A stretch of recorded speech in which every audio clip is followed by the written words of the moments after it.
Hello everybody, welcome back to the channel and welcome back to our live stream, which you probably missed if you're watching this. So shame on you for not being a subscriber on Twitch or YouTube. Do that and you won't miss the live stream, but you can watch the catch up and you can skip through it if you want to.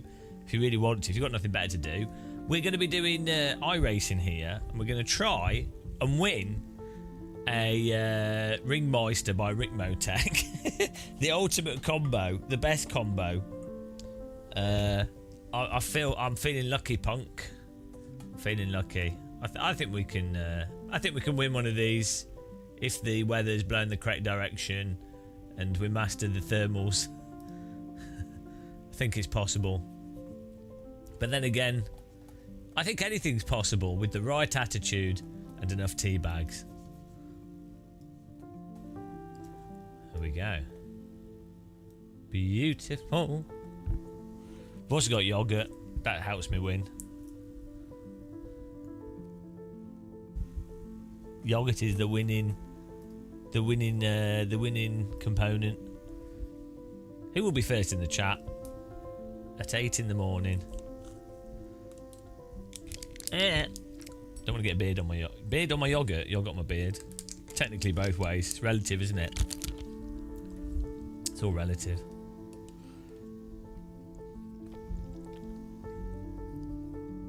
Hello, Jack. What are you doing here? Hello, John. What doing? What doing?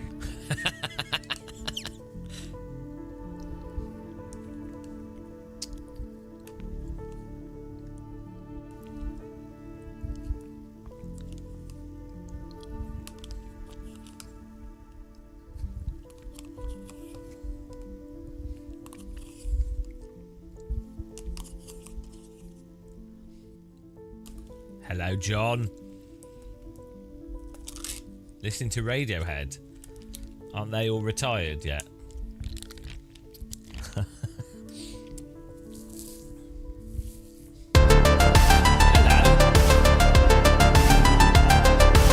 Thank you. Enjoy your day. Enjoy your day. She sounded Indian then. Enjoy your day. Thank you very much, Samia. Appreciate that. Very generous. Tea bag in the morning.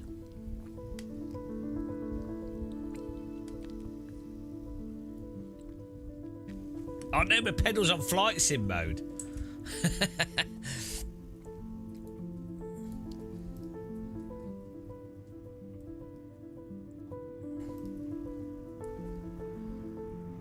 We're driving, we ain't flying.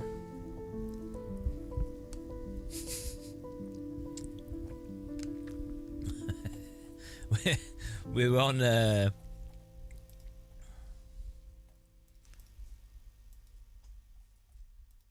we go. Do you win? I don't know what you win.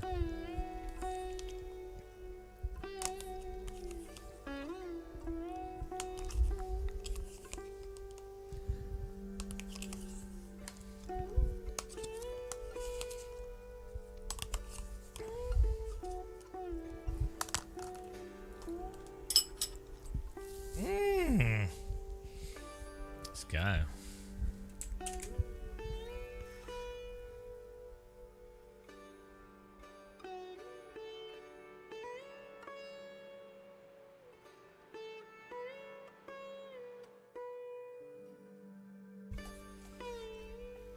You're in number 1 though, John, somehow. Oh yeah, because you're the only person in chat.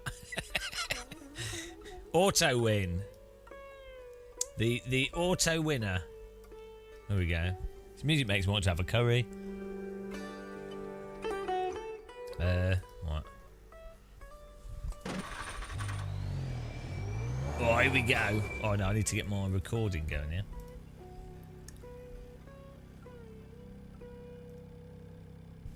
Oh, why is it put it on that screen? Look at that. Woo! Infinite.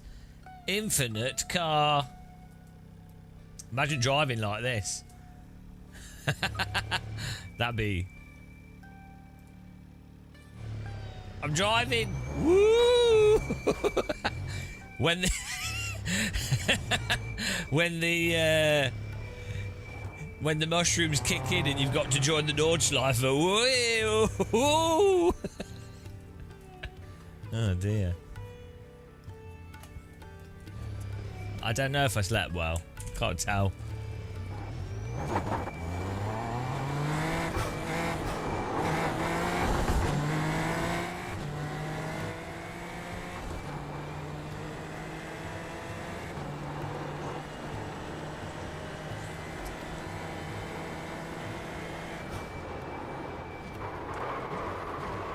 Oh no! Warmed up the arm can.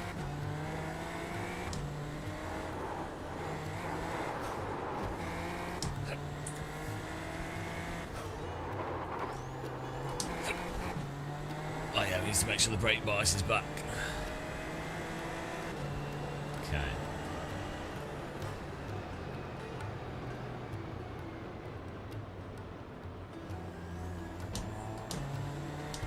There we go.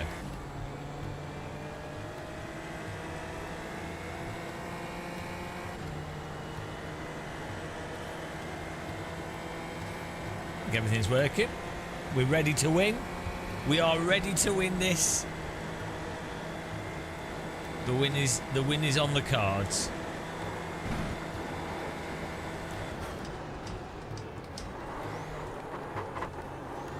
Yeah, good job, mate. Good job. Yeah, good job, mate.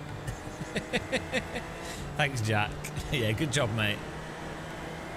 I like the reflections off the mirrors.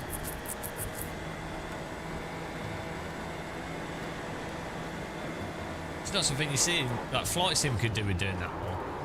Specular highlights.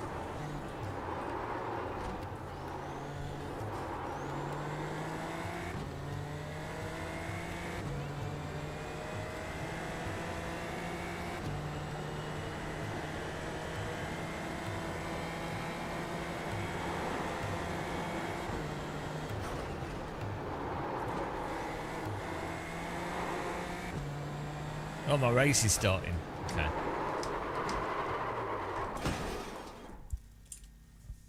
Let's go. There we go.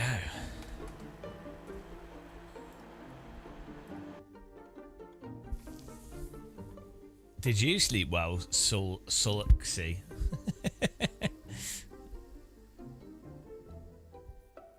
What is this sleep you speak of? I don't believe in it.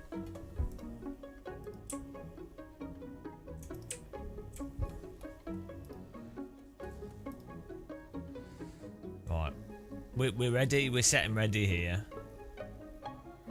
Hello, Sayushi Singh. Hello. Sayash Singh. Suyash Singh. I'm getting there eventually. After 300 goes, I'll get your name right. I'm a bit slow. I'm not very clever.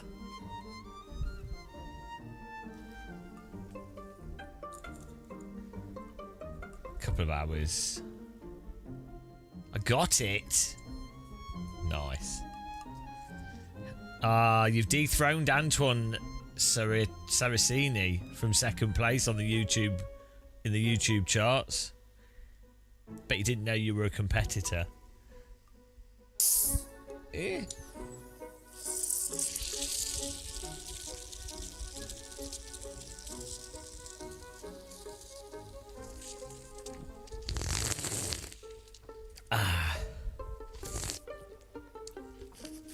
This is my breakfast. My breakfast, non-alcoholic beer breakfast. I had a cup of coffee.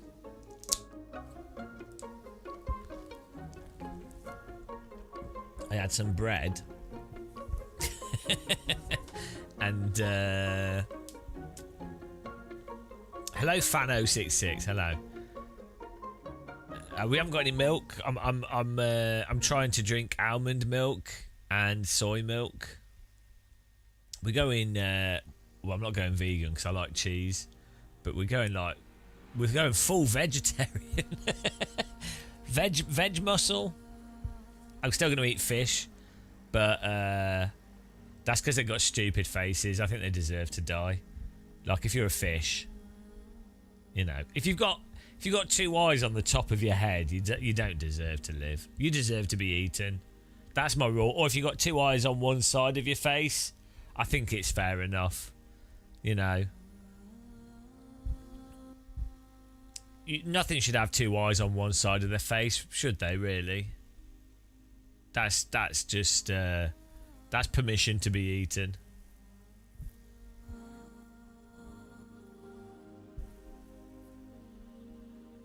Like, if we only ate animals with eyes on the side of the face, I think the world would be a better place. That should be the rule. What can you eat? Anything with eyes on the side of its face. Knowing humans would breed cows with eyes on the side of the face just to get around the rules.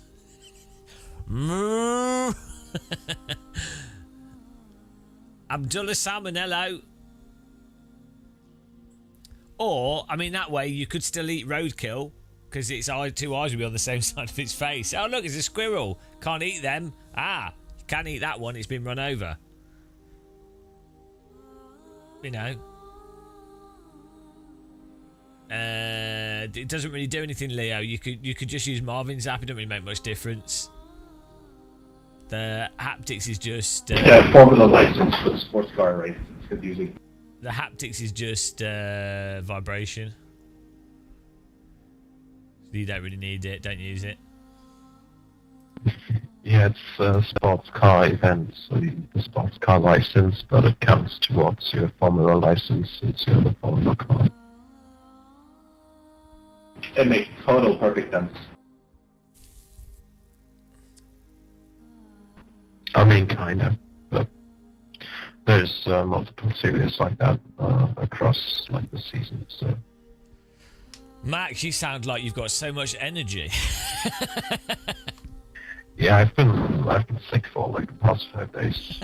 My energy levels are kind of high, you know. You know what helps with feeling sick?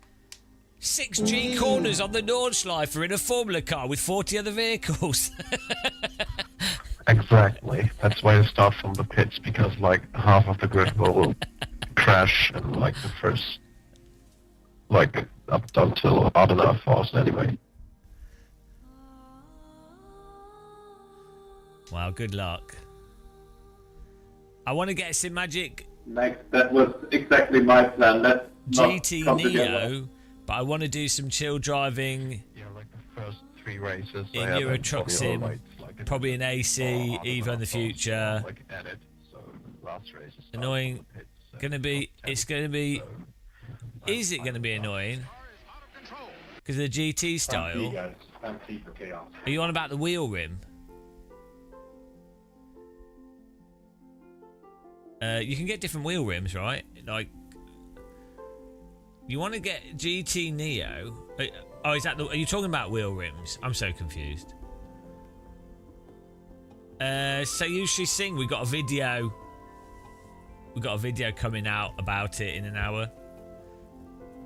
I'm using the R21 here.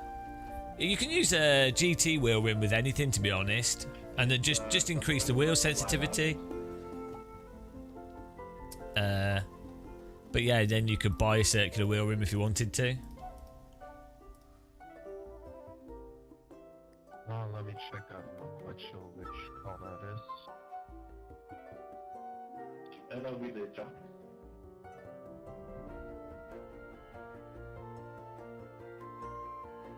Is it the jump? Well, I think for most people, 12 newton meters is a really good sort of amount. But like, it depends on the wheelbase. Like 9 to 12 newton meters is totally fine. Like, that would be totally fine for a lot of people forever, to be honest. So, but you know, I mean, to be honest, anything over 5 newton meters is fine. But you know.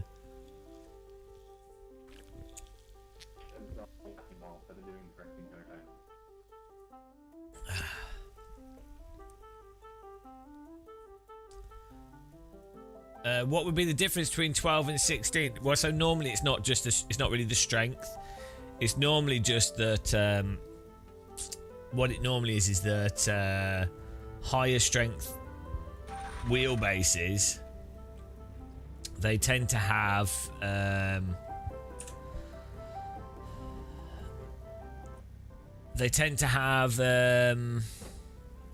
better power delivery, stronger power delivery, or they tend to be better motors. It's not because they're higher strength, it's just that because they're higher strength, they're more expensive. Because they're more expensive, they have a better power supply, larger power supply, or better controller. Maybe slightly larger motor, but like, so, and then the larger motor can probably dissipate heat better. So it's not really just the strength. The Newton meter strength isn't really the big thing. It's more just like what can a company sell for a certain price, and then what can they deliver for that price. So Newton meter strength is not the only thing to really consider. So if you're buying a 21 Newton meter wheelbase, it's not really for the strength of the wheelbase. It's more that it probably guys, you don't need to warm the tyres up, you know, like it's totally fine.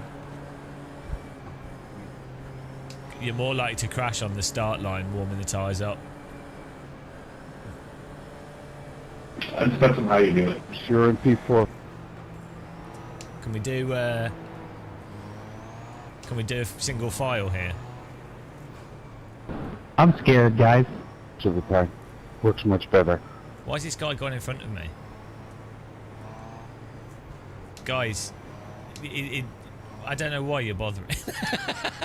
It's not making any difference. I'm terrified. Get ready, going green. Catch the one car. Rightfully so. I'm just letting him go in front of me. I don't really care. Post car is off. Green flag, green flag.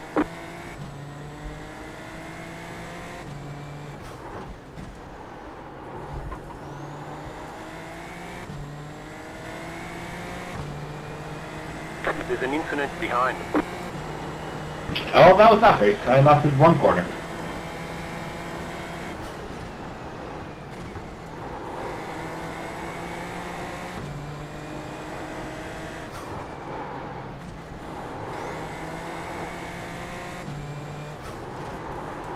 Wow, look how much more pace they've got from warming the Wow, tyres up. 2 people didn't even survive my first one.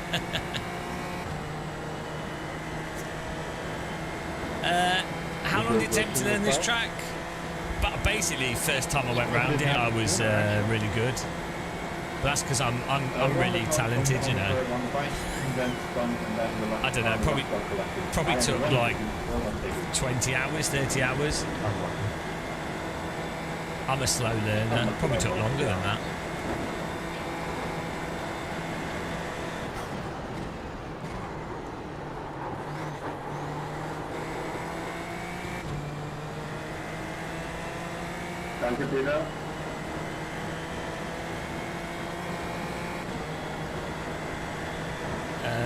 I do have the dual clutch, but I don't use it.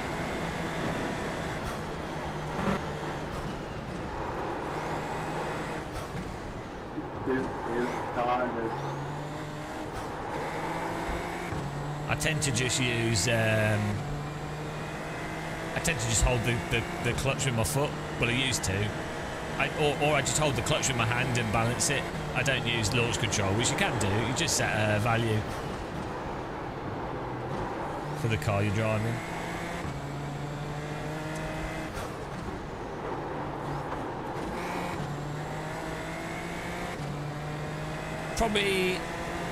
It's probably on about 9 Newton meters, 8 Newton meters.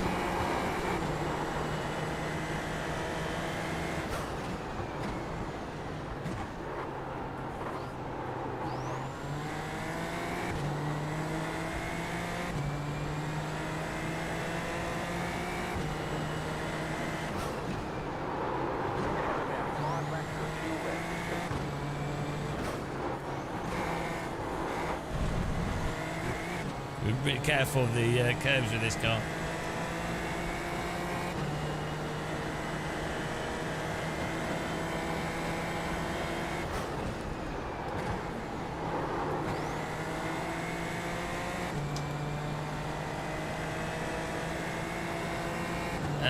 in iRacing, Adam? Use Marvin's force feedback app, and then you can filter out some of the spikes and things. Or you can filter the force feedback a bit on the wheelbase. That's what I tend to do. Because jolts in the force feedback can be quite bad for your ligaments and arms and muscles and things and wrists.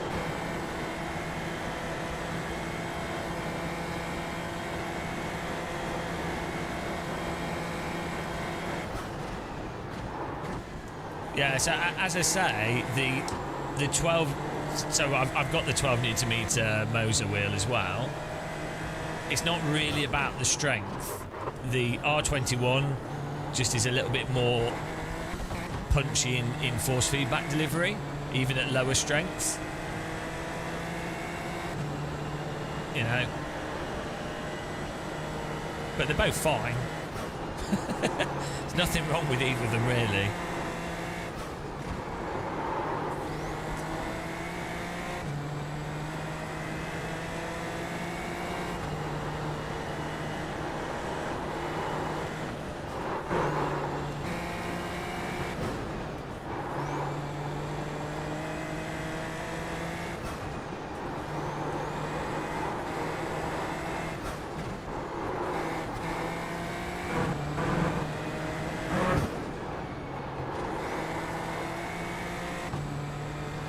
Where's that 1X from? Such a good track, this. 12 Newton meter wheel. Well, yeah, but you can't compare force feedback wheels to real car wheels. Like you wouldn't want a simulated wheel to feel like a real car wheel. So road cars are normally between 5 and 8 Newton meters in force. It's just a very comfortable range to aim for. But road cars are terrible, so and then in a race car you're driving through what you feel through your ass, so a simulated wheel has to be more detailed to make up for the lack of that.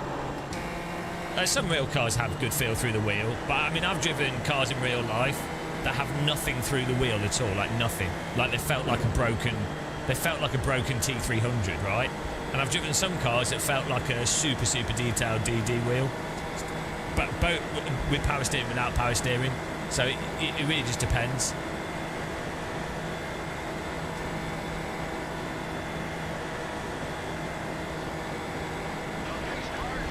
Shinjin, hello.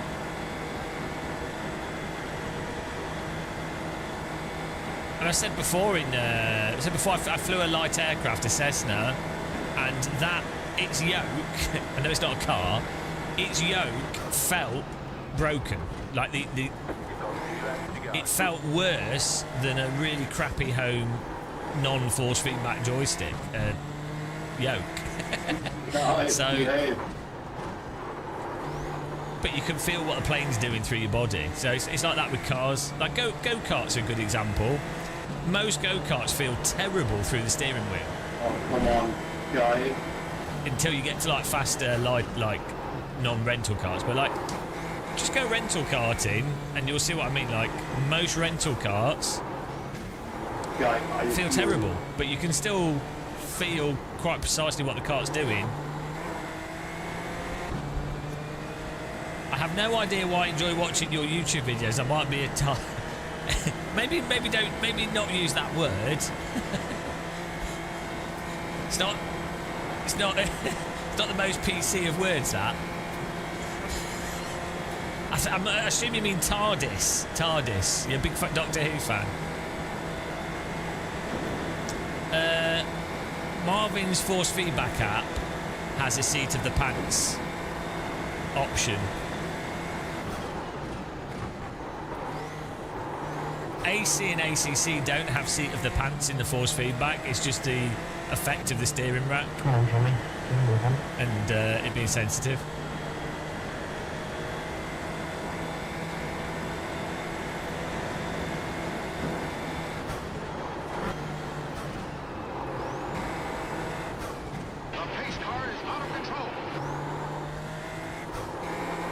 This is such a fun track to drive in this car.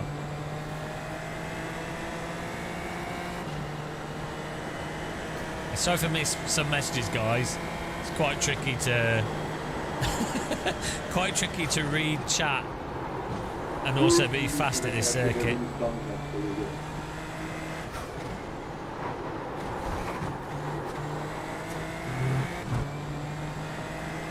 No. I'm putting most of my rants in videos now. I get paid more when I do that.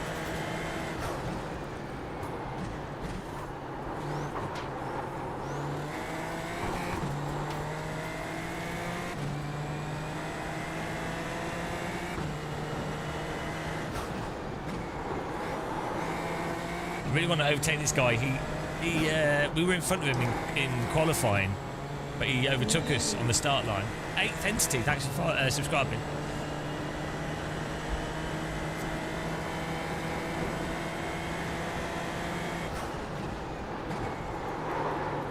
He's a dirty cheat.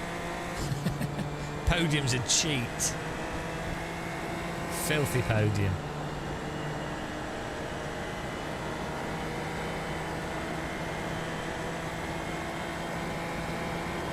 No, I don't use any overlays. I raw dog my sims. Less is more.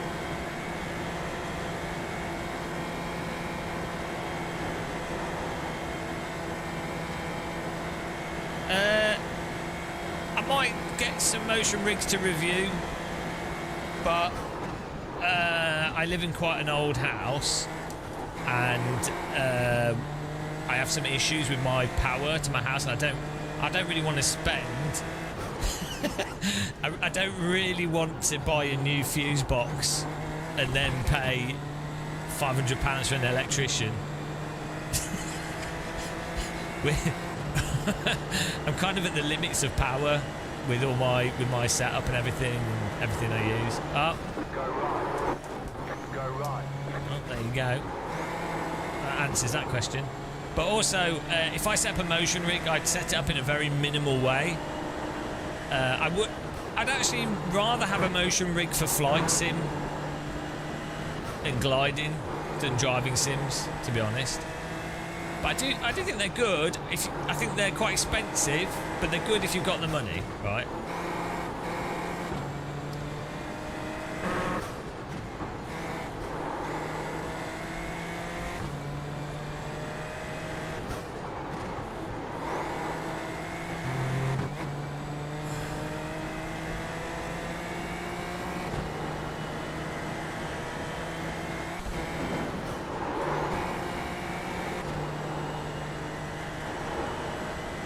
Hello, morning shift. Good morning, everyone else. This corner's well good. Straight, you just straight line it.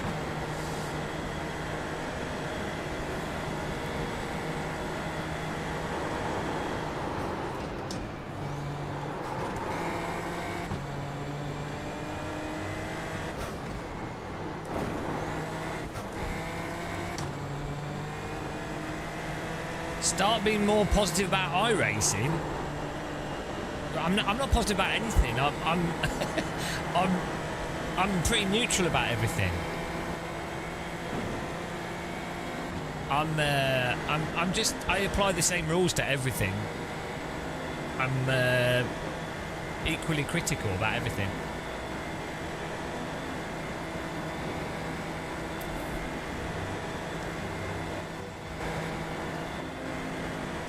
I don't think real race cars should have ABS on them. I break my rule when it comes to like the F2004 and 2000 Formula cars because they're amazing and they have TC and stuff. White flag. One more left to go. Generally, if you've got a good physics and stuff, like TC's not actually too much of a problem. Like you should be able to just tweak it.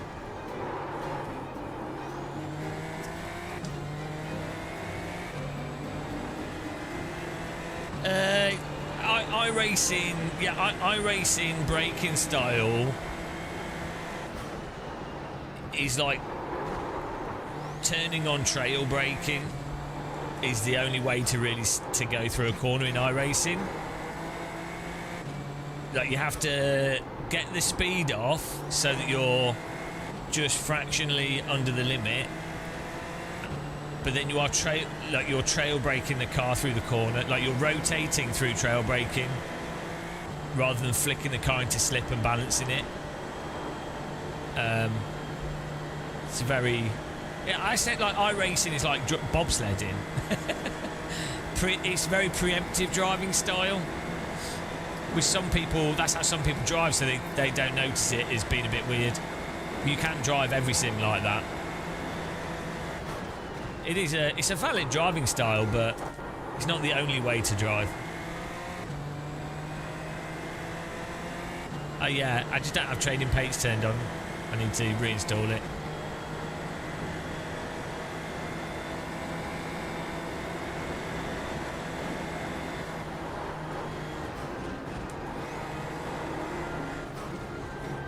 But I mean, I don't know, like GT3 cars shouldn't really be the barometer for a simulator.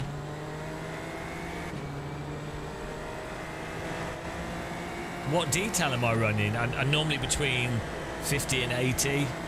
I tend to filter out over the top bumps because they cause repetitive strain if you do long sessions. Like sudden jolts tend to cause your ligaments to do weird stuff.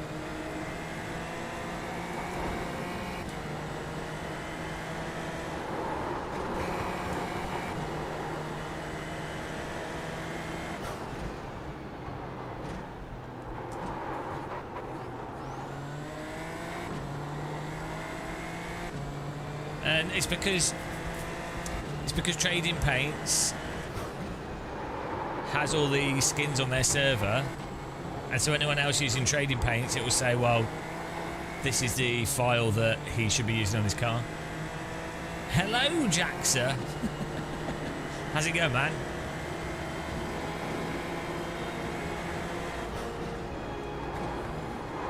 Outside line Jacksaw.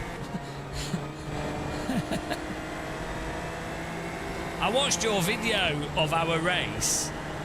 I couldn't believe how much grip you had around the outside there. Like, I didn't realise that this car would stick. Like, the outside of that corner in a lot of cars, there's the big bump on the left, and then the cars don't stick, but Jacksaw knew. He had more trust in the grip than I would. This car is one of the more bitey cars in iRacing now.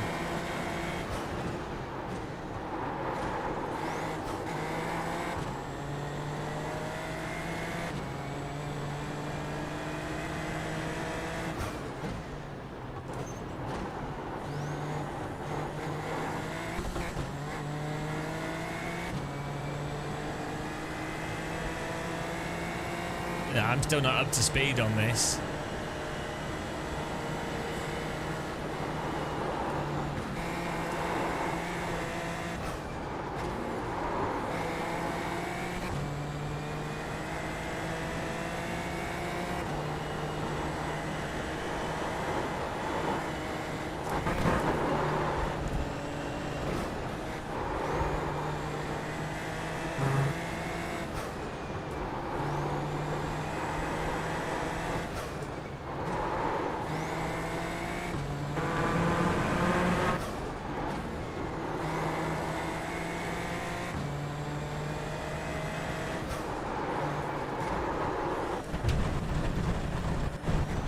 A new line. I wanted to try going there a bit faster since we've got a 16-second gap between us and the car behind. Just trying some different things out.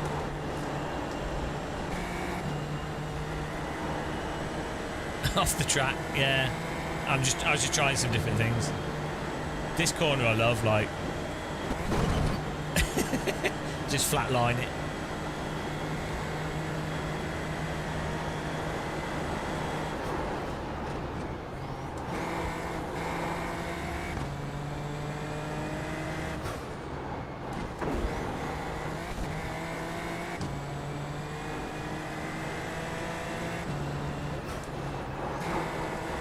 iRacing's time model is more real and IRL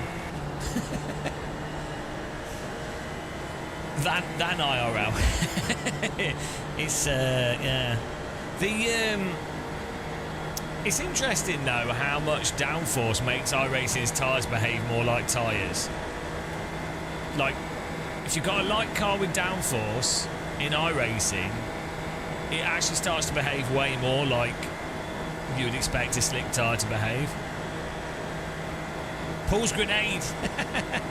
Jack should do the next one. Yeah, get in there.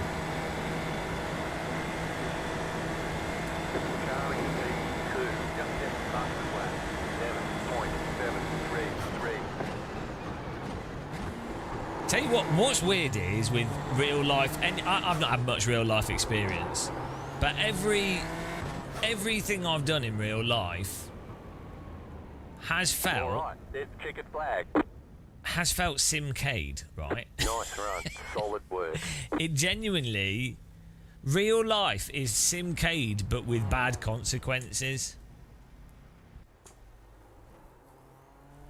You can just go go-karting and you'll be like, oh, this is easier than any go-kart in any simulator. Like, it's more consistent, more obvious. But if you oh, we're gonna miss quali. I wanted to do quali. If you crash, you can be in trouble.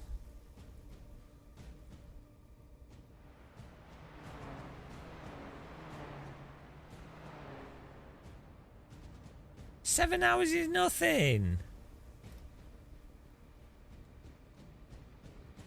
Oh, we missed it. We need to sign up to the quali before the next session starts.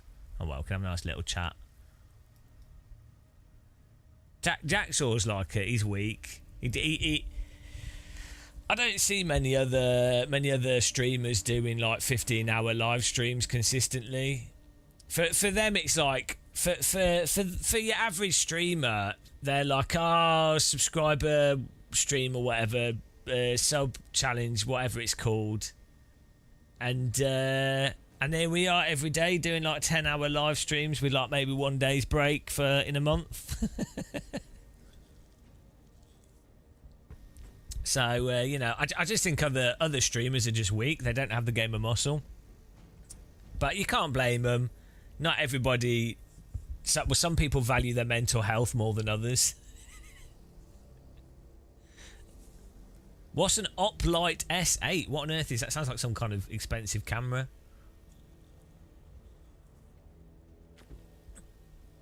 Hello, JK46.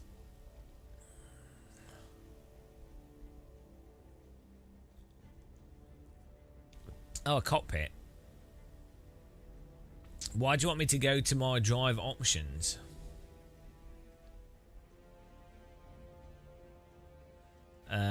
You believe in order to really master braking, you have to learn how to brake without ABS. Well, yes and no. Like, yeah, I do think people should learn how to brake without ABS. So I agree, but also at the same time, the goal of driving is to drive whatever car you're driving as best possible, right? So if you've got ABS on a car, there's a specific technique to get the most out of that car. And often the ABS on a lot of race cars for skilled drivers, the ABS will probably be reduced.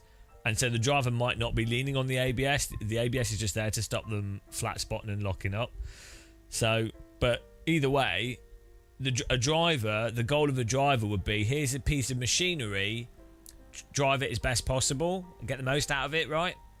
And so that's generally what they're doing. So you'd then have to adapt to the different things. Like how I adapt without complaining to different simulators. But then I'm not a driver, you see. I'm a video gamer. I'd never claim to be a driver. Always Blue, hello, welcome. Cultist, hello, Steve. Steve.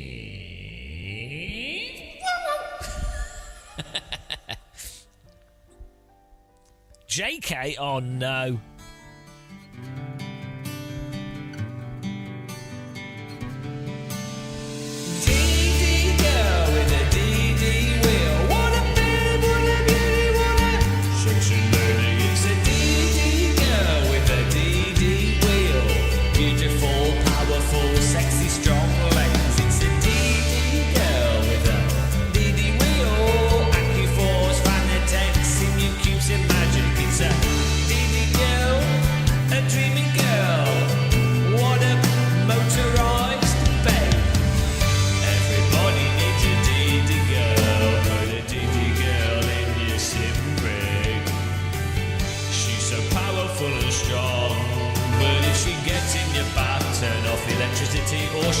fry DD girl with a DD wheel, rotating in JK's bed tonight. It's a DD girl, where is she? She's moving. 100% force feedback, 1,000 newton meters of torque, all the power, all the motors. Thank you JK for supporting us, becoming a member. Appreciate that.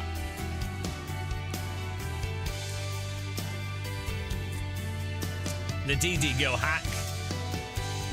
Over a year of suffering from Jack. I mean, from JK.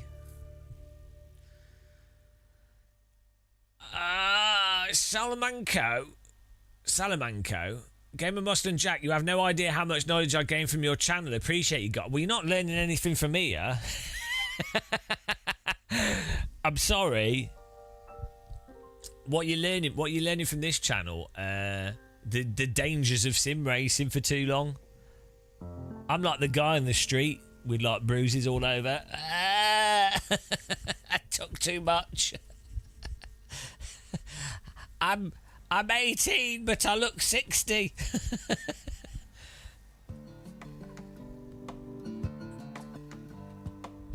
Don't apologise for me, Jacksaw. You can apologise for yourself. How dare you apologise for me? Bloody hell. I don't accept. I won't allow that apology on behalf. That's a proxy apology by proxy.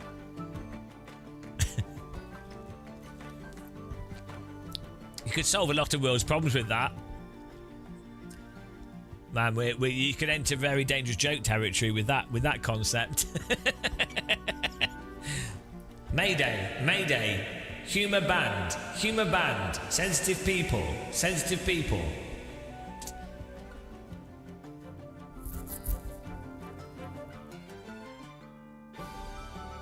Oh yeah, you can make jokes about North Korea.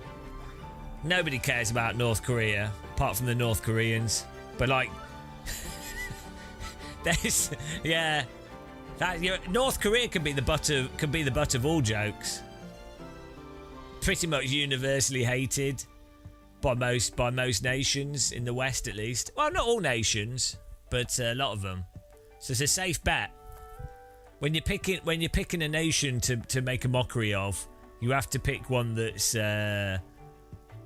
definitely very unpopular.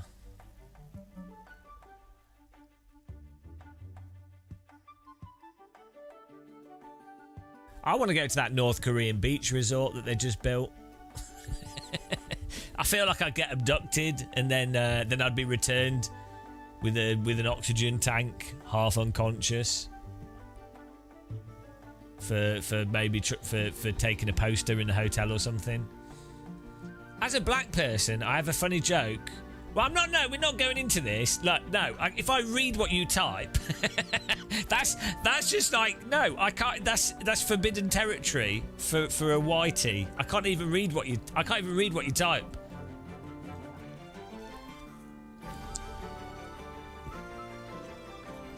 I'm not even reading that. Any comment that starts with as a black person, I have a funny joke. That's like me walking. That's like me going into a minefield and walking. Oh, let's play hopscotch in a minefield.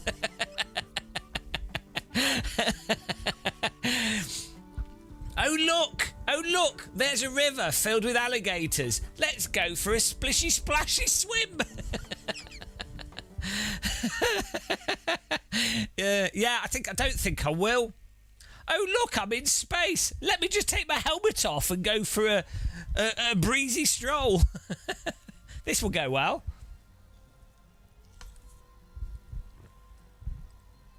Yeah.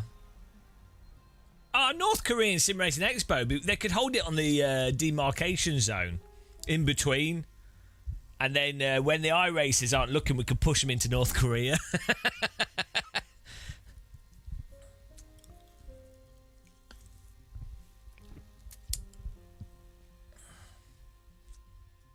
On the limit. Live streaming on the limit. Yeah.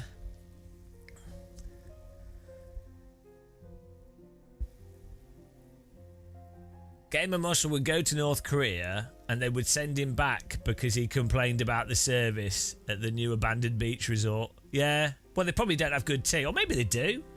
I mean, North Korea's got good ties with China.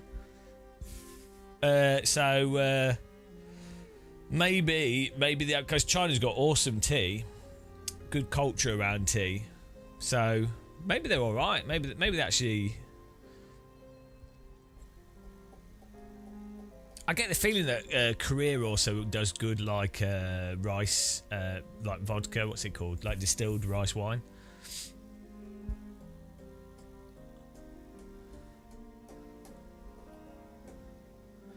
Sugar in the tea's Jacksaw, do you put sugar in your tea? It really does. It's disgraceful. It's actually disgraceful. I just think it's disgusting that people would do that. Yeah, I don't know if it's called sake in Korea. It could be. I mean, rice wine is mirin, but then distilled rice wine is sake, I think. What is wrong with you? Like, really? I find I do... Because it's just disgusting. Like, I can imagine being like, oh, there's a nice cup of tea, and then I drink it, and it's always got sugar in it, and it's just like, ah.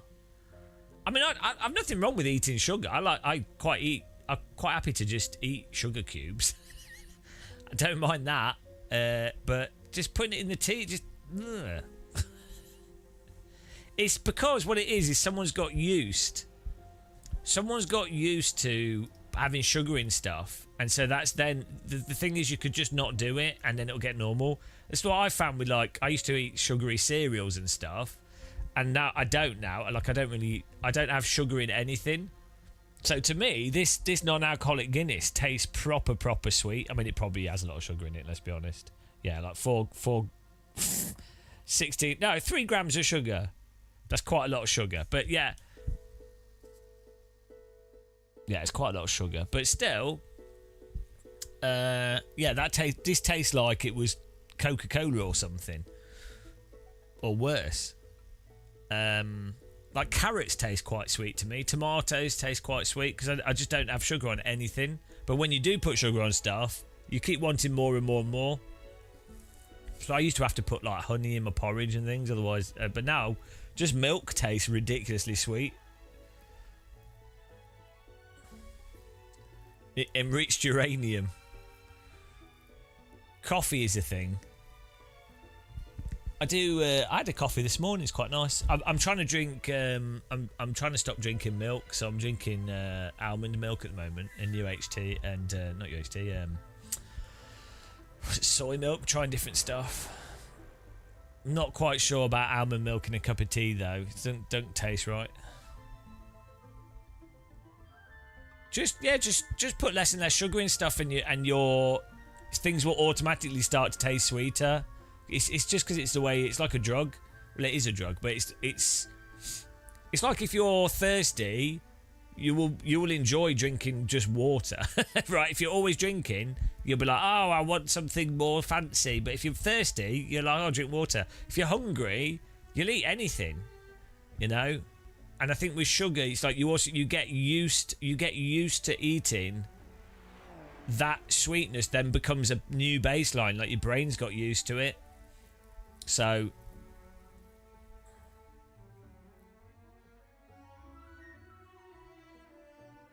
what are water crackers?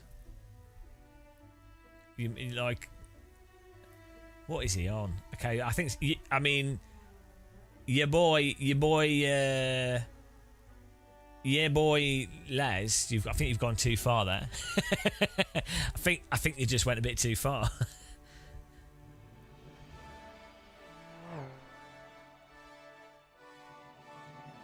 Honey Nut Cheerios, yeah. Cereal's like it's terrible. Those, yeah, I think they should be made illegal. Cereals just too, like Frosties and yeah, all of them. They're terrible. I could just eat cereal all day long and be a big fat cereal person. Cereal eating fatty.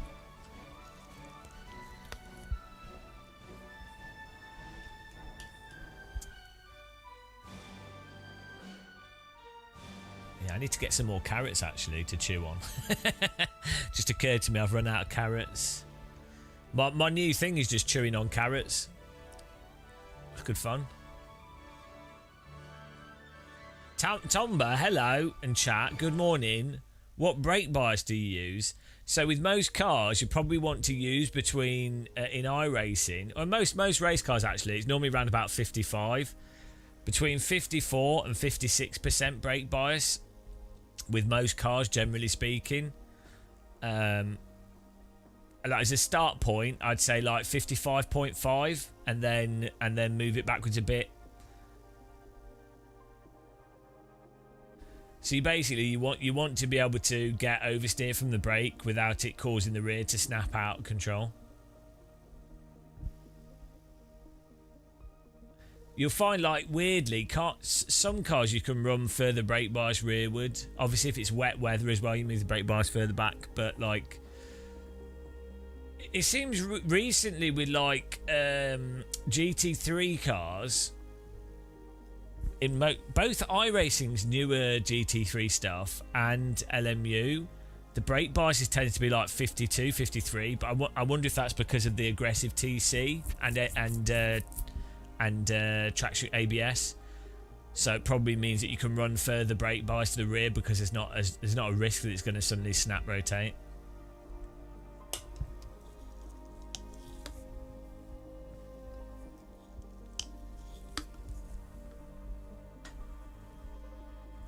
The uphill turn, the kink in Laguna, yeah, you need to open up the corner as wide as possible, and then nook the car in so that you're almost straight lining the corner, so that when you hit the corner, and there's also like a little dippy bit in the corner, you've not got additional rotational load, so the car's mostly settled through the corner, which then allows you to get a much better run up the hill and not worry about the back snapping out.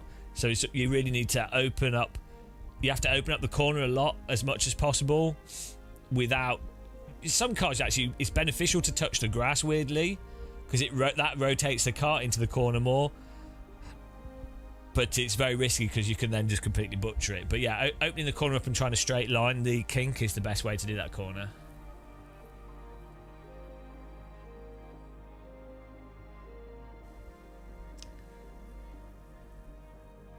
If the brake bias is set to left of 50% on cars like the GTP cars in LMS, then a rear would help rotation.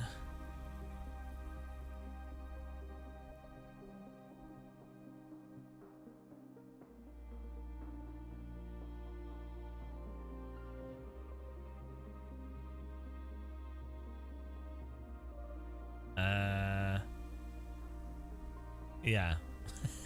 Not quite sure what you're saying, but okay. Generally speaking, the further to the rear you set the brake bias, the more sensitive the back will be to rotating on the brake pedal. Generally speaking.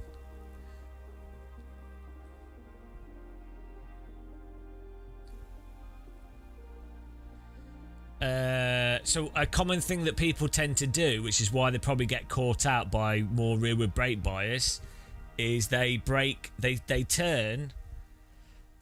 whilst turning. So hang on, we could do this on here. So a really common mistake that a lot of real drivers, by the way, I don't know what I'm talking about because I don't know anything. I'm not a real driver, so ignore everything I'm saying. Couldn't possibly work this out by myself.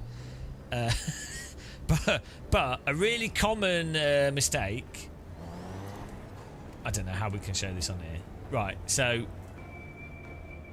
what people tend to do, probably more in sims than racing, let's say this is a tighter right-hand corner here, what they tend to do, rather than braking in a straight line, I'm going to accelerate and brake, so let's say I'll be really hard on the brake, you'd try and brake in a straight line, and then you'd have your brake like this. Oh, it's got an auto thing on it. You'd have your brake on, right? And then you go into the corner trail brake phase of the corner. So you'd go from braking hard to then coming off. It's not going to work.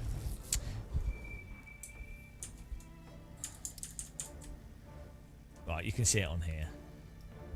So you'd brake in a straight... Let's go to the pit, otherwise we'll get in trouble. You'd hit the brake point, right? And you're braking in a straight line with your wheels straight. And then you want to do as much of that braking as possible. That's when you're maximally braking. And then once you start getting to the corner, then you start in the trail brake phase and you're coming off with the steering.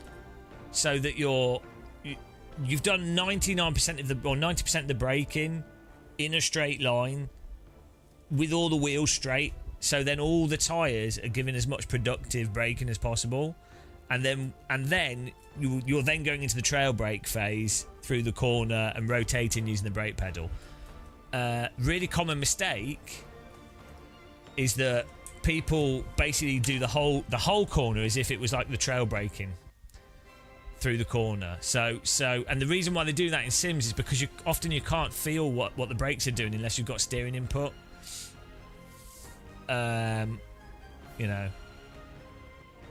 So if you start braking hard when you're already turning, you're asking the rear left to basically do most of the braking. Oh yeah, I mean I was like the bedwetter, bedwetter. Yeah, I do it just every day. I'd empty my bladder. Yeah, the bedwetter. How would people know in school, unless you were in like a boarding school? How would they know? How would anyone know? I guess if you did a sleepover and you peed. That was a mistake. If you peed the bedder to sleep over, peed your sleeping bag. But that'd be a bag wetter, and that'd be a much better nickname for someone. The bag wetter. bag wetter. Bag wetter. Yeah, I guess the mums could share. They could be like, my son's having a problem. They keep peeing the bed. I didn't know anyone I can't remember anyone. Yeah, no, I can't remember that being a thing for anyone. Even like a bullying thing. Yeah. That's like something from like an 80s film. Hello, Just Dave. These are Super Formula lights. They're in between an F4 car and an F3 car.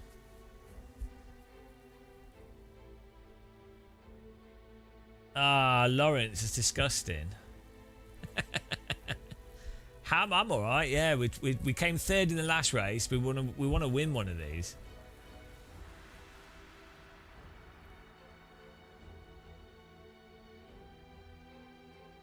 If you went to Tesco's to get your best clothes, I used to get a lot of my clothes from Tesco's and supermarkets. Yeah, you'd have the kids that were from like less well-off families would get relentlessly bullied for not wearing the correct. They would have the off-market uniforms. Which is mental that schools would make it so that you'd have to go to an expensive uniform selling shop. Like, why would you not just have an absolutely like...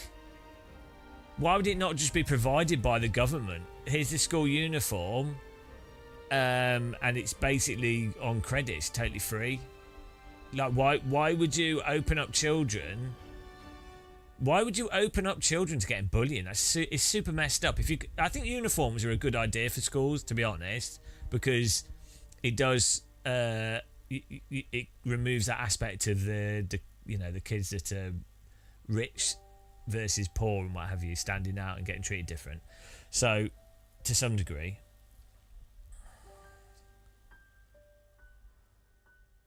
Yeah, they should have it so that pit kids are just provided with school uniforms. Regin Manes, thanks for following. Their two-way brakes are set up in iRacing for cars like GTP cars, the rear and mid-engine cars.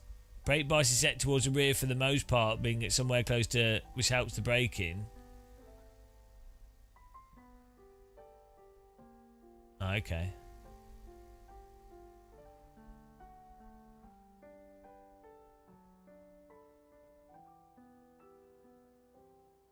Right, we've got 5 minutes till the next race here. Till we get murdered again.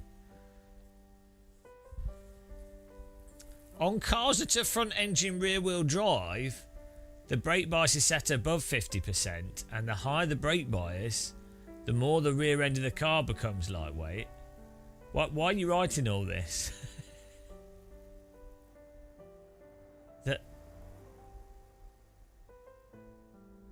You don't need to type all that. You can just say more rearward brake bias induces oversteer. Like, that's all you need to know, really. I mean, okay, there's hypercars have like brake migration and some other random systems, but pretty much universally, brake bias to the rear, more oversteer. Brake bias to the front,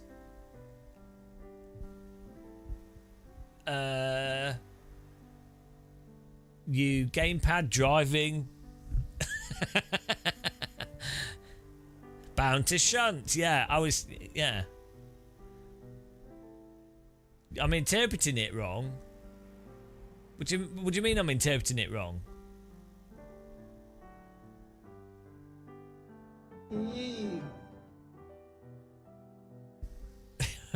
Like, in what way am I interpreting it wrong? If you've got the brake bias further to the rear, you get more oversteer. That's all you need to know. Don't matter what else is going on. There could be like a billion complicated things of like spring dampers and weight distribution and different vehicle, God knows what, and drivetrain and diff, overcoming diff torque and a whole bunch of stuff. You could probably make a billion permutations and counterpoints. However, pretty much universally, if you move the brake bias further back, you'll get more oversteer on braking. There's two ways the brakes work, you know. Yeah, but either way, moving the brake bias to the rear gives you more oversteer. Generally speaking, right? Explain diff torque. No, that's what Niels is for. He can come in chat. He loves talking about throttles.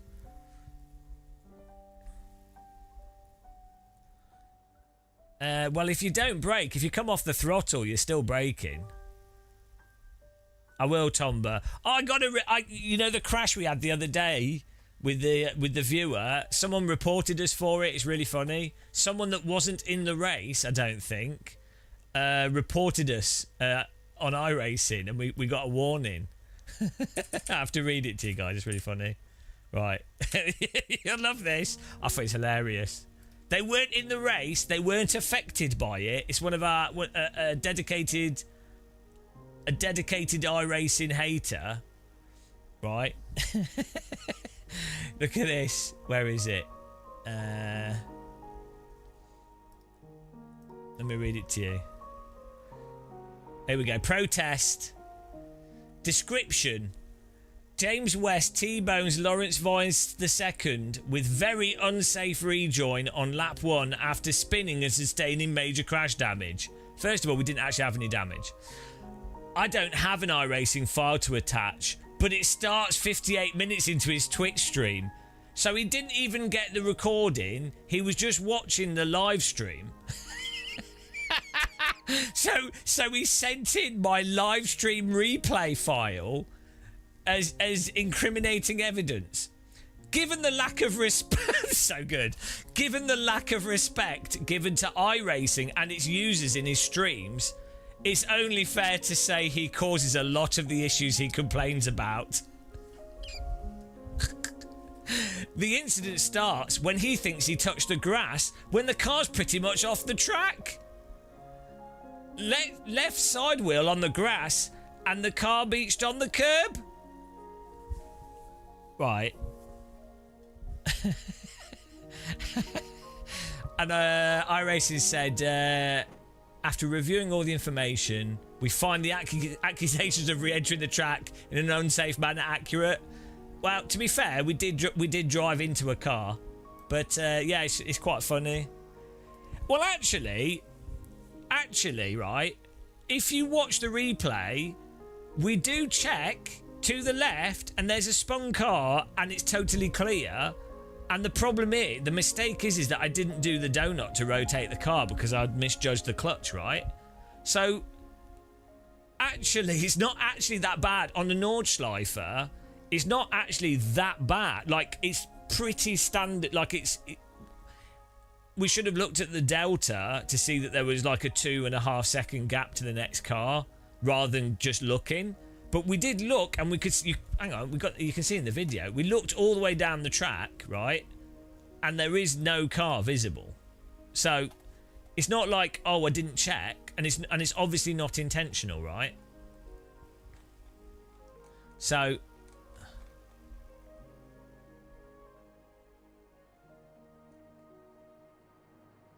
yeah, iRacing gave me a warning.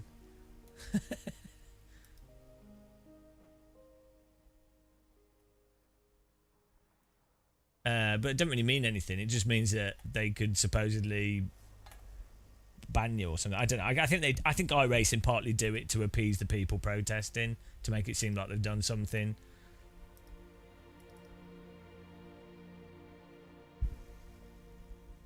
Oh, let's rejoin the session here. Right.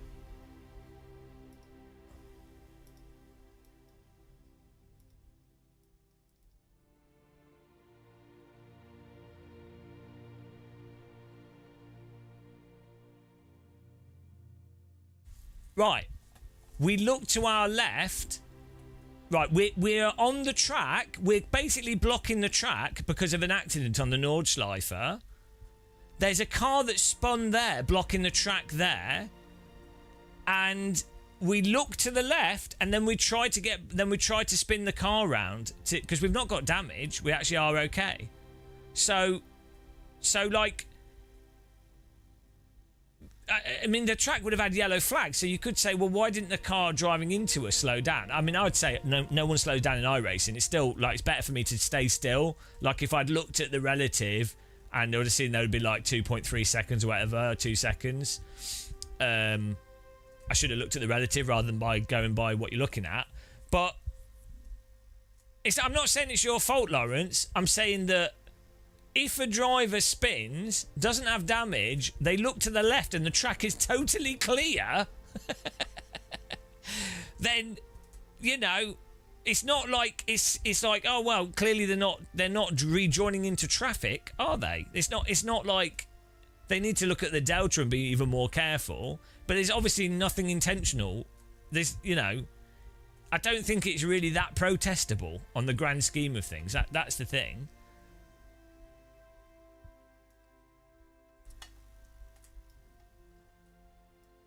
Also, if you're up front and you've got the whole grid coming through as well with quite a gap, the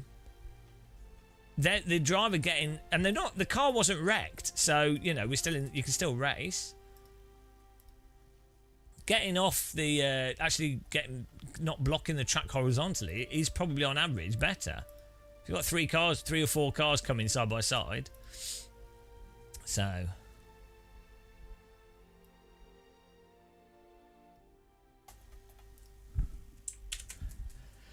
Just think how much time people waste reporting stupid shit. Like iRacing. Yeah, no, I agree. Yeah, no, well. Yeah, I think on a track like Nordschleifer, you just have to, because it doesn't have yellow flags properly done in iRacing, and because you can't rotate that car, you should probably have to actually just... G'day, mate.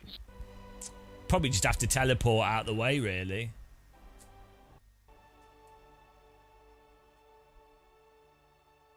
When you run for brake bias. Yeah, like any, what, especially in this car, like any car that's long like that, it doesn't rotate. 100. It is, but you can adjust. It is fixed, but you can adjust brake bias. But right, if you're gonna report me for that, you're gonna have to report someone in every single race. Every single one of the. I mean, it's fine. I get it. I'm a live streamer, but what's funny is with that report. What's funny with that report is that the word is the wording that so obviously. Given the lack of respect to iRacing and its users in his stream, it's fair to say he causes a lot of the issues and complains about. How is that relevant to a racing incident report? Like, it's so funny how they've like outed themselves as a butthurt iRacer. If they'd just done the report and gone, oh, it's an unsafe rejoin. That's, yeah, okay, great. I don't disagree, to be honest. That's fine. I know, Lawrence, that's the thing. Is some random person that wasn't even affected by it at all. Yeah, it shows you how petty the iRacing reporting system is. Granted, I'm a live streamer and I'm annoying, so it's probably less worse for other people, but it's just stupid, isn't it? This car feels perfect. The steering's just a little twitchy. It's fair to say. The Formula 4's got a better steering. I'll play the video after this. Hang on.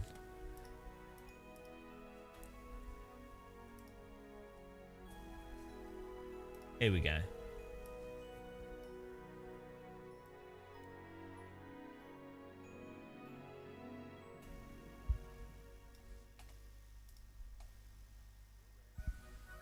Got reported for this.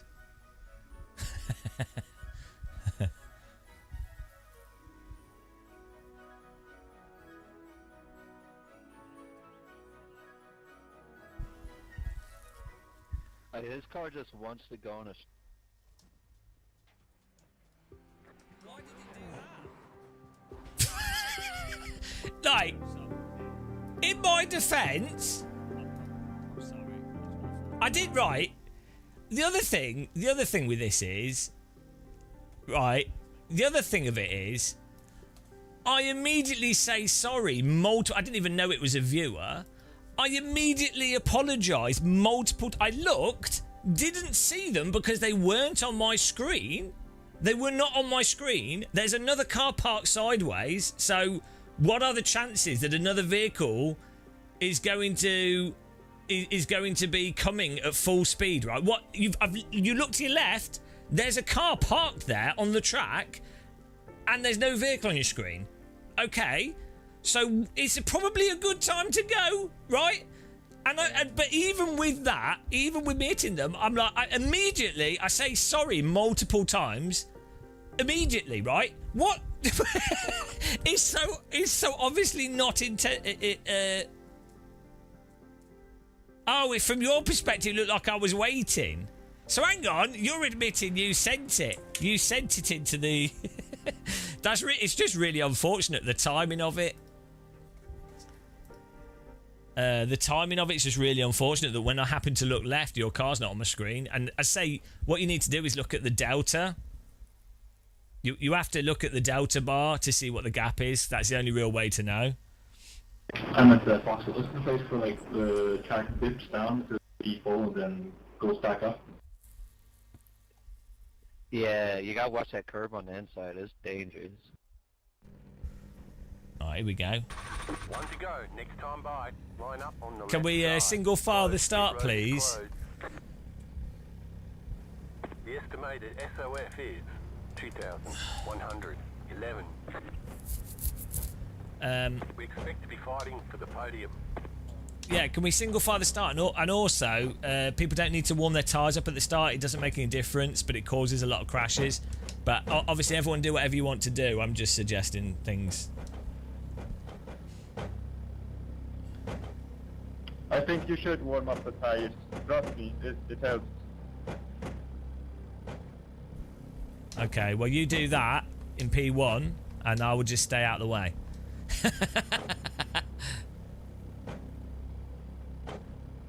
There are 30 cars. Jesus. Yeah, dude, 612. Holy shit, that's a good time. Alright. I shall be starting 30th in that case. I assume we're starting single file here. Yeah. If we do single file, it really is a lot better normally.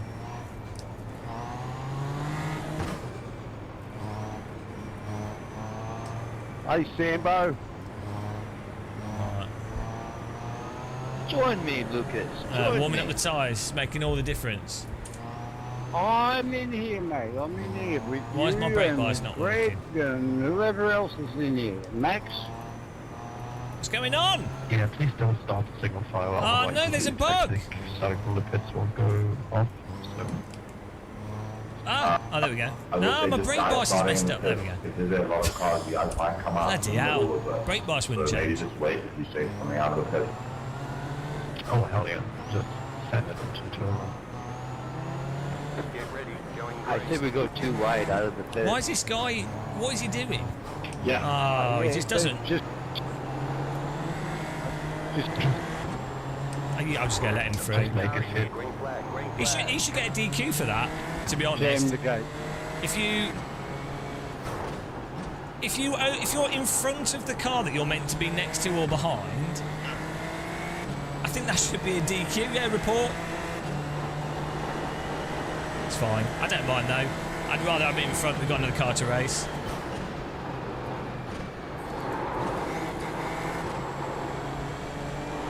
But now we've basically dropped off the top two because of that. But I mean, it doesn't really matter. Oh man, I didn't put my YouTube video on 180p. It's making me lag. Let's go. I sabotaged myself. You're watching YouTube while driving? I don't know. It was telling me to stay behind one. Oh, okay, fair enough then. I'm watching the last one Fine. while driving. If that's the case. Wreck. There's a wreck. I was looking at the car number. What the hell was that, mate? You just rammed up the back. Okay. Well, fair enough. Fair play then. Report me.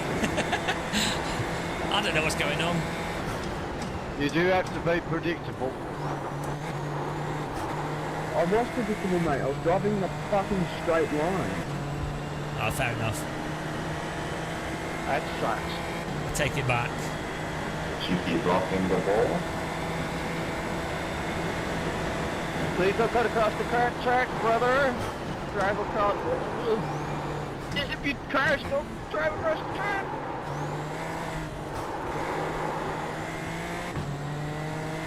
And that's alright though. It's more the tyre warming thing though as well. Is like I really don't think it makes that much difference relative to how often people wreck into each other because of Yeah, netcode. always a good idea to wait for everyone to go past if you crash. Especially if it's a blind turn, man, you gotta be a little considerate. Let's turn them down a bit. And I just took a whole lot of left turn and take it right. Just not too much. Yeah, I got flat over there.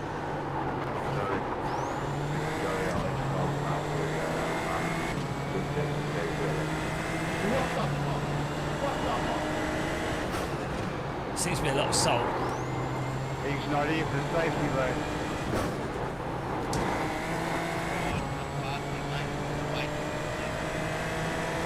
Thanks for staying still, dude. That was good. I'm really sorry. I'm really sorry. I forward anything. I'm really moved. I'm trying to get out of the way. I'm really sorry. Yeah, I don't know why they're talking so much. It's just nonsense.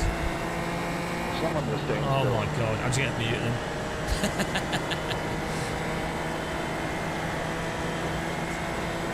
I like hearing people scream at each other because they're angry.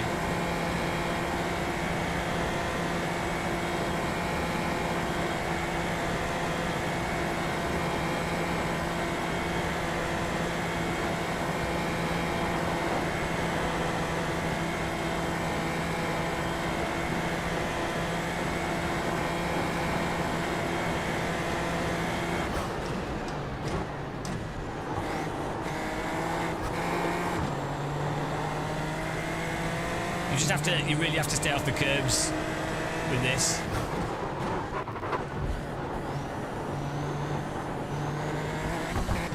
Right, let's try and close up the gap here. We need to get another podium. I know. Sometimes though, sometimes too much salt is bad for your heart.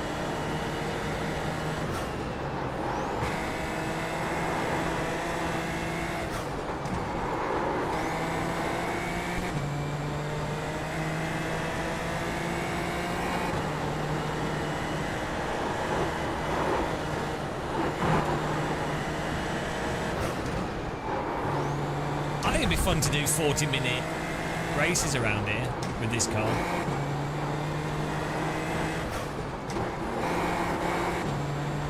I'm using the KS wheel and the Mozart R21.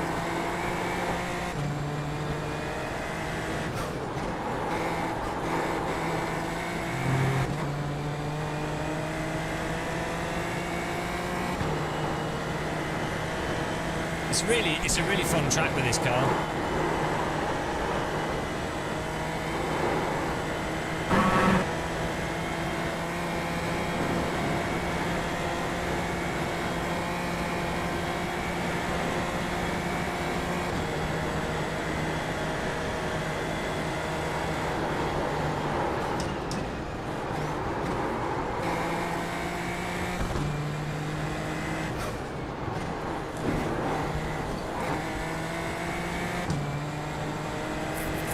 I'm not fast enough though. I keep braking too much. You don't really have to carry the speed through the corners and rely on the downforce.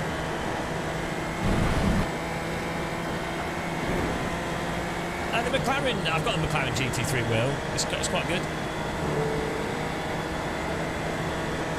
It's quite a nice wheel. Does the job.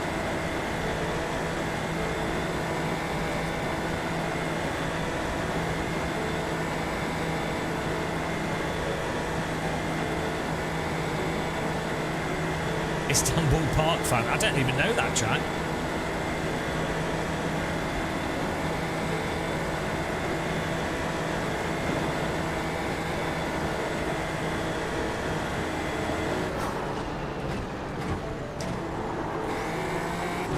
I don't have the balls to do the jacksaw line through there.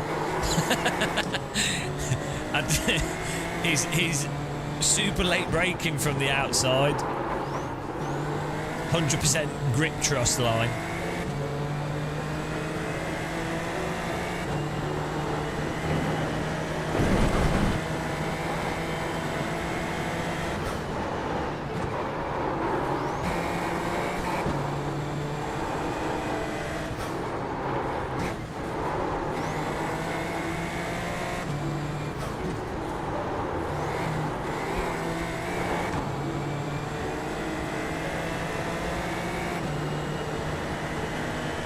Well, the thing is as well, downforce, once you're going quite fast in iRacing and you've got downforce, the cars actually handle like cars. Like the downforce actually makes the tyres behave more like slick tyres, where you can push into the slip and the grip returns, which is what they should be like at lower speed.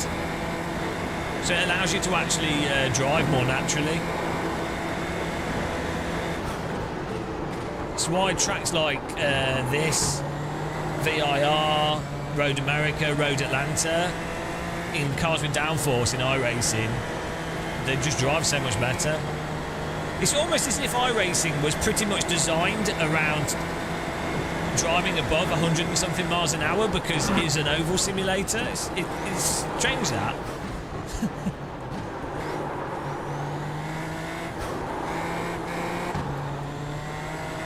We're catching this guy.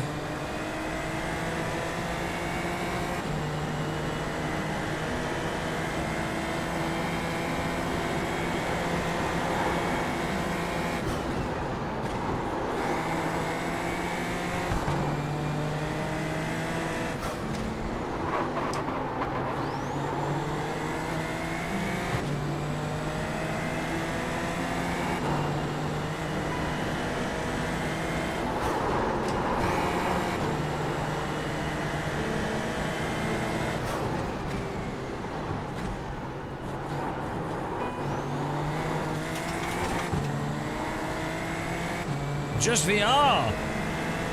Order. Oh, sorry, add it. Can you serve the black flag at the end of lap 3? Sorry, I had the sound alerts turned down.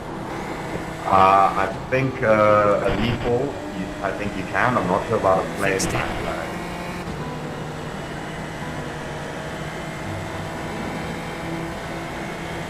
But just a black flag. Let's push. Let's try and get some pressure on this guy. It's meatballs. It doesn't matter.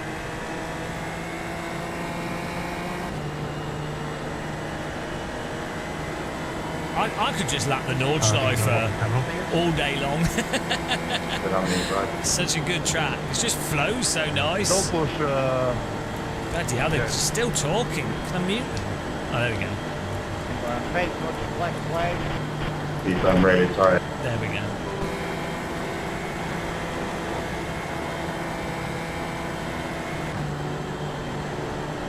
It's all the trees. Trees and grass, that's perfect. Right.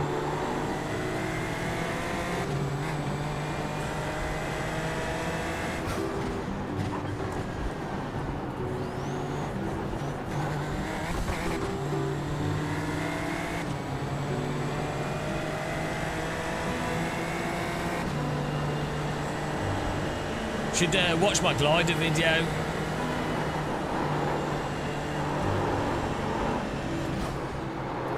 We did a glide around this whole track.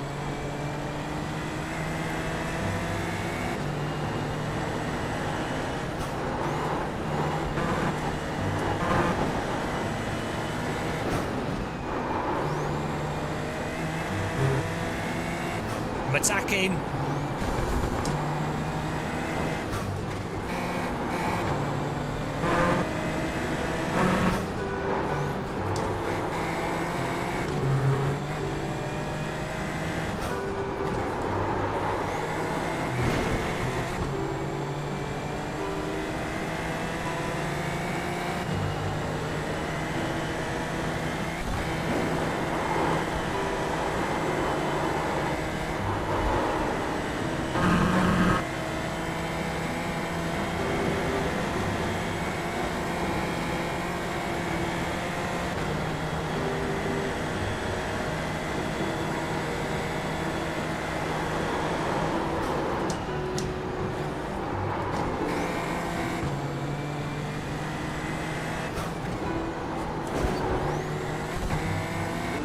Oh, we're just outside the draft, I think.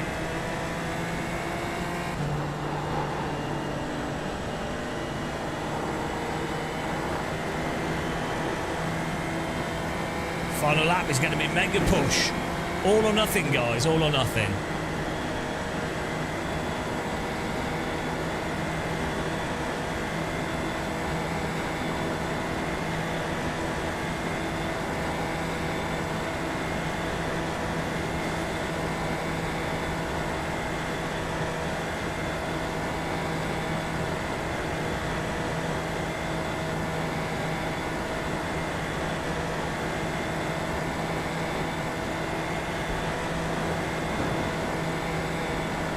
Morning. White flag, stay smooth.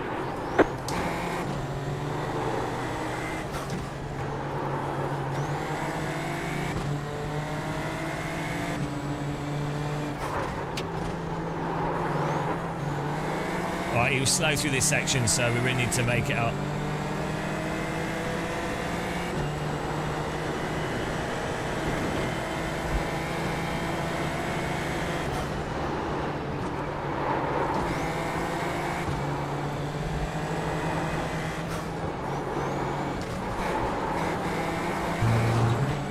The pace car is out of control.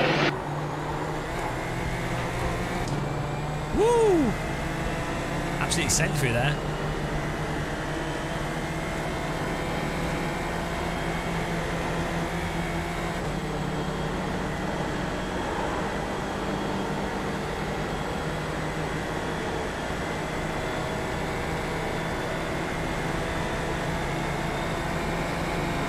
The pace car is out of control. Car right. Keep to the left. Clear. Thanks for following. Absolute mega push.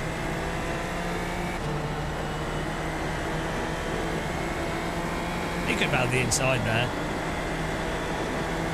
He'll probably just try and stay behind us for the dot and go home.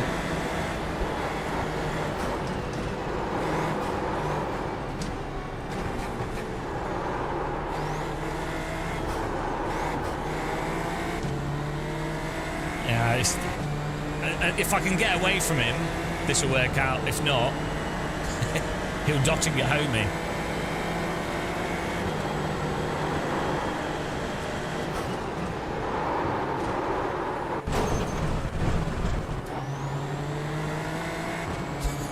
Bit of a grip issue there.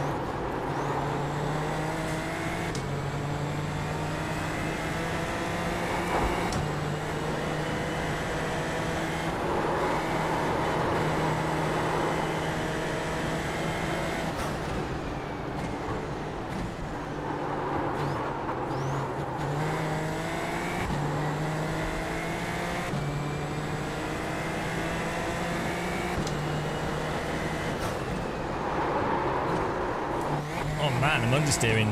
Chronic understeer.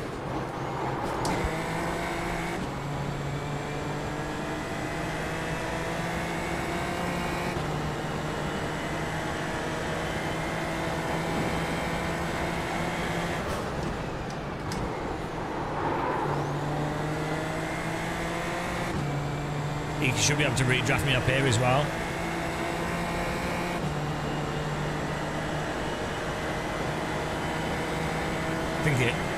I mean, if I was him, I'd probably just sit behind me until the dot and go home, but... Hello, Tumas. Hyper Schmidt. Yeah, he's just staying behind us.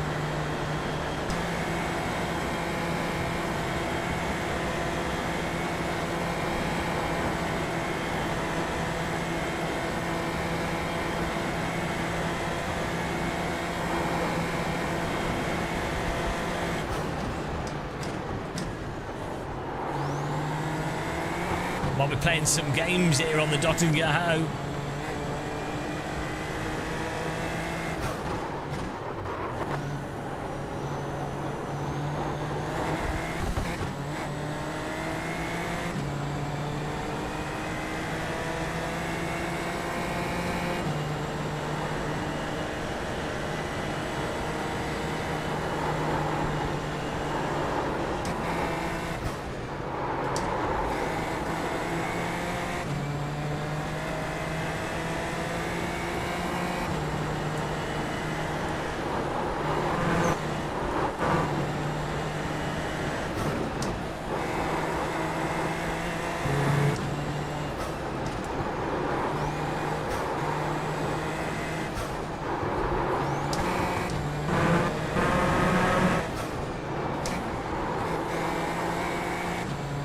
He seems to struggle on the lower speed corners.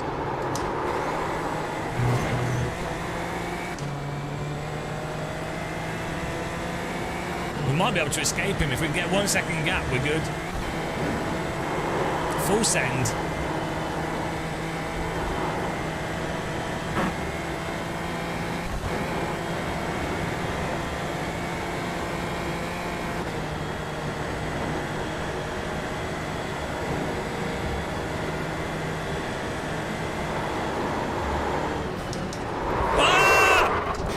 Racing. Fucking iRacing. You've got wheel damage. Oh well. We've got damage on the back end. Tyres are turned off. I wasn't pushing that hard. Off.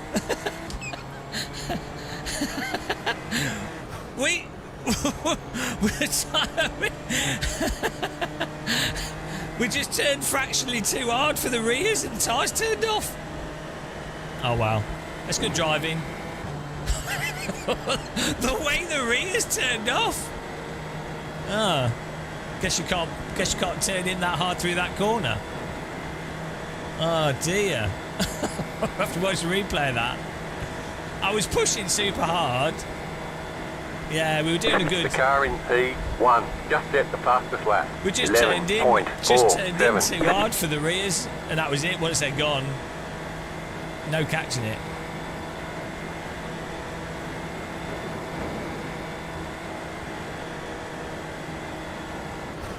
Car's fine.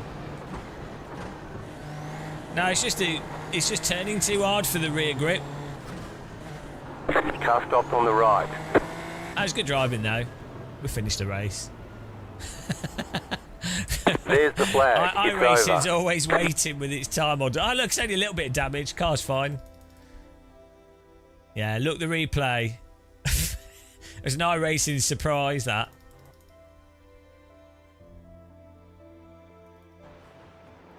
It's gone before. It's gone before. It's just. It's from the downshift and turning.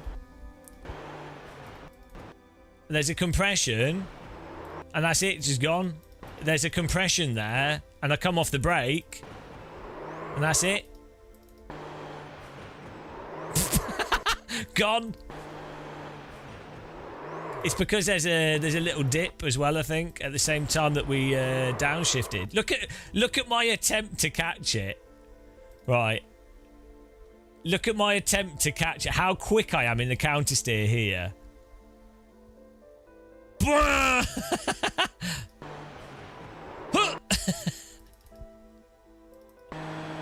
Yeah, it's the suspension bottoming out, I think.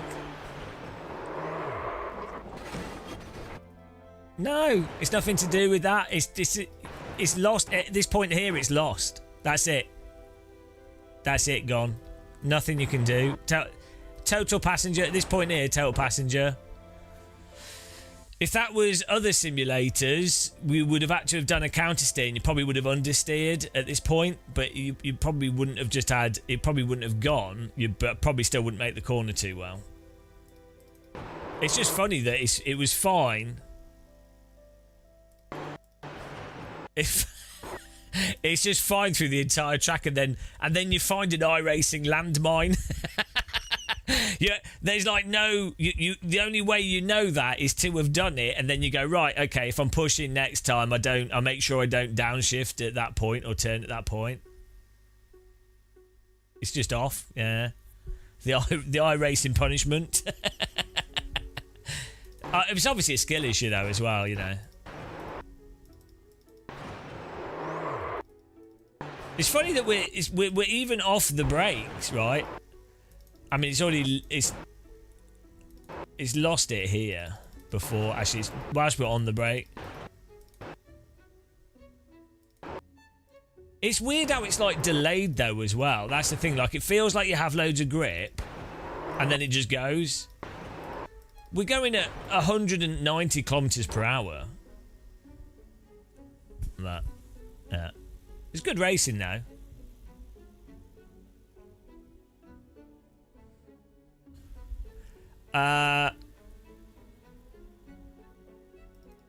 It's a fun car track combo.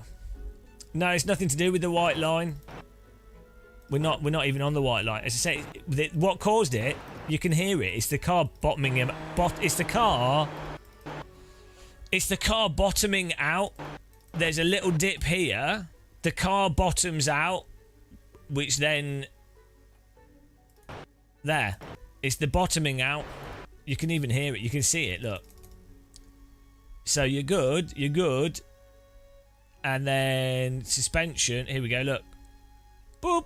Suspension's fully compressed itself. And then that's, for some reason, that's enough to turn the tyres off. I don't know why that would turn the tyres off entirely. That is a bit weird. Why would that... I mean, we are starting to turn. But why would that... Yeah, but you've still got downforce. You're still going at 110 kilometers per hour. It's because the grip can't return. So... What I don't know, I'm not a physics dynamicist, but the behaviour that I would imagine should happen, this could happen. I'm not saying this situation can happen, depends on the setup of the car and everything. So I'm not saying it's entirely wrong, But what I would imagine would happen most of the time, based off the rest of the lap and what we'd done and how it drove everywhere else, what would normally happen is the car would be unsettled by the bump, it would lose grip, and then immediately rebite, because hot slick tyres are ridiculous. Like, they would lose the grip and then go, ugh! And then you as a driver would be like, fuck! Right? It wouldn't be that it's lost the grip and, oh, that's it. A slow rotational slide. Do you know what I mean? This can happen, though. I'm not saying this doesn't happen. This is typically what happens in wet as well, rather than dry. It should just snap, and then you fast counter steer it. I mean, maybe I was a little bit slow on the counter steer, but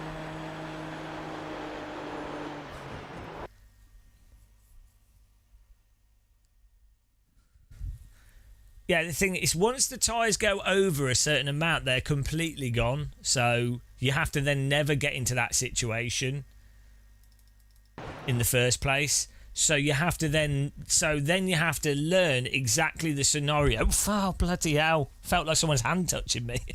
Fish attack!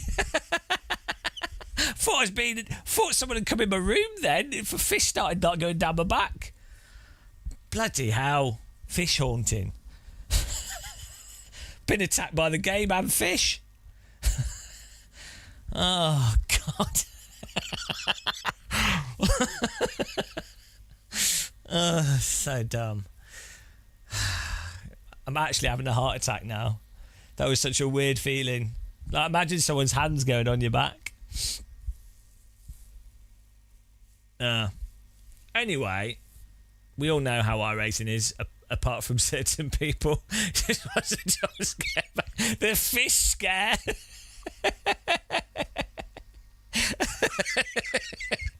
That's the danger of putting fish behind you. They're just waiting for the right moment. It's like a Tourette's tick. Maybe that's what it is. People don't have Tourette's. What they actually have is fish behind them. Ghost fish.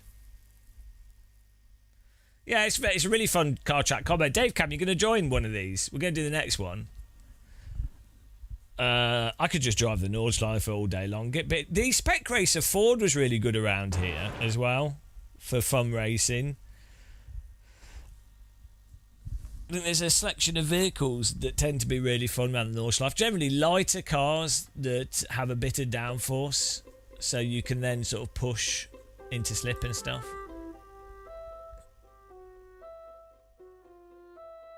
Building his new room. Nice. Why don't you live stream the building process to make people appreciate how terrible sim racing is? Most people don't show the they don't show the real side of it. You know, the reality of putting everything together. I've just got to check something quickly. I need a cup of tea, actually.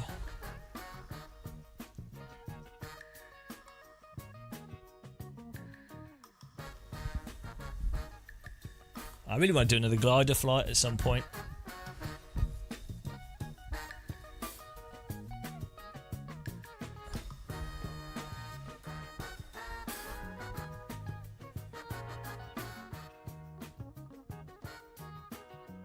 It's the side when you light it. Well, I just don't have a wife.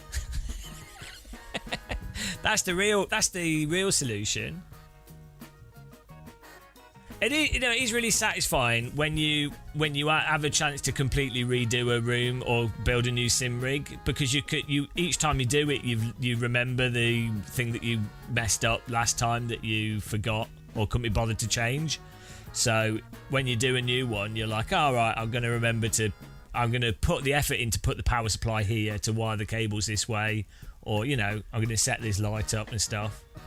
I think if you do, like, obviously if you're just doing it for yourself, it's different, but if you do content, if you make YouTube videos and live streams, the thing is, anytime you're doing sim rig stuff, it's getting in the way of actually doing your job. So you tend not to do stuff, even though it's like, even something you'd be like, oh, that really needs doing. You'd be like, well, ain't going to pay the bills, is it? So we'll just leave that. We're going to Sim Racing Expo. Dave Cam's going. Dave Cam's actually going to wear. He's going to wear part of the Hadrian's Wall as a costume, so everyone knows that he's Northern.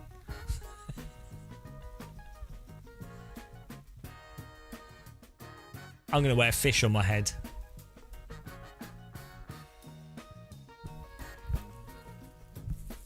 Oh, I need a cup of tea, guys. We need a cup of tea. Why aren't you doing Expo? Oh, no. Ah. Are you going to the American one? It does. I think it is a bit hard to, like... The thing is you start going to lots of events, it just takes so much time away from stuff, and it is actually hard to fit it in with stuff, because an event normally is a week.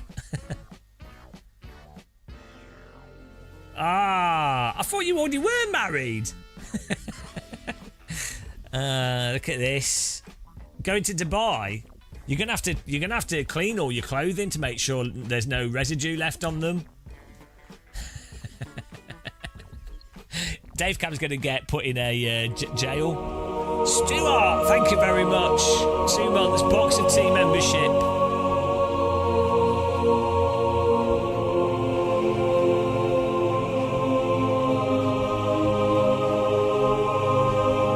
Thank you. Blessed be the Church of Force Feedback. I don't think congratulations is the right thing to say. It's more condolences to Mrs. Dave Cam, really. Like, let's be honest. It's sorry for your loss.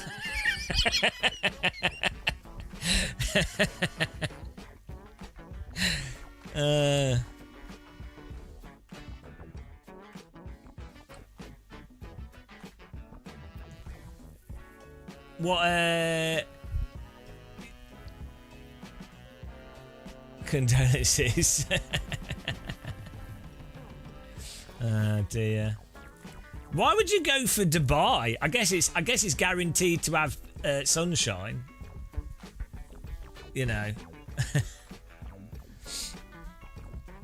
He's gonna go to the top of the Burj Khalifa and do like one of those Will Smith photos on the top with a sim rig.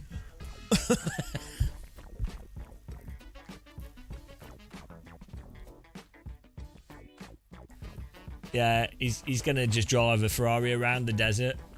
It's not really for a wedding. He's going to do one of those motorway drift videos.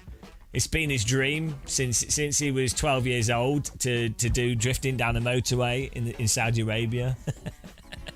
He's going to do one of those videos where they two-wheel it down a motorway. They two-wheel it on a motorway, and Dave Cam's going to lean out the window and replace the wheel. As his wife is holding the car on two wheels. It's what his dream is. He's always wanted to do that. You know, it's not what I want to do, but fair play.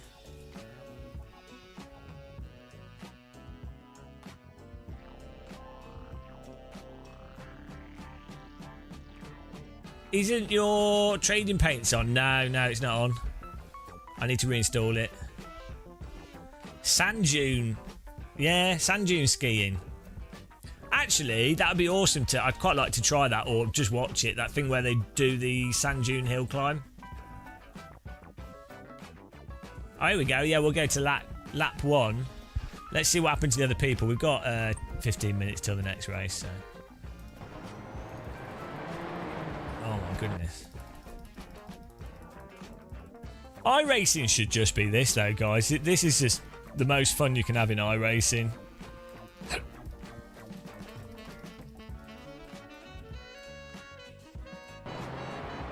I really do like skiing.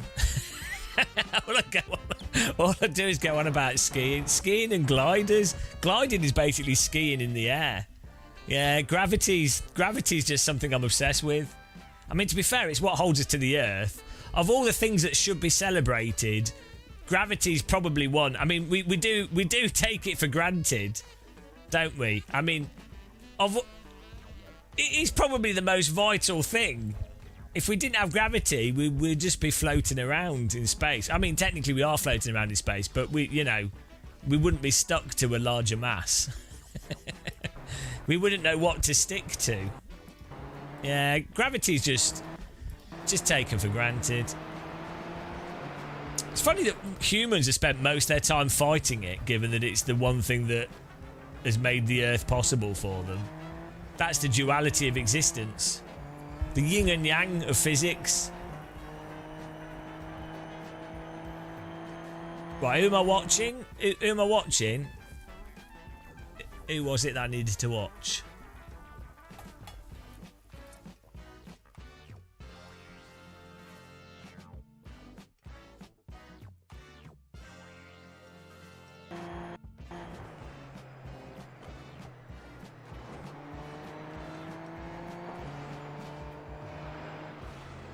There was a lot of shouting in this race. Ball Andrew, what's your naming game? Naming game! Is it Andrew Maloney? What a baloney. I need a cup of tea actually before Let's Race as well. Why was everyone complaining?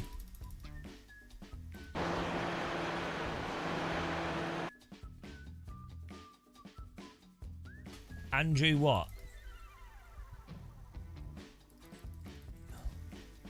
Is this you? Okay. Is there like 5 Andrews in this?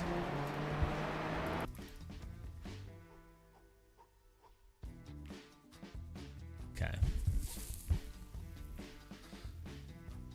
I need to put some cream on my beard actually. My face is dry. Oh, here we go. My face is dried out. Oh, Andrew Kroll. I think that's unresponsive. Yeah, I mean that's just disgusting. I don't know what you were doing. Did you miss the break point? Oh, he can't slow down. He knows if he pushes the brake any harder, he's going to lock up. The car in front did try to move out of the way.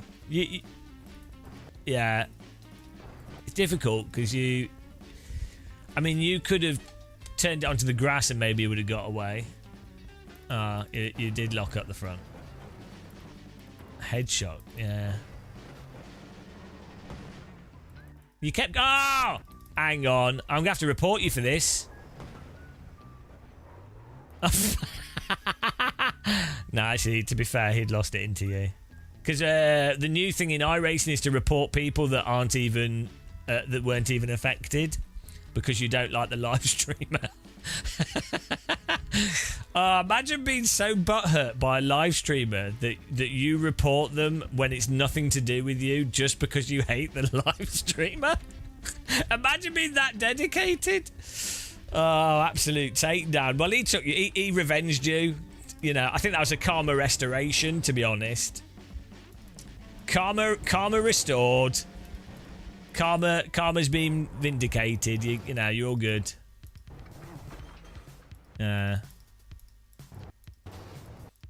Why did the green car lose it? Oh no, why did this guy lose it? Why is everyone just crashing it? That banana I put on the floor was really good value. Oh no! This car is the worst for getting roller coastered. Like, can you imagine the damage? Like the under tray on these cars is like, right? These cars are probably like 200,000, maybe like 180,000. That might be cheaper than that actually, but the under tray is probably like 25k to replace. I don't even know if you can actually. It might be a single. It would have like a, you know, if you didn't, let's say you didn't snap the car. Let's have a look. But yeah.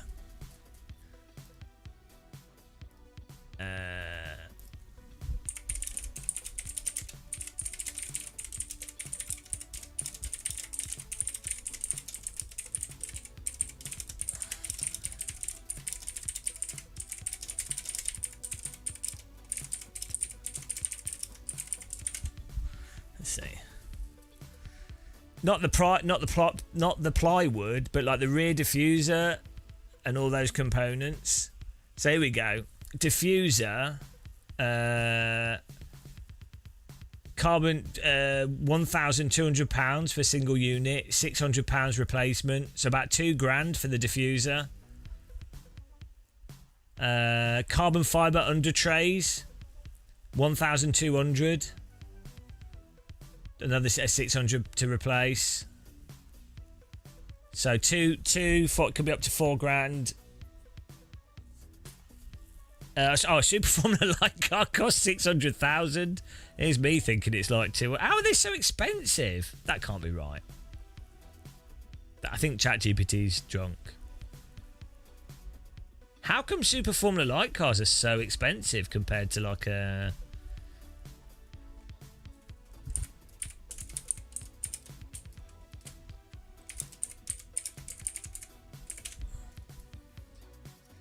Morning, Sky Blue.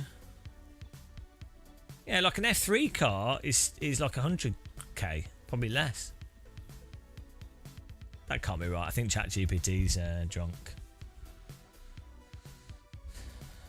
Normally, it's the thing with the race cars is a lot of it is just like all the tyres, the running, engineers. You know, the whole setup is what's really expensive. Not. Well, I mean, the car's expensive, but you know what I mean. It's the whole operation. It's like with boats. You could buy a boat for not crazy amounts of money, but then you're like, oh, dry dock every year or two, treating the hull, engine replacements, engine repair, you know, all the stuff.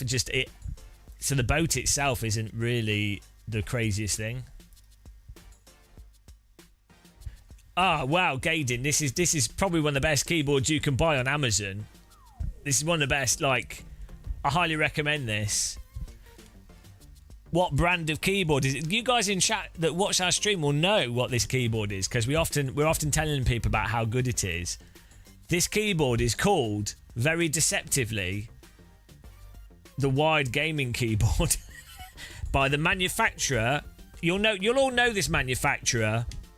It's a very famous brand and very famous keyboard manufacturer. It is the Dangong Yang Zerong Trading Co. Limited, room 204, number 74, Hamen Zanlian Night Street, Hamen Village, Hamen Town, Duanguan City, Guangdong. That's actually the company name.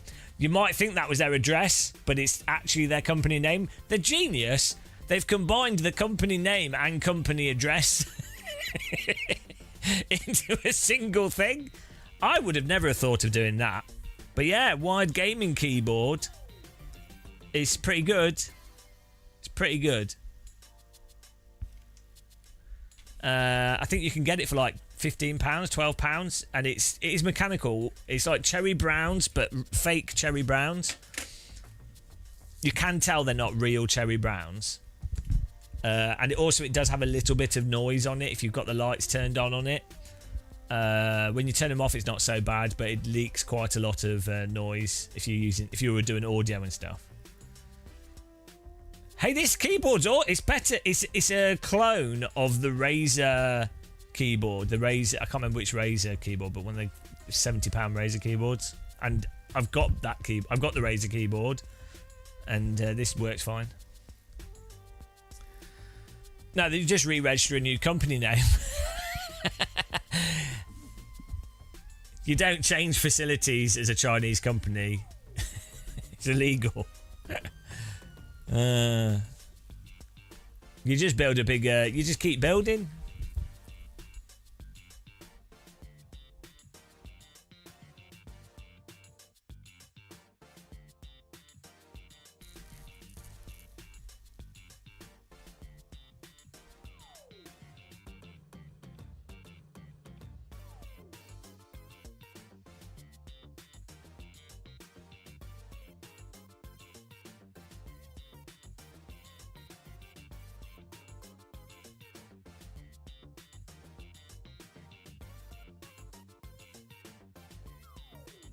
Right.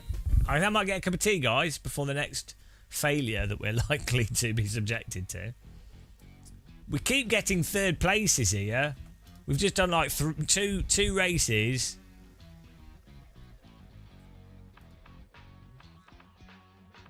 It's always the third place guys slower than P1 and 2, and then we can't pass them. Oh, we got fourth. Oh yeah, no, we binned it in the last one. I forgot. The pace car is out of control. Yeah, we keep getting fourth place. Oh, we got third place in that one, fourth in the other one. What is going on?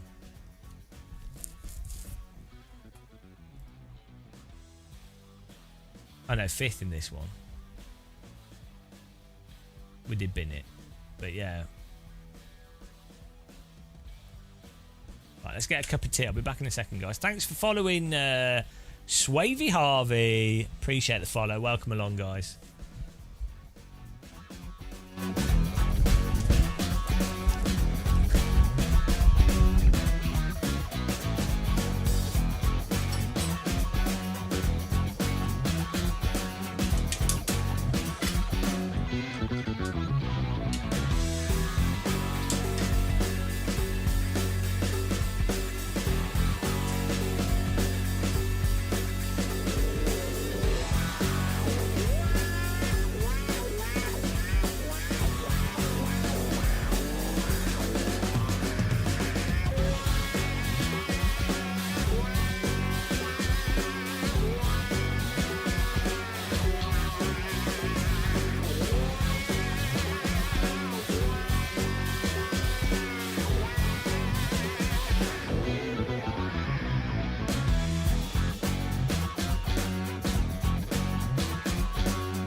Hello.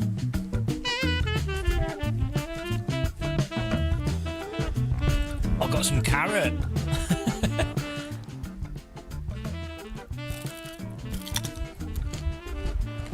What's the worst thing to eat on a live stream? Probably carrots. Can't get your carrots in though.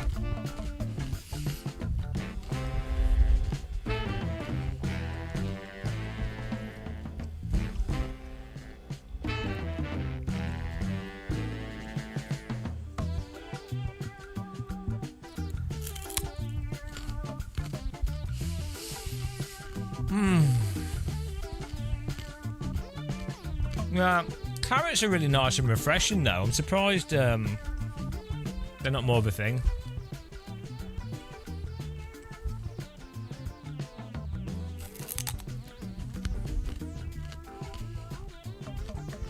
Probably the cheapest food you can get as well. Like carrots like 5p.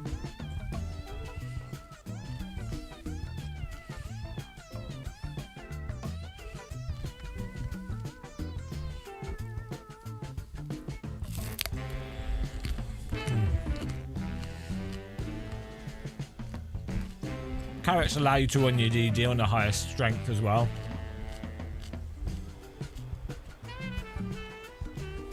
That little bar on the right. Be fun to go there.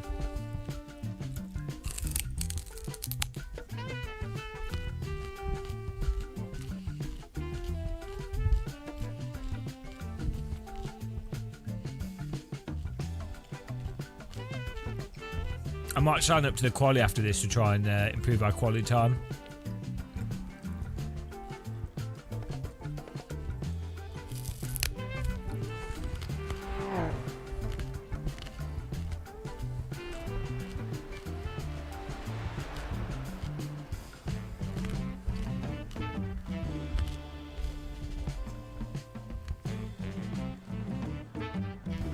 The pace car is out of control. JT, thanks for following. Welcome. Guten Morgen. Hello, Jimmy Jones. Welcome to the carrot zone. We're having a carrot break.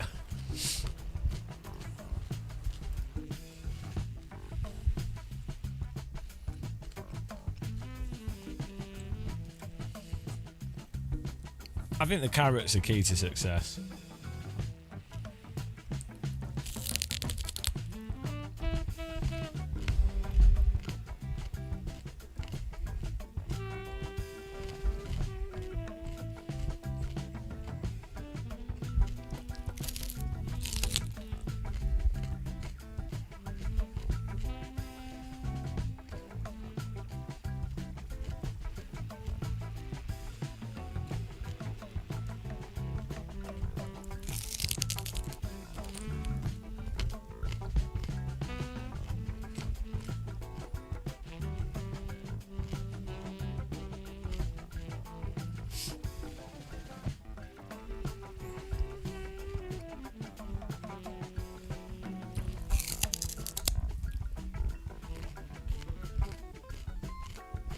Fine.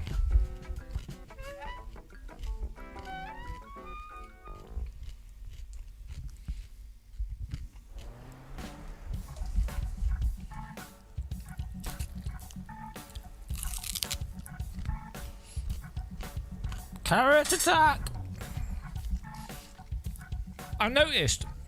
Are you meant to put carrots in the fridge? Because when I do, they sweat. They don't seem to go off. You're not supposed to put tomatoes in the fridge, but I always feel like stuff in the fridge is fresher.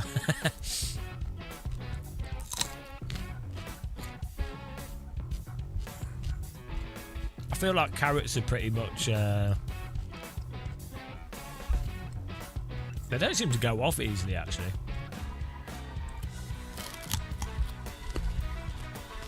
Yeah, apparently if you put tomatoes in the fridge, they lose their flavour.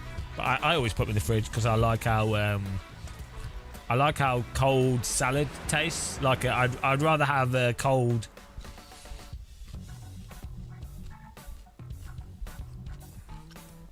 Yeah, I like cold tomatoes in my salad. Yeah.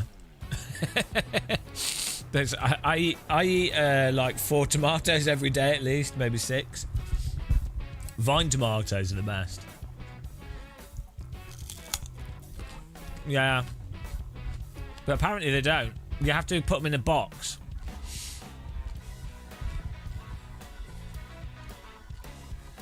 Don't put chocolate in there, why not? I like chocolate in the fridge. Maybe... I don't know, I like cold chocolate.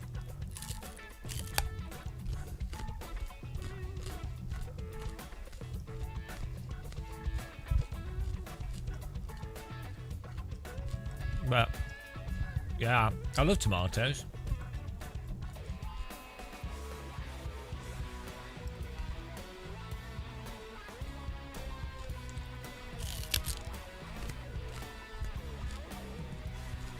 You get tomatoes in polystyrene bait. What?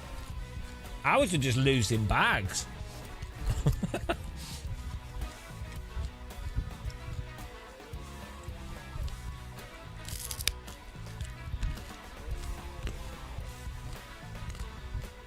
I found having like 2 tomatoes for breakfast with a carrot is really nice.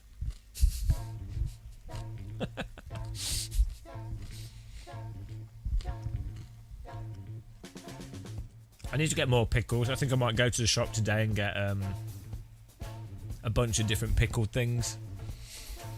That's nice as well. Pickled stuff in the fridge, like gherkins and whatever. Anything pickled, put it in the fridge, even though you don't need to.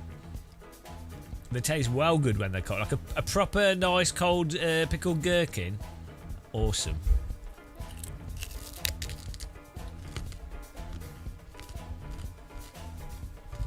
Right, here we go.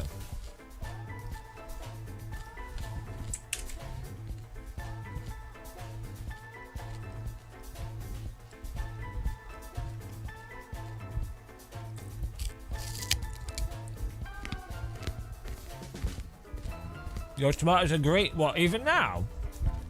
I noticed that blackberries have already started to come out, which is, it seems to be earlier every year.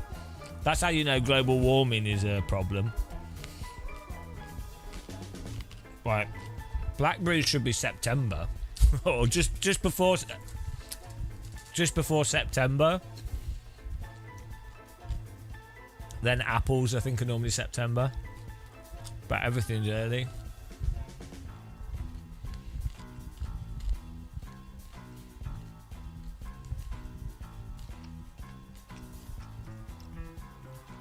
Global warming is the solution. Yeah, that is a benefit. Unfortunately, all our seawater and rivers are filled with shit, so we still have to go to other people's water.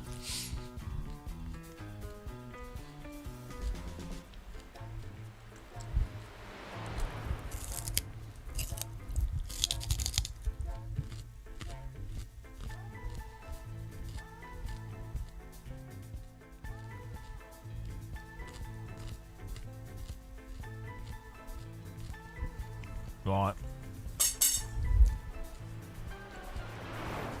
Here we go.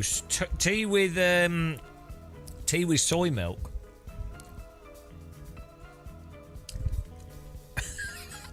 That's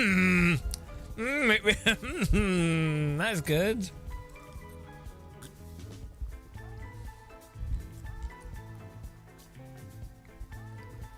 Yeah, maybe not. I mean, soy milk's probably alright in coffee, but yeah, it's too strong for tea. I mean, it's still tea. It's not. It's alright. It's passable. It's still tea, but yeah. I didn't try the almond milk in tea. Almond milk in coffee was fine.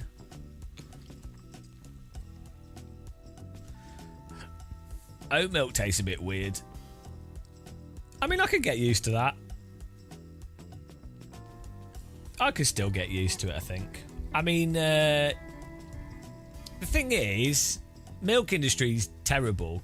Meat industry's terrible, so really. One lap to green. Line up on the right side. Pit road is closed right now. The estimated strength of field is 2,481.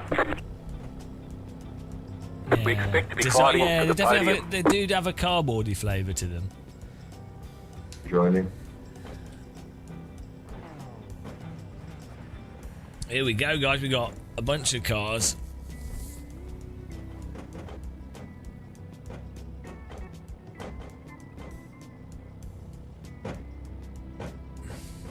Still waiting on 2 cars to grid. Yeah, to be honest, I'm not missing eating meat. Like I've been vegetarian for like a month now, I think, give or take. I mean, I have had like random meat on like pizzas that had stuff on it. I'm not like, oh, don't eat meat. You know, I don't really care, but you know, I've not bought any meat intentionally, and I don't really mind actually.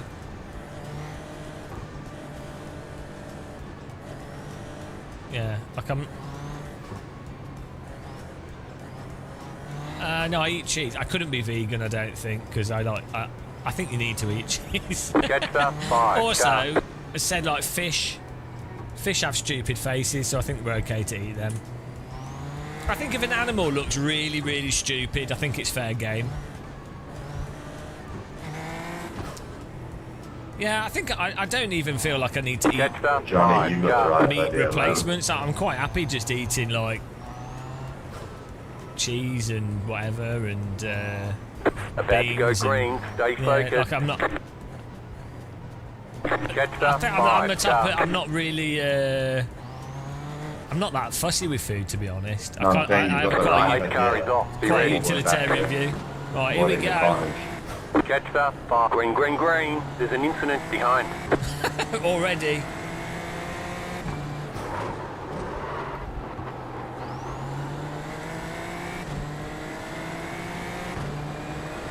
Let's go.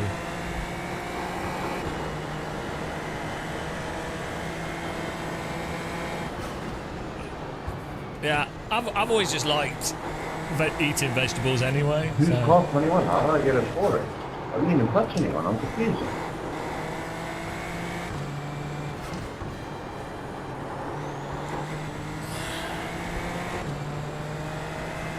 Tim, I know you've got down there to see the move, mate.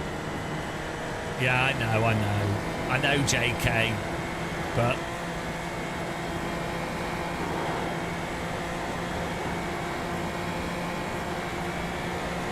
is this the guy who always runs wide on YouTube corner? I run wide on every corner. Car right. Keep to the left. Clear.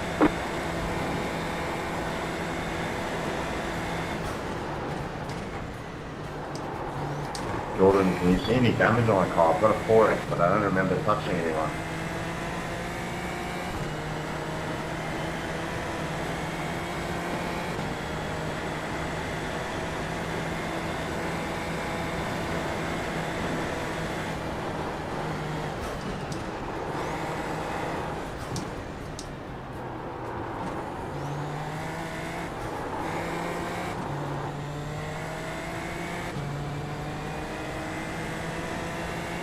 Random call sign, hello guys. Check out Random Call Sign on YouTube. Not just a good sim racing YouTube channel, but probably the sexiest sim racer. World's #1 sim racing underwear model.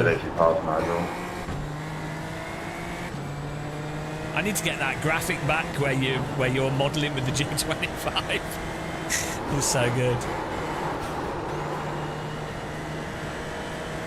No, they haven't. You've got the Dad Bod Supreme. That's all the rage these days. Dad Bod You've got about 5 Supreme. laps of fuel left. You're handsome. Shut up. Like, you look well good in your videos. You shit.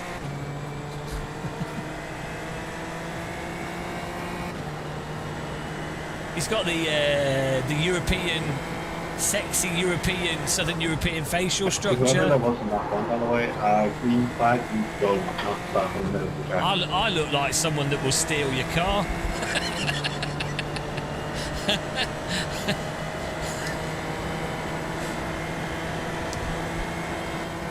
If you see people looking like me walking around, it's time to install security cameras.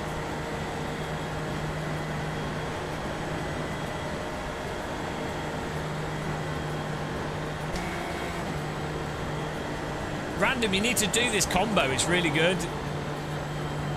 You should do this.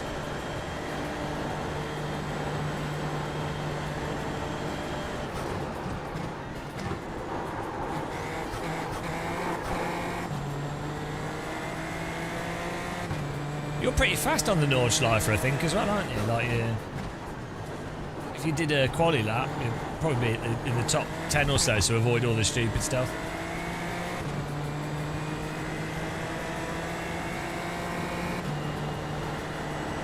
I'm in the sort of no man's land of not terrible, but I don't have the mega pace that some of these guys have.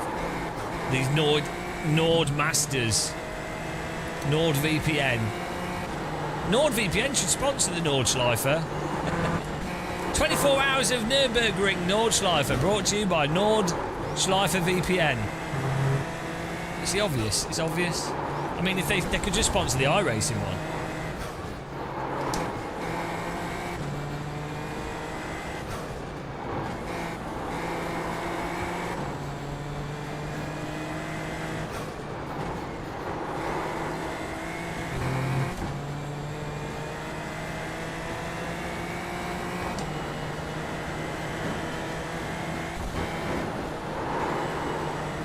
Did you guys see Random Call Sign's overtake of the BMW? He rented a Porsche recently and overtook a BMW. You probably saw the clip on the internet. It was quite popular. A lot of people are like going, what a bad driver. I thought it was a good overtake myself. Who put the grass there?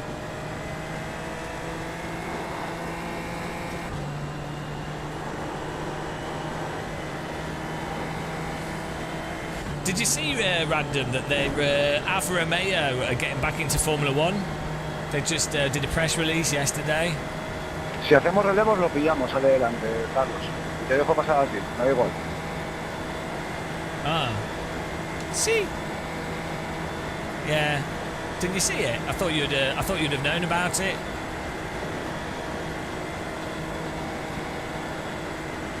Don't think they've lined the drivers up yet.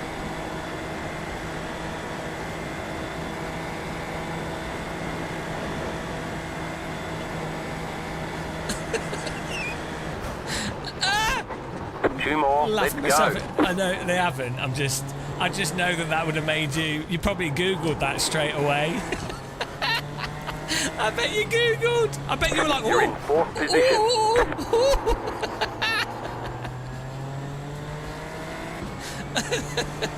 I bet you Googled. Why no motion rig? If we did have one, we'd set it up super minimal. I'm not against motion rig. I do think they're actually pretty amazing, but there's a couple of reasons for my setup. It's a little bit awkward. Bloody hell. Spin of the wheels. T1 Kill the Butcher been doing GT3 at Monza in LMU, and T1 has been like that BMW clip. Well, you know, it's nice that sim racers can reenact what they see in real life. That is true. That's a big downside of motion rigs.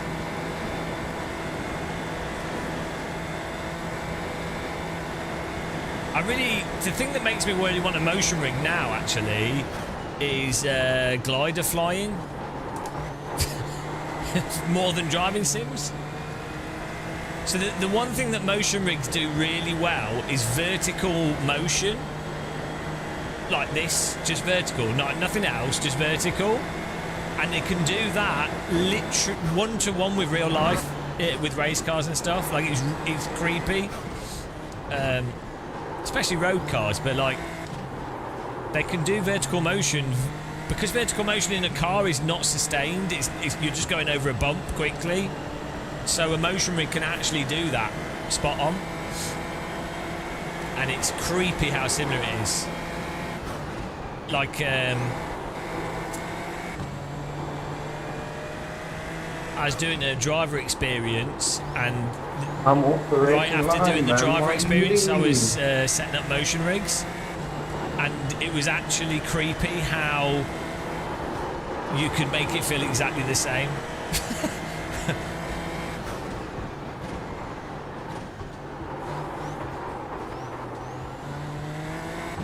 Yeah, I think if they were like $2,000, I think the cheapest And ones the you can damage get is are good, like like, as well. $4,000, the cheapest good ones. The The thing is, the it's the damage. kind of thing that lasts forever though, so what I would say is it would be worth, if it looked really cool, and if you do sim racing a lot, it was the kind of thing that'd be worth saving up towards long term. You know, just put some money aside every month and go like, well, you know, that's my motion rig fund.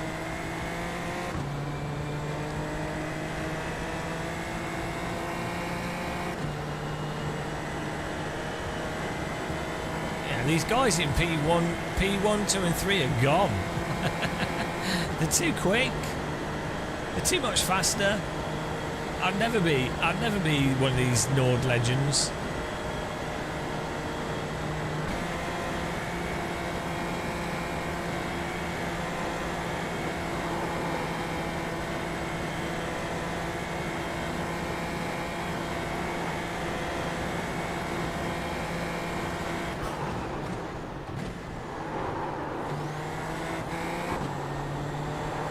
Oh, that's where you die. You do not want to be turning on that curb.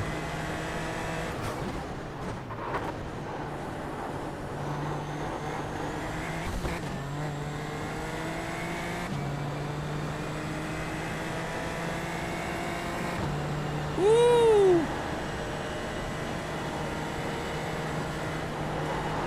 Whee! I mean, it's such a good track. It's such a good track. How did Germans come up with this? This is what happens when a country's like, oh, we need to give work to people. What should we do? Let's build a giant racetrack in the countryside. Oh, okay. We will build the road in the countryside and there will be no exit. And there will be doner kebab every 6 kilometers. And this will be good.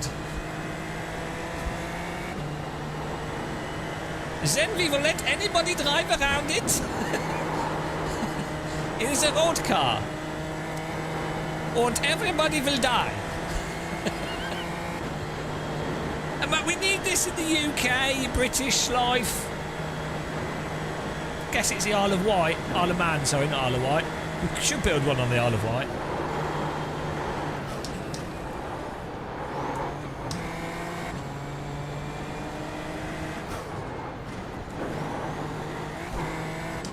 Doner kebabs everywhere. But what if I get hungry around the track? My German's turning Jewish. What if I get hungry and I need to eat? Once I am halfway around the track. Ah! Do not worry. Do not worry. We have built the Doner restaurant. Und Diner. Das ist sehr gut. Ja und?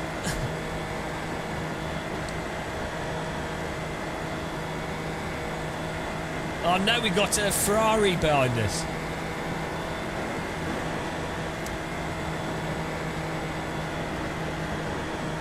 White flag this time. Oh, understeer this time. We've got a battle here.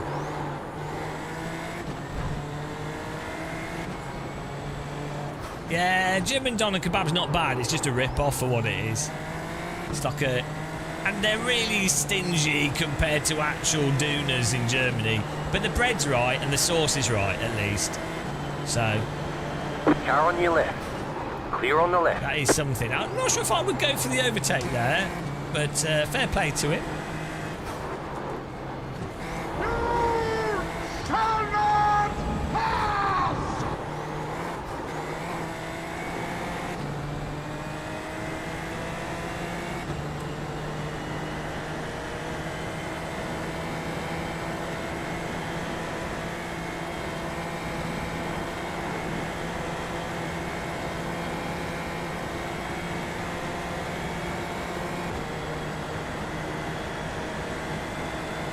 I think the thing is, kebabs in the Right UK side.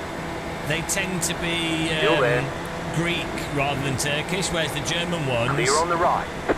I think, are Turkish kebabs. Left side. Like the Turkish Clear. approach of doing it. And I don't mean to be rude to the Greeks, but I think the Turks have got kebabs down a bit better. Sorry, Greece. You do other stuff. Left side. Okay. Clear. Interesting moves. You do other stuff better. You do like nice Parthenons and yogurt and honey and maybe olive oil. You're going to kill each other, man. We should do a video, kebab versus Greek. We could go to Greece and have the best kebab in Greece, and then go to Turkey, and we'll see. We'll see who does the best kebab.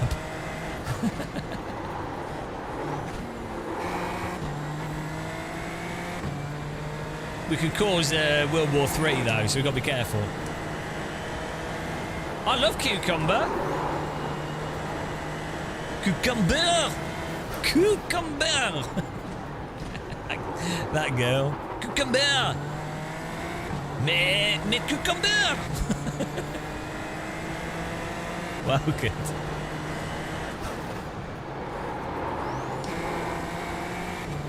Why do you like cucumber? It's well nice. It's mostly water though, it's kind of pointless. Polish kebabs are good as well, but I think that's just Turkish again.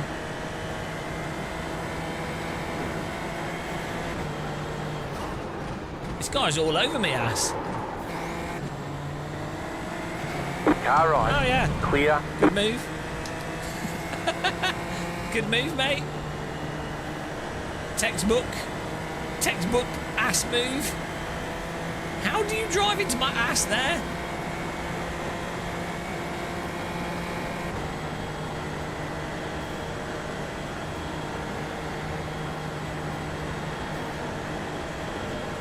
Car right. Stay on the left. Clear. This guy doesn't have much patience, does he? Did he get records before the end of the race?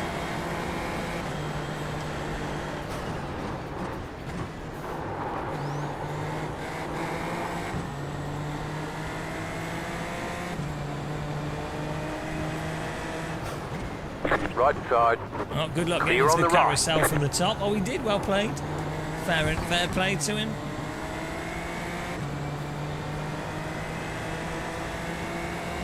He's riding me like a bull. I'm just going to get... He is definitely murdering me. Ah, I got murdered by the curbs. We're still going. Woo!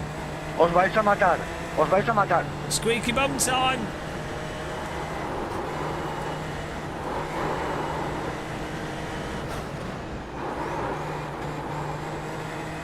A bit of a rodeo here.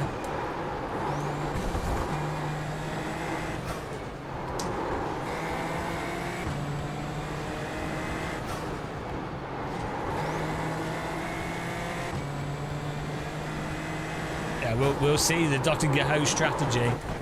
Oh, I keep doing that. Left side. You cut the course. You've got to slow down and give up that time. Clear on the left. Here we go. Ah, too slow. He's got away from us. Disaster. My plan failed. My plan went to pot. Oh no. Maybe the car behind us will draft us and then we can redraft him. Or we might be okay. Oh no, we're just out of it. Ah, what a strategic failure, guys. I'd like to apologise to my sponsors. Huge error. Right, let's see if we can redraft the car behind us. Right side. Stay on the left. Clear.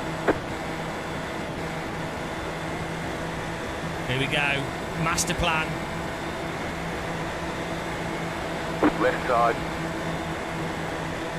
Still there. Hold your line. The car in P2 just set the fastest lap. 10.099. Stay on the right, still there. Clear on the left. There's an incident behind.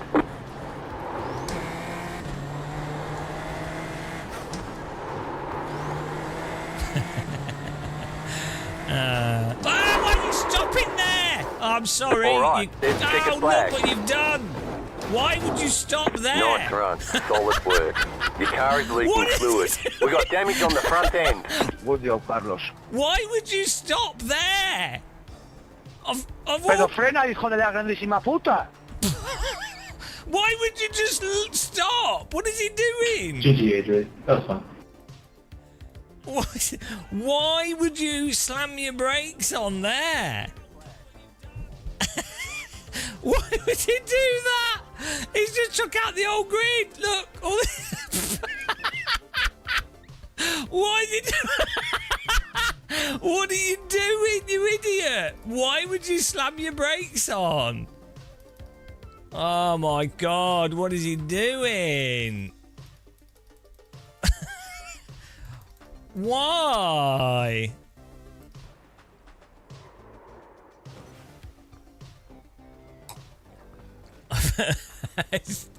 Look what you did. You ended up upside down, you idiot. Bloody hell. Look at this. This car's just a pile up. Huge pile up of cars. Why would you put your brakes on there? Shocking behaviour. Just the way that this results in a huge pile up of Super Formula lights.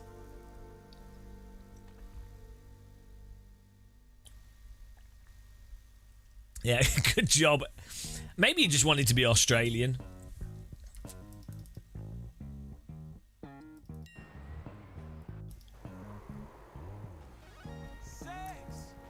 Oh, here we go.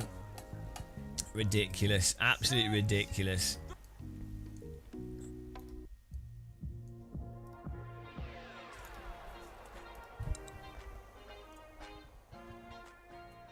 Let's see what happened at the start of this. Yeah, I mean, I can't react to someone just doing a full lockup there. This is so dumb.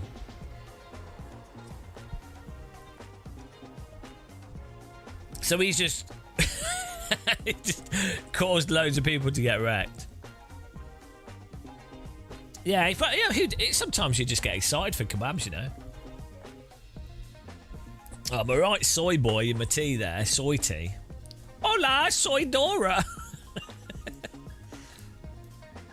I'm already chortling. I've only come onto the stream, most realistic stream ever. Hola! ¿Dónde no break, por favor? The guy on voice chat. Hang on. I'm sorry, you... Oh, look what you've done!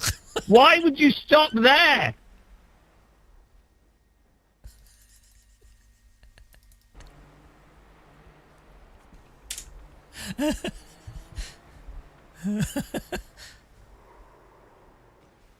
I'm sorry, you... Oh, look what you've done! Why would you stop there? Would you, Carlos? Pero frena, hijo de la grandísima puta! Need to save that. I need to save that. Where is he? Ignacio Alvarez. Where is he? Hang on. Would you, Carlos? Pero frena, hijo de la grandísima puta! Why does this car come reversing into Would him? you, Carlos?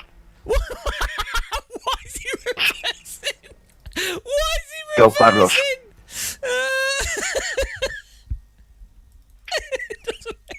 Yo, Why Carlos. is he in reverse? Why is he in reverse? Would you, Carlos? Carlos. Pero frena, hijo de la grandísima puta!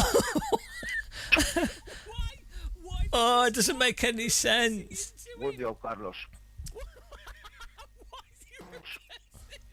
Oh, it's the Yo, Carlos. right. This doesn't make any sense. What's he doing? I'm sorry, you... Oh, look what you've done!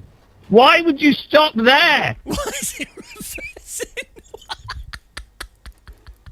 Would you, Carlos? Pero frena, hijo de la grandísima puta! Oh, it's the right. This doesn't make any. I don't get it. I don't get it. I'm sorry, you... Oh! I'm sorry, you... Oh, look what you've done! Why would you stop there? Would you, Carlos? Pero frena, hijo de la grandísima puta! I'm saving these clips. They're so good. Ah, dear, it's a good clip. I'm sorry, you... Oh, look what you've done! Yeah, Why would you stop there? Yeah, that's fine. Would you, Carlos? Pero frena, hijo de la grandísima puta! I need to save the audio clip. Hang on. Was he saying like use your brakes? Friend, I think it because in French that's brake. So he's probably like, why you need to stay on your brakes, you something or other. Your something, your mother. That is the impression I got.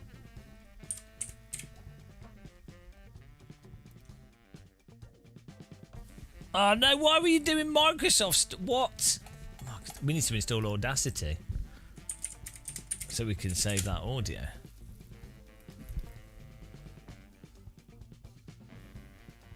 Download Audacity 3.7.4. They've changed their website since I last downloaded this.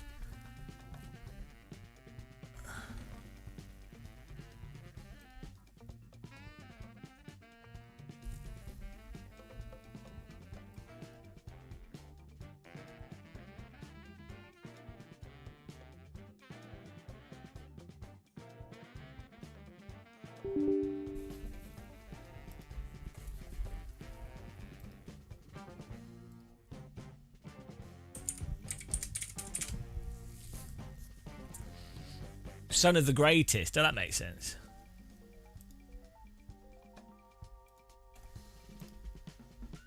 Let's try and download Audacity without installing it as a load of rubbish in it. Here we go. It's like the... do you remember when you download files back in the day? And they'd always be on like... Was it like 2 cows? Or like... The file websites, and you'd have to they'd always bundle them with shit that would ruin your computer.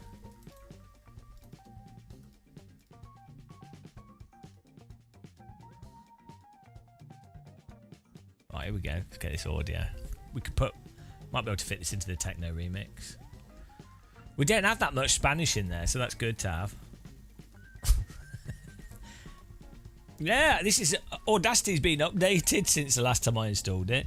I feel like I'm in the future now.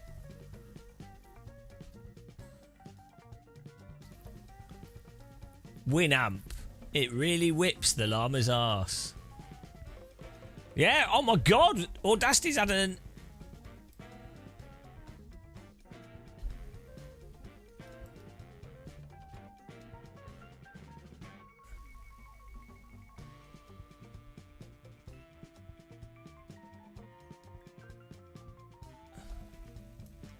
Audacity's being changed. Look at this. When did this happen? So when did Audacity get a new user interface and everything? It's crazy. The future, guys.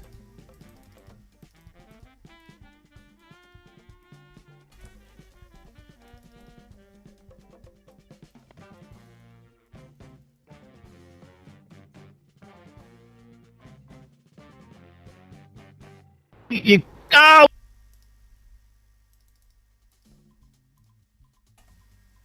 funny that safety car is classed as a car.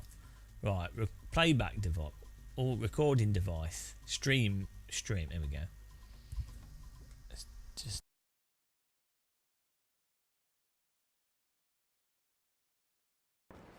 I'm sorry, you... Oh, no, what you've done! Why would you stop there? Wodio, Carlos. Pero frena, hijo de la grandísima puta. GG, Adrian. That was fun. Right. Pero frena, hijo de la grandísima puta. Save that. Export as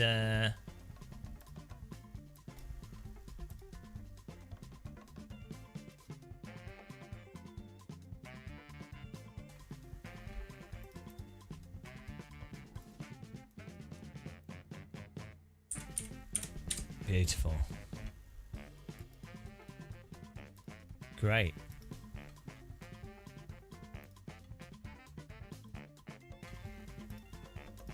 Okay. Woo. No, I don't know. I think it's got this options there. I think it's, yeah, maybe they are trying to make it more like that, which is kind of going against the point of Audacity, but I don't know. As long as it works to record, I think that's fine. As long as they don't bloat it too much. Because that was the reason why I always used Audacity, as it was basically like, what was the Windows thing called? Was it just called Windows Wave Editor? What was it called?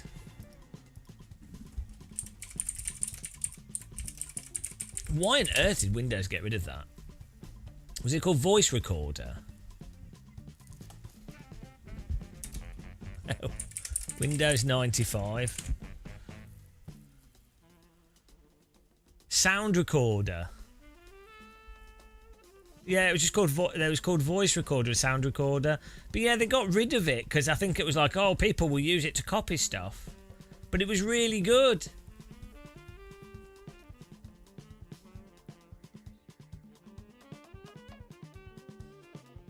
Here we go. Since Windows 3.0. But they got rid of, like, yeah. There was also Windows Movie Maker as well. Windows Video Editor was actually fine. Why did Microsoft get rid of...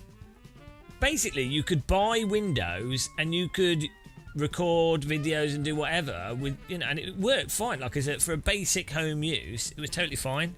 Even Apple used to have like a whole bunch of stuff that it was included that was really good. And then for some reason, you know, I guess they wanted to make people pay for it separately or something, or they didn't want to have to keep updating it. I don't know.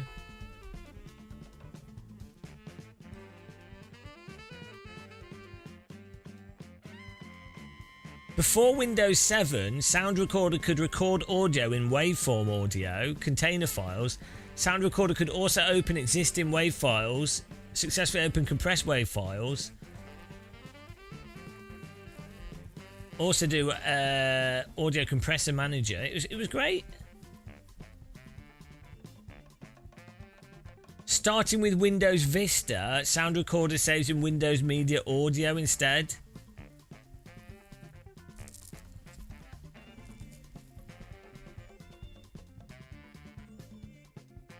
Windows Voice Recorder in Windows 10 only records in MPEG 4.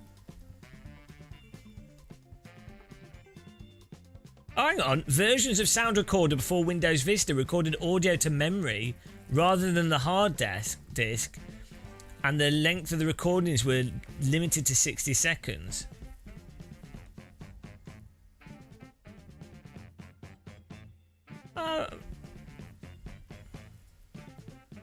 Clipchamp?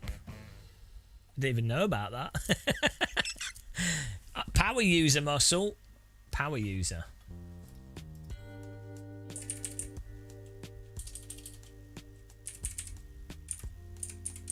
Didn't even know. We're going to do the next race, guys. Yeah, and because Windows went through that whole phase of... they went through that whole phase of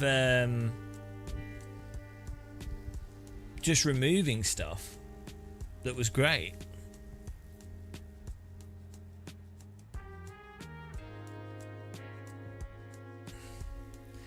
I think we can all agree that Windows XP, that's the best Windows. I'm not having too many problems with Windows 11, but it just feels like the UI's all over the place. Windows XP was consistent. Like, it might have been a bit shit, don't get me wrong, but once you'd done the UI and set it up how you like it, the graphic size and everything, and got it all sorted out, like the network interfaces, everything else. It wasn't XP was built off Windows NT, wasn't it?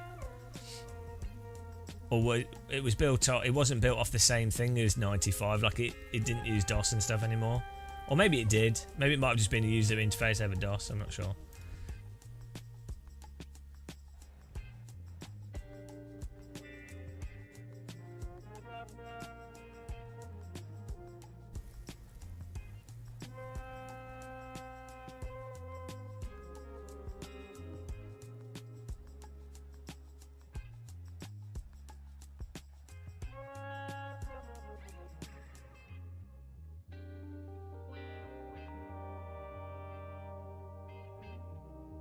Well, hang on. We got a comment on our last video. Here we go. You ready, guys?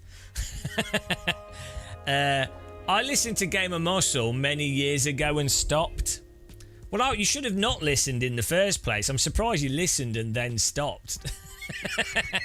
Why would you listen to anybody in the first place? I listened to him years ago and then stopped. Best thing you could have done, really. Maybe not started. About like starting a comment with that. That's the opening start of a comment. I listened to this person many years ago and then stopped. He has a serious dislike of iRacing and always has. I would like to see if R Factor 2 and ACC, P Cars and any racing game has live moderation for their multiplayer races. Right, now, the mistake he's made there is that R Factor 2, ACC, P Cars are not charging a monthly fee for their game. And they're not only online service games, and they cost 1/20th the price.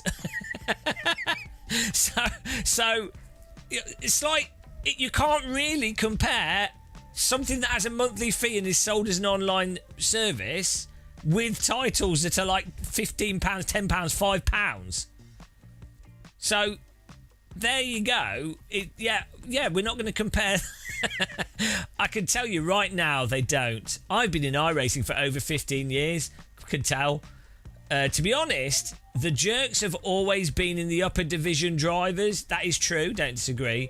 I'm slow. Division 7 or 8 in iRacing, fine.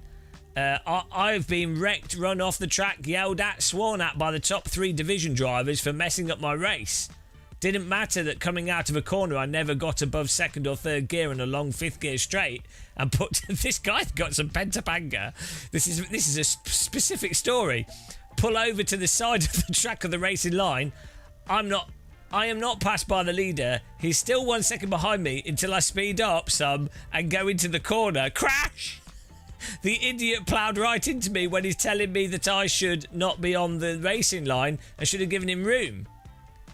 That's the kind of person Gamer Muscle has always reminded me of. What? Wait, hang on. I can't even follow that story. It was too much to take in. I have most of the modern racing titles and I'll still stick with iRacing and just do my AI racing series that have set up to be fun or run time trials. Doing time trials, I've had a very successful career in iRacing. Scoring a certificate for 8 consecutive seasons really is nothing to sneeze at. Right, that's an interesting comment, but has absolutely nothing to do with iRacing not moderating their servers very well. Right, what does that have to do with the video we just uploaded was that iRacing needs to do a better job of moderating and can use some game design to moderate things better, and the Spa 22 split shenanigans is actually a reflection on iRacing as much as it is the drivers that were being idiots, right? So yeah, it's strange. I agree that iRacing... Here we go. I agree that iRacing should do more. However, your point that action should not affect their real life is not sitting right with me.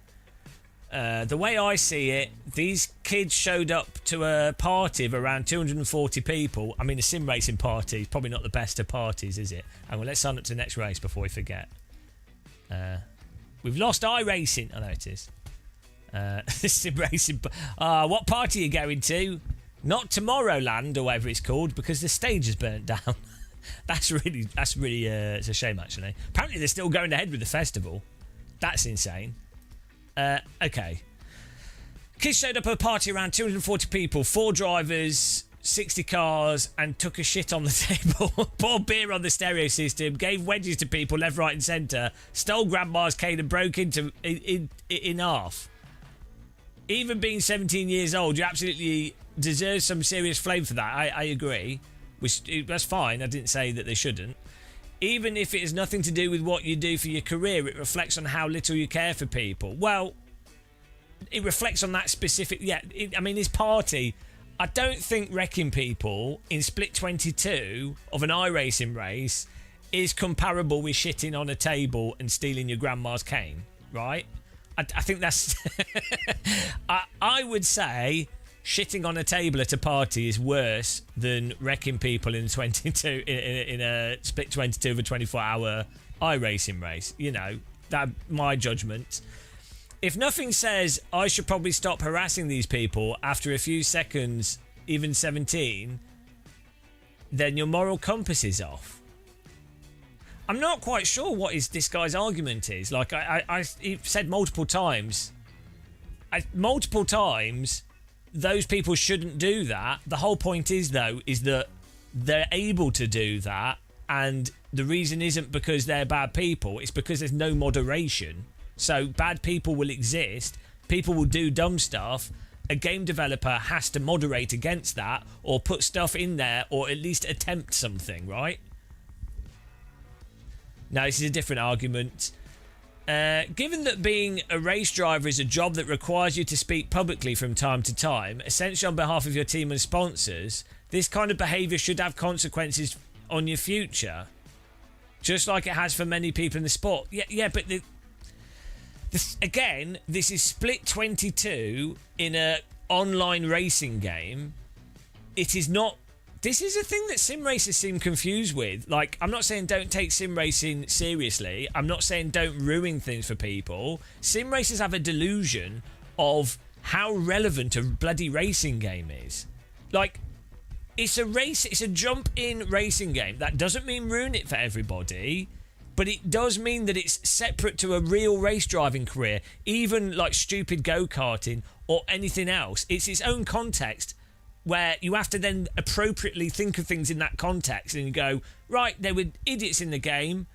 They weren't racist. They didn't do stuff that has wider stuff. They ruined people in a video game, right? They didn't harass people out of the video game. They crashed into people in the video game. Ban them from the video game, but you can't then ruin their career. Sure, if someone is publicly racist or attacks people, or that is something that actually applies globally, because that's outside of a specific video game.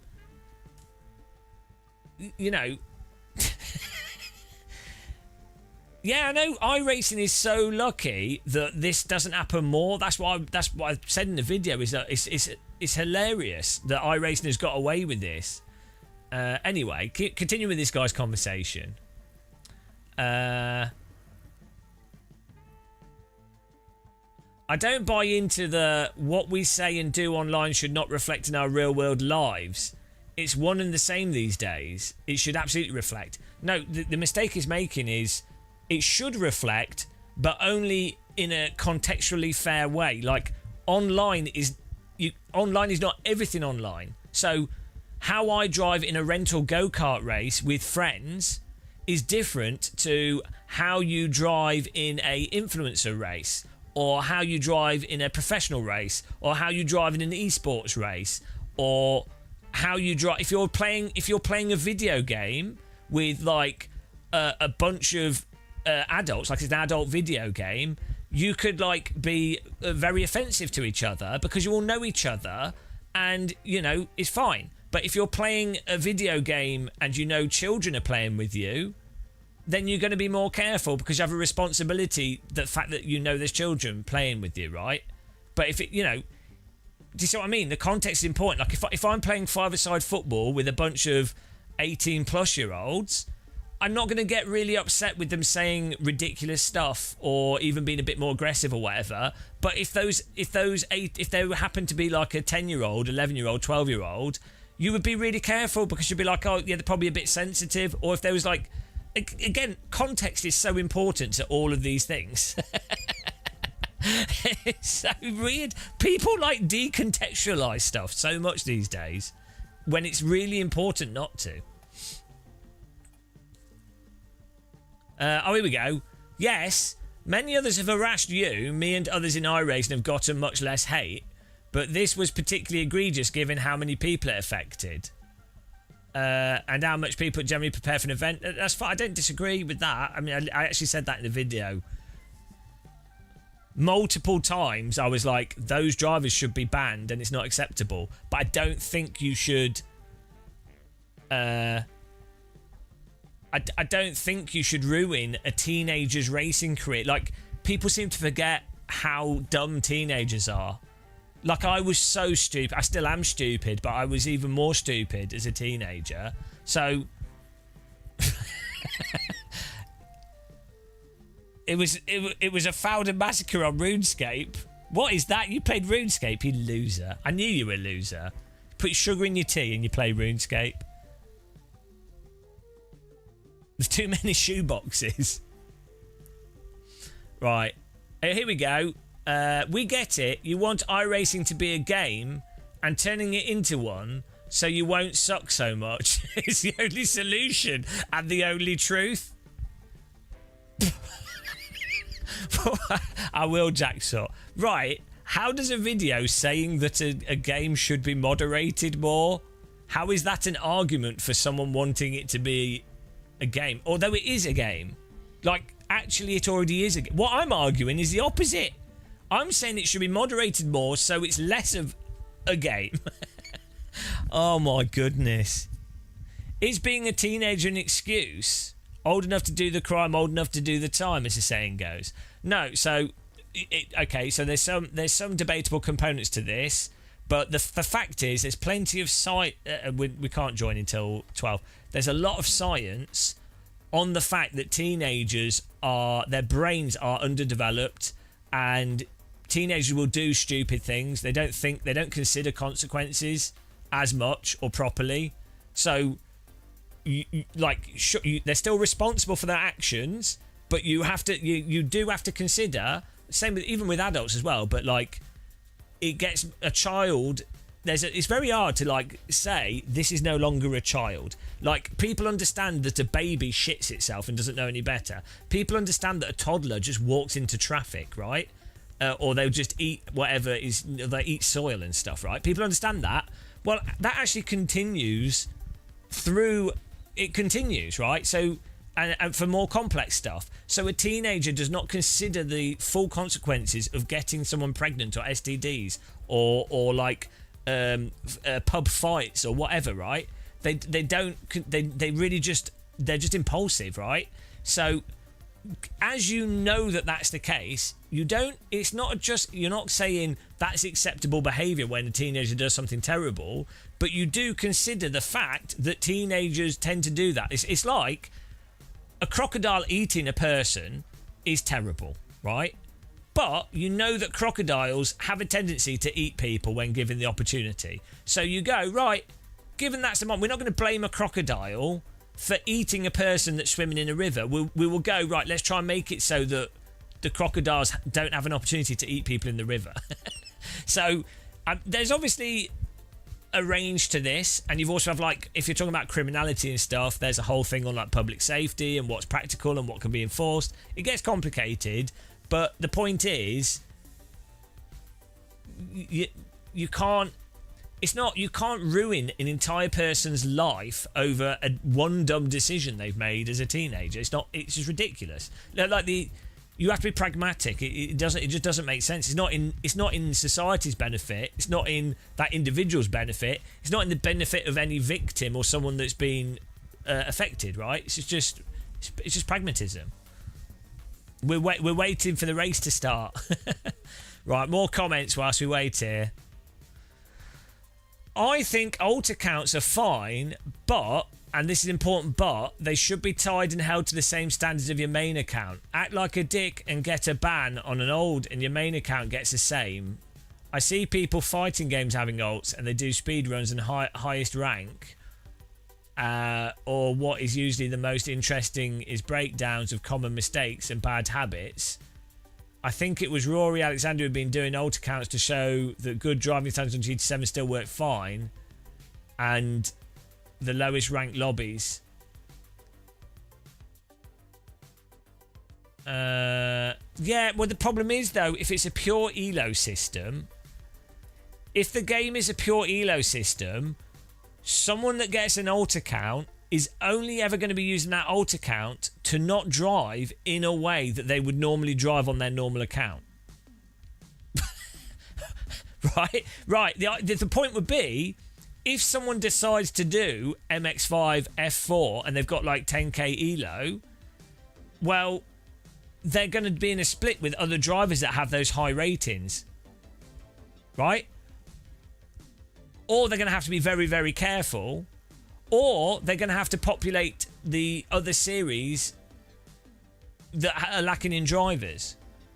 So, I'm not quite sure how smurfing. I can't think of where it, like, okay, you go. Well, it's to prove a point as a low skill, like with low splits and stuff. Fine. But really, you're still ruining the results for the other drivers. The pace car is out of control. That's really nice and loud. Can you explain the ELO system to me? I understand it well, but I can't understand it. I can't explain it very clearly. I understand it moderately well. The problem is there's multiple ELO systems. I think the way it works, this could be wrong though, because I'm really bad at math and stuff. The way I think it works is, let's say you had 10 drivers join a race and they've all got different I ratings. All the I ratings get put into a bucket, and then the resulting I rating gain and loss is distributed between the winners and the losers. So if you've got more I rating, you stand to be able to lose more rating than you can gain from winning. If you've got less rating but you beat someone that's better than you, you stand to be able to gain more rating. So it's like it's as if you'd really have to look at a picture. You'd have to look at a picture to really explain it. But yeah, basically just think of all your I ratings put into a bucket, and then depending on where you finish, you get a percentage of that bucket of I rating. That's probably a simpler way of thinking about it. I'm not sure if that's actually a good way of explaining it though. I'm too dense at really doing that kind of stuff. I would watch a video on it from someone that knows what they're talking about. But yeah, as I say, like, if you have alt accounts, this is not just iRacing, Counter-Strike, it ruins the games. Like, you have one player in Counter-Strike that's using a Smurf account or an alt account, well, they completely ruin the ranking system for all the other players. What if you have 2 or 3 players doing that? In iRacing, what you typically get is people with alt accounts starting from the back doing last to first challenges over and over again, which completely ruins the dynamic of that race for people that are trying to do it properly. Like, it's absurd. So I think the number of users in iRacing allow for the potential for the I rating to be higher in that sense, but it would also be limited by the distribution of rating. There will be like I'm probably saying this wrong, guys. My maths is, I'm too dumb. There'll be like an integer error where if you had like 15,000 I rating and you're in a race of just 10 other drivers and they're all 1,000 I rating, you might only be able to gain, if you win that race, you might only be able to gain like 0.01 I rating. So you just wouldn't get any gain, even though technically you have. So typically, like let's say you've got, well, when I've got like 4K I rating and I join a 1.5K split and everyone else has 1.3, 1.4K I rating, you have to finish in the top 1 or 2 to just gain 5 I rating. If that makes sense. I think that's how it works. There's slight adjustments, like some of these systems have like different weighting, so the top 5 get more, or there's a cap to how much you can lose, or how much of your points are actually available for the elo to you know. So there's lots of different ways of doing it. But it's really interesting actually if you read the Wikipedia on how elo works. Zorgmeister, well, it's not meant to be a perfect system. It's just meant to be a general thing. It's like the safety rating thing. It's not meant to be perfect. It's just meant to be like a general system, and I think it works in a general sense.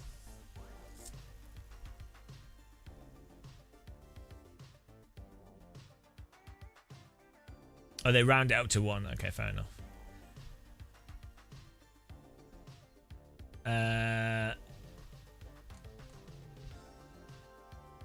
Already too late. 5K racer here. I stopped participating in official races. It's just become too annoying. Leave me to some league races and practice sessions.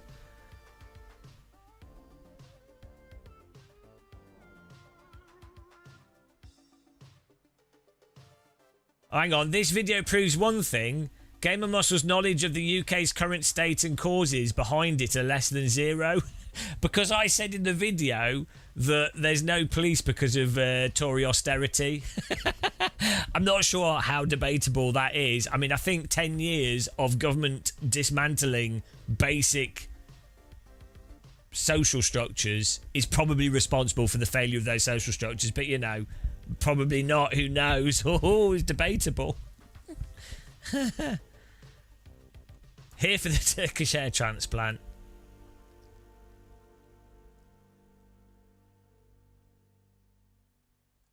Yeah, well,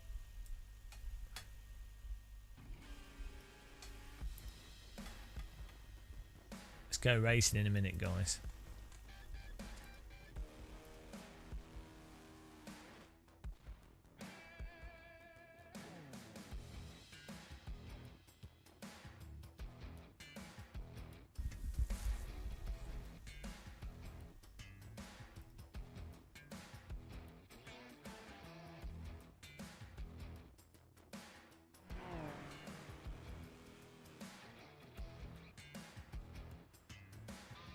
Have any of you seen anybody be kicked from an iRacing lobby? Because I never have. I think it does happen occasionally. Like people have said, they've said they've seen it happen, but I've never seen it happen myself. And this is one of the things I think they need to do, is they need occasional moderation. Not much, just occasional, but then if someone is doing something stupid, they get banned from the race, and it comes up on the screen really obviously and says driver name, driver variable name, driver name pitted due to unsafe driving. 1 lap to green. Right. Line up on the left side. And Pit really, road really, is closed really right clearly. now. And everyone would be like, woohoo, and they'd clip it and make videos out of The it. estimated SOF is 2,648. Keep it clean. The DNF today would hurt our points a lot. Go. Still waiting on 2 cars to grid.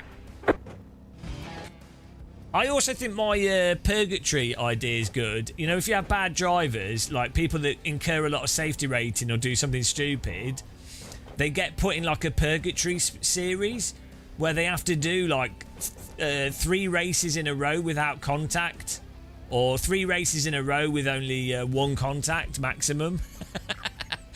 That's the punishment. I think that'd be a fun punishment, like a 3 races where you're only allowed Catch up 3. 8x or 6x, so 1 contact and a few off-roads.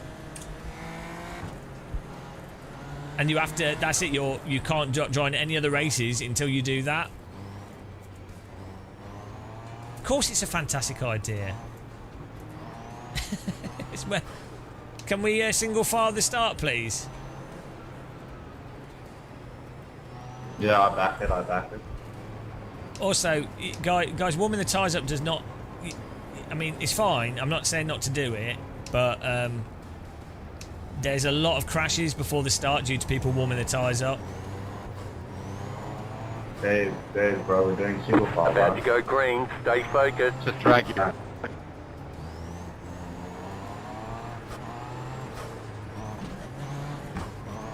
Let's go. Pace car is off. Catch up. 7 green, green, green.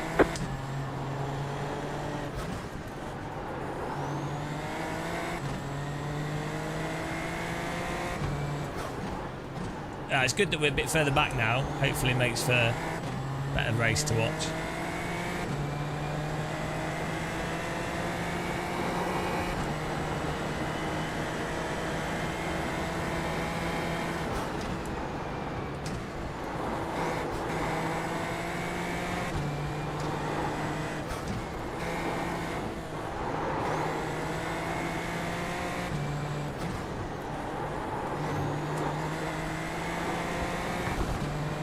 It is.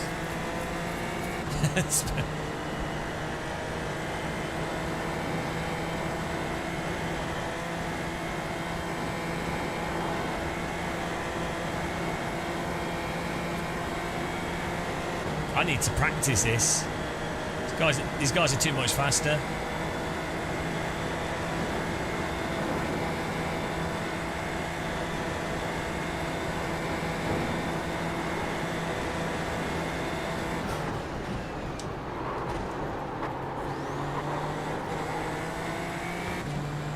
I need to be more confident on the brakes.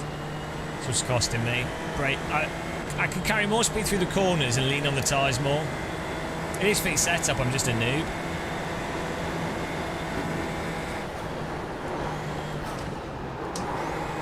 You got a slow car on the left. Go right. Okay. There's an incident behind. Little bit of a Car saw. behind has gone off. Oh, there's carnage behind us.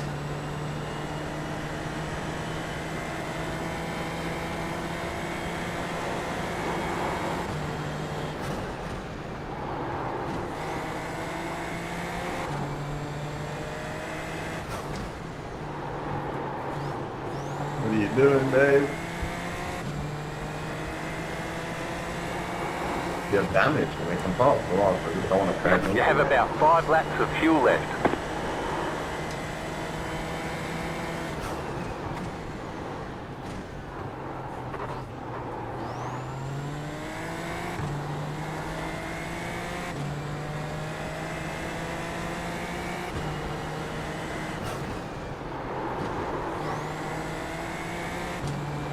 You got a slow car on the right. I bet he's not on the right. Oh, he must have caught it. Oh, these guys are too quick for me, God. I need more skills.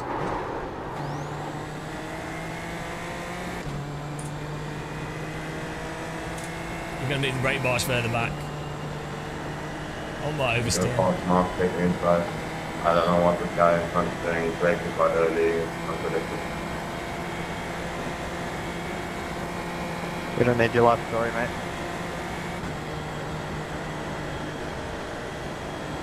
Is the glider a glider cable? They're the solution to everything.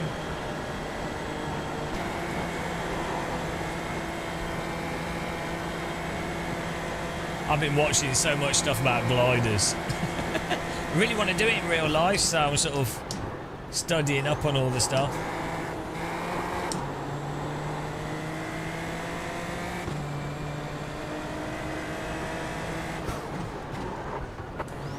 Here we go. Oh, he's all over the shop.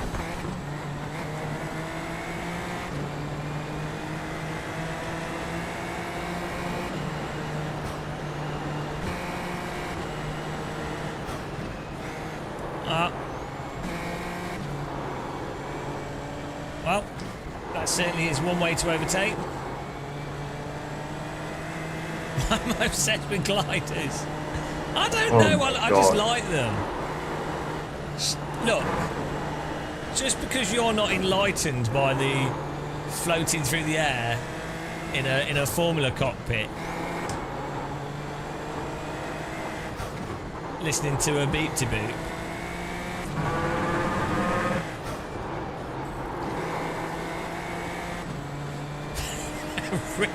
Rick Shaw of the Sky. No, man, there are pedal gliders. I'm sure someone's made one. Yeah, see, purest form of flying. Shumi's just jealous. If he doesn't have like an engine, he's depressed. Shumi spends his office chair actually has a V8 under it. He has to be sat on top of something vibrating all day long, otherwise he's sad. His bed is actually a truck engine. If it doesn't have at least 200 horsepower, his doctor actually has to. His doctor has medicated race car engine. It's part of his prescription. I like just being peacefully floating around. I enjoy being high. It's the potential energy. That's what gets me off. It's all the potential energy.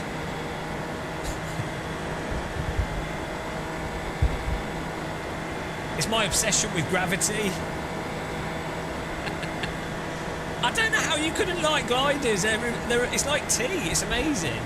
It's so good. You're floating in the air. And what more do you need? You're not trapped. You're not burdened by having contact with the ground. No, I say to ground contact. Free. I'm free of contact with the earth. You've got 2 laps to go. I'm not beholden to your earthly rules. You're in 5th. I think they're made out of glass fibre.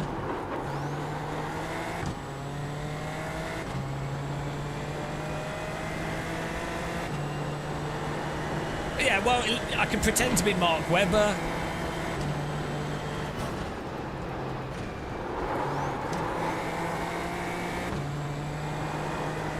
Tell you what, a glider made out of carbon fibre would look awesome.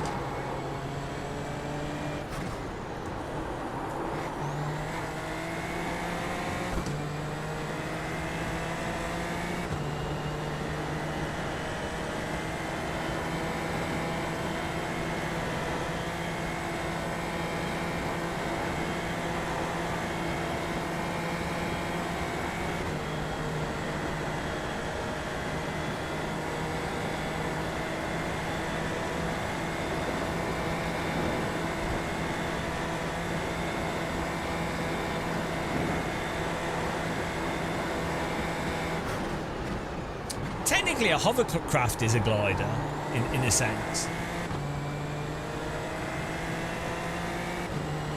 I think what's really good about gliding as well is it's also cheap. It's amazing and it's affordable.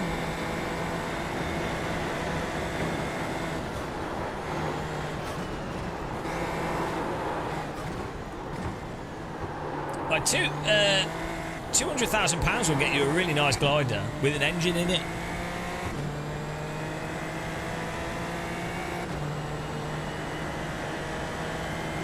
Yeah, the thing is, paragliding, I wouldn't class that as the same sort of thing. That's parachuting, really. And I know the parachute acts as a wing, like it does produce lift and stuff. But I draw the line. I draw the line there. If you can put your wing in a bag, it's not an aeroplane anymore. I'm very suspicious of wings that can spontaneously collapse. You know, like if spontaneously collapsing is part of their basic design, I'm very suspicious. This is counts towards Formula safety rating and Formula I rating. Safety rating and I rating is based on the car that you're driving, not what tab it's in.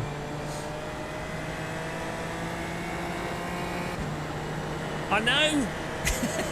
You can't blame me. The only topics I can talk about are force feedback, austerity and gliders, that's it.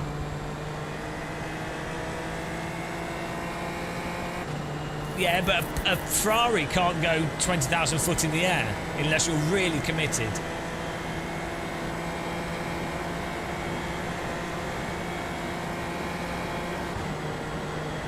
I don't think, Ian Craig, I don't think base jumping without a parachute is classed. I don't think that's really flying because you're not ever going up. I think I think for it to be classed as a flight, you have to be able to go up as well as down, like within the same. Like, if you fire someone out of a cannon, that's not flying. You have to be able to regain altitude without. Otherwise, it's parachuting or falling, right? It's just falling. I know they call like wingsuit flying, but you know. Frozen, we've already done 5k I rating. We were going to do a 7k I rating challenge, but then I realised that I don't want to play I racing that much. We might do it in the future, but yeah, I've got better things to do. I decided it really is a mega commitment to hot lapping for me because I'm not that good at sim racing. I'm definitely not that good at iRacing. Like my iRating is probably at best 3.8k, 4k is probably my real iRating in Formula cars. 4.5k at a push, and then maybe 5.56k if I'm only doing stuff that I'm good at.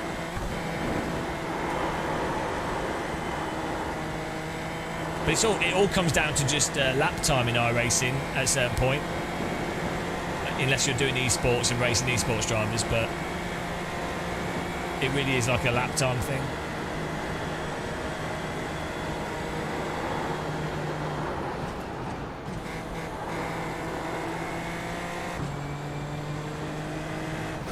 We were doing it in both. But I find the physics are a lot better in downforce cars in iRacing. So when you've got downforce and you're going quickly, the tyres behave much more realistically. It's quite a common thing in many simulators. Like the grip returns faster, as you'd expect, but like it allows you to actually counter steer more naturally in iRacing. You don't get trapped in understeer or oversteer as easily. So for me, that makes it more enjoyable.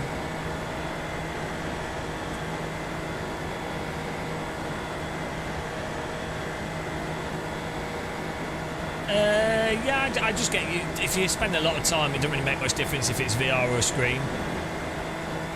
It is definitely easier to focus in VR. I am. White flag. I am normally slightly faster in VR than on a screen, but it's normally just a tenth or so. The big thing with VR is it's easier to position your tyres on the apex.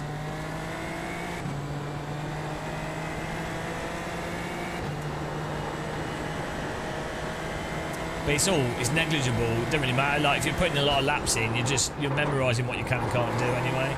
So you just play on a single screen's fine.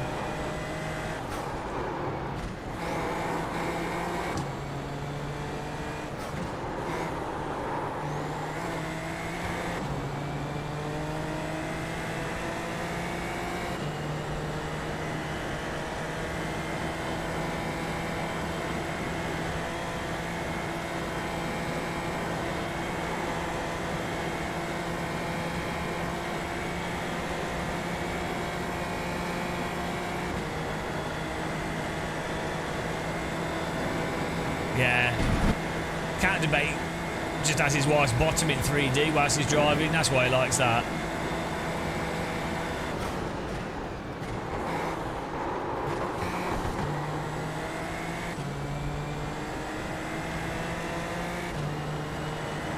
Right, I don't think we can catch with this guy in front. We'll try pushing as hard as we can. Well, they don't frozen, Jameis. Most esports drivers use like a single ultra wide or whatever. Like it doesn't really matter. Esports drivers will use what they use because it's what's likely to be available at an event. So you would want to line your equipment up with the whatever rando thing that the live event uses. I damage the car. But again, it's... God, I can't drive this car for shit. The reason esports drivers wouldn't necessarily use VR is purely because they're turning so many laps. It's just a basic comfort thing. And then no one's going to have VR at in-person events. So if you've got used to that, then it's going to hold you back at the event. So...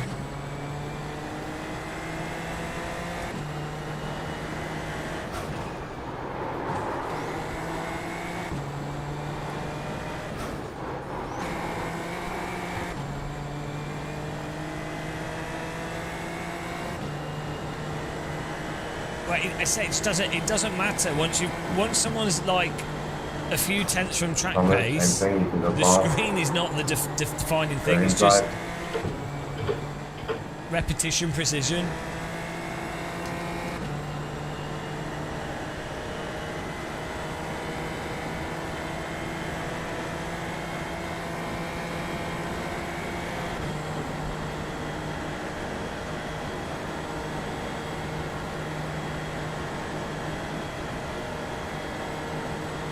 It's always time for a cuppa.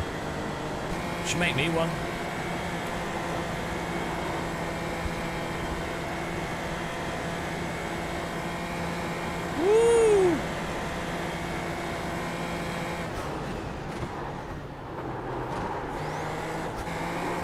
Woo! We are slowly catching him.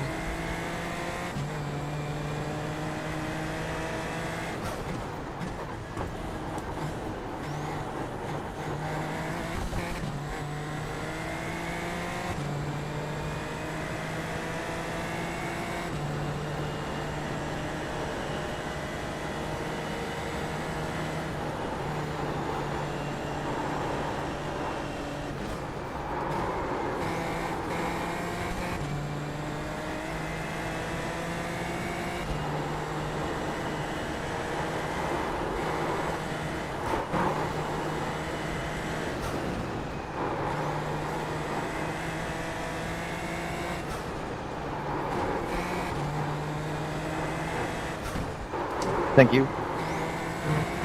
No problem, man. I don't want to slow you down.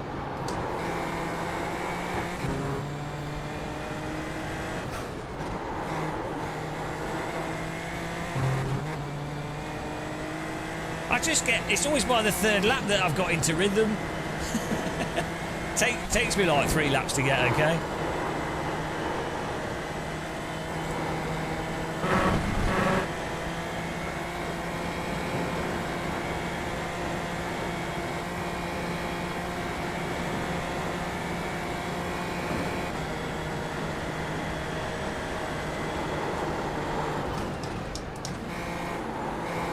Go left.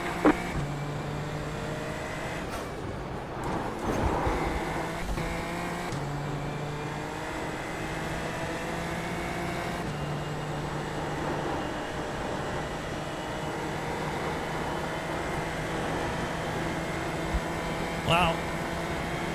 Was that for position, that guy? I think he probably did what we did last race. We're getting faster.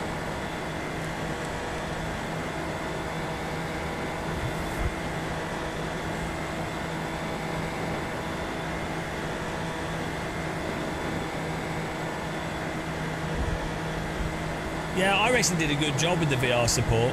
They actually tend to do a good job with those sorts of things.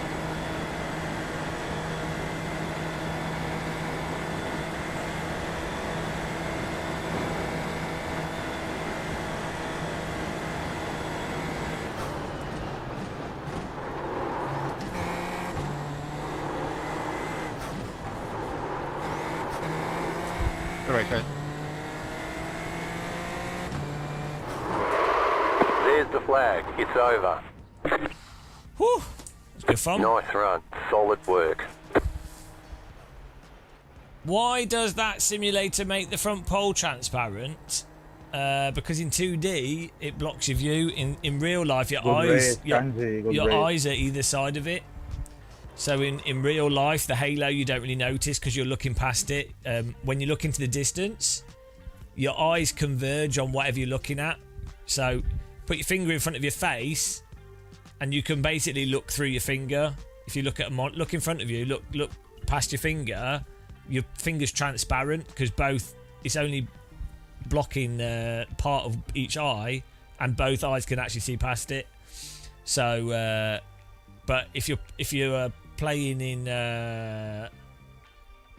2D, you've only got one eye.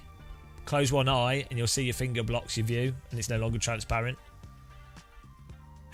All I see is finger. All I see is finger.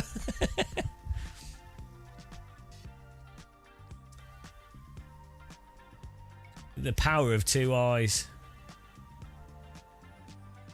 Yeah, but it's also further. So a halo pole is like this, but it's here. And you're looking really far into the distance. You'll be looking like 10, 20, 30 metres into the distance. How long could a halo pole be? It would have to be wider than both eyes. Well, yeah, your brain could reconstruct the image so you could have a more dynamic form of three-dimensional perception. But the brain uses stereoscopy from both eyes, so it processes the fact that one eye is here, one eye is there. That's one form of 3D. But your brain also parallax, so that's why you can have one eye, and if you see things moving at different speeds due to their distance, it looks 3D. So that's parallax. There's also like relative perceptive cues that make people think things are 3D. So if, you know those like 2D images where you've got like bars and then a thing's over the top of it, like coming through it, it makes it look like it's jumping out. So that's just due to like you're used to seeing if an object's in front of another object, the object in front blocks the object behind it. So your brain has learnt that means it's in front. So there's a load of illusionary there's a lot of cues outside of stereoscopy for how the brain interprets something as being 3D. But that's also why VR 3D and 3D glasses doesn't feel quite right, because it's not doing when you move your head, you're getting a lot of parallax. Your eyes also do a whole bunch of crazy stuff. When you focus on something at different distances, your eyes converge in different locations. So there's even a feeling of your muscles in your eye in terms of how close you're looking at something versus how far. And then also your retina focus and how the diameter of your eye muscles, they all go into perceptive cues of depth. It's why, like, if you Google tilt photography, just having the background and the foreground blurred makes everything look small, and that's just it's another example of how your brain, how it guesses what something is based off experience.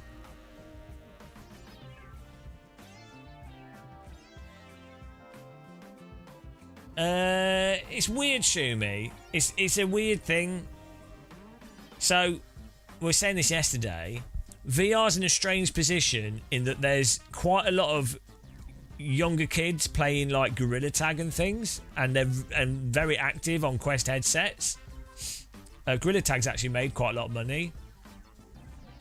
So on one side you have like super casual, like basically like 8 to sort of 12-year-olds. It's very active.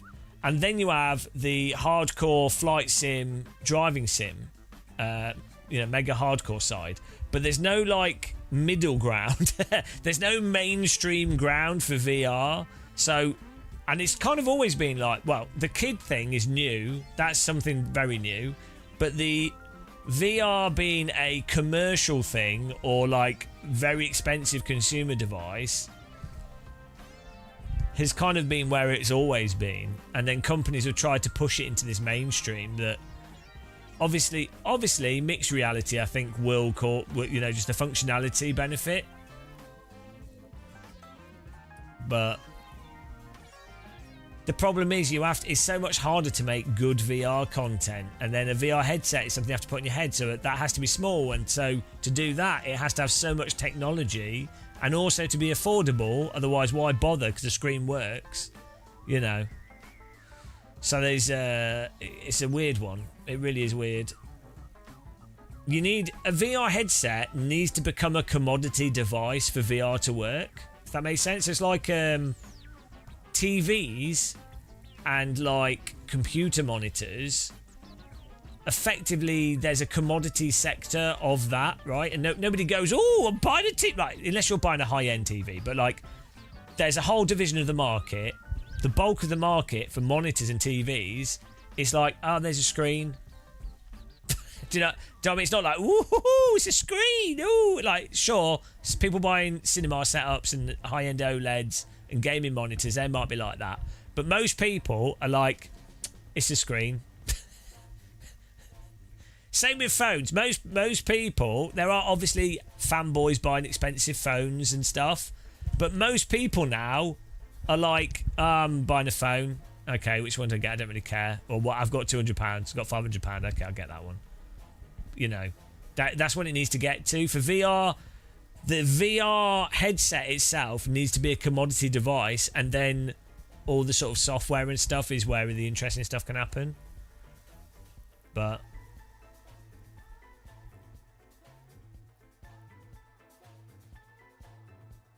what would you need to push 240 hertz in VR?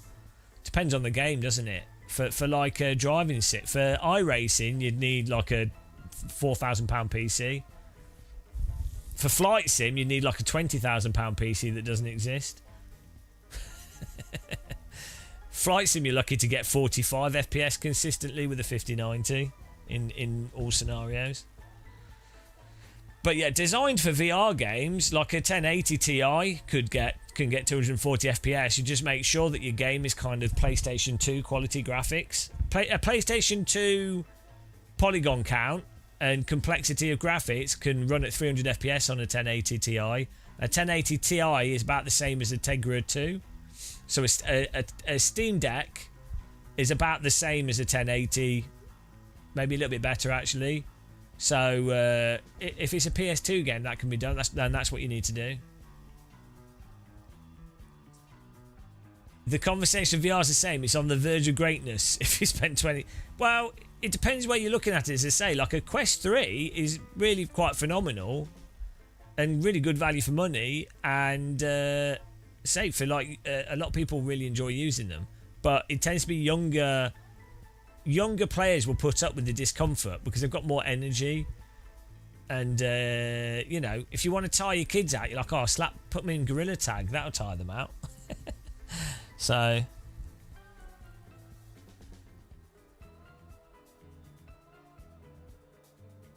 yeah, the software stuff is the big thing.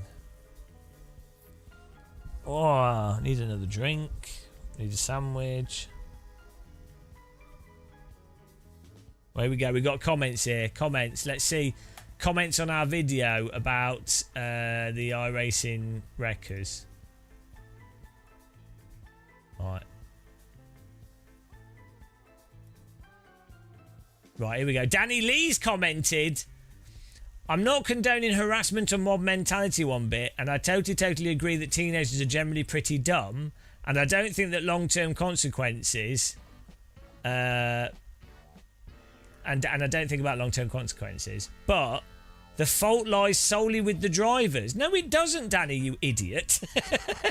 It does, but the reason they can do that is because of the system. Let's read the rest of his comment. And it's better they bear the consequences fully and learn from it. None of the peoples whose weekends were made to feel unimportant will feel an ounce of sympathy for them, and they're just going to have to accept the actual result of making a lot of people feel that way. Better to learn now than in the general public. He's missed the point. Right, under that video, right, the top, a pinned comment, I said this at the start of the video as well, and it's the pinned comment, the pinned comment on my video is I'm going to restate the obvious, as I'm sure I'll be strong-manned on this. In capital letters, everybody has a personal responsibility to not be a moron. However, people need to realise it's up to the developers and the systems in the video game to address this. How? Right. How can someone then go, the fault lies solely with the drivers? It's... Come on, Danny, you're not dumb. It doesn't lie solely. This is like the argument that people get stuck on this. Individual responsibility is responsibility of individuals. However, a system frames what people tend to do. There's no such thing as free will. So the fact is, given that that's the case, you have to look at systems as a way to address behaviour, or as a way to address things to make things better for everybody. The overarching systems are ultimately what will effectively make things better or worse for other people, because regardless of other people's individual behaviour, and as much as you want other people to behave well, there will always be people that behave badly and are idiots, right? That will always exist. So, even though it's their responsibility to be responsible, their responsibility to themselves, even though that's the case, you have to design video games with systems that make it so that if someone decides to be an idiot, they can't be, or it's a lot harder. How is that hard to understand? Is that crazy? I'm not sure why that could be something you would argue against.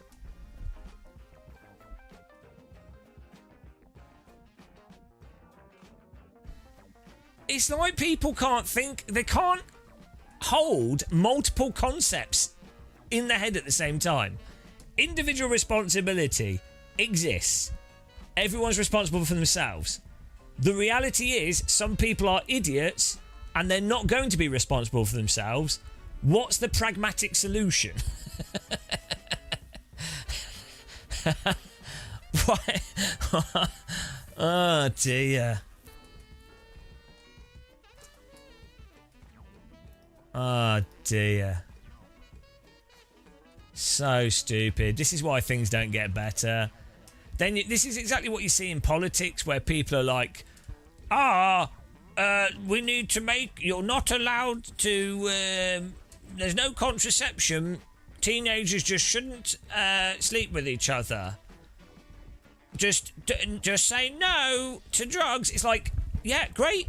A good proportion of people will be able to not do drugs and will pay attention and not be stupid, but there's always going to be a few people and for those few people, do you want it so that they ruin it for everybody else, or do you want it so that it's better for everyone else? So let's have sex education, let's have contraception available to teenagers. They're not meant to be sleeping with each other. But if they're going to, which a percentage of them will, they might as well not be getting each other pregnant or spreading diseases. Oh, but they shouldn't be sleeping. No, they shouldn't, I agree. But they will. Why? Oh, dear. Why is it so hard for people to understand this concept? And then it's like this whole thing of like everybody is only like as if systems and structures are not the defining thing that really shape people's lives. Why don't people like understand? It's like if someone grows up on a council estate surrounded by drugs, misery, no opportunities, abuse, violence, compared to like, are they likely to end up being a symptom of that surrounding environment, or are they likely to thrive and make a good life out of themselves? What? It's like if I put a plant in a plant pot with bad soil and don't water it much and it's not getting sunlight, is it likely to do really well compared to a plant that's in like really nutritious soil, perfectly watered and put in a great location? It's not really that difficult to understand this.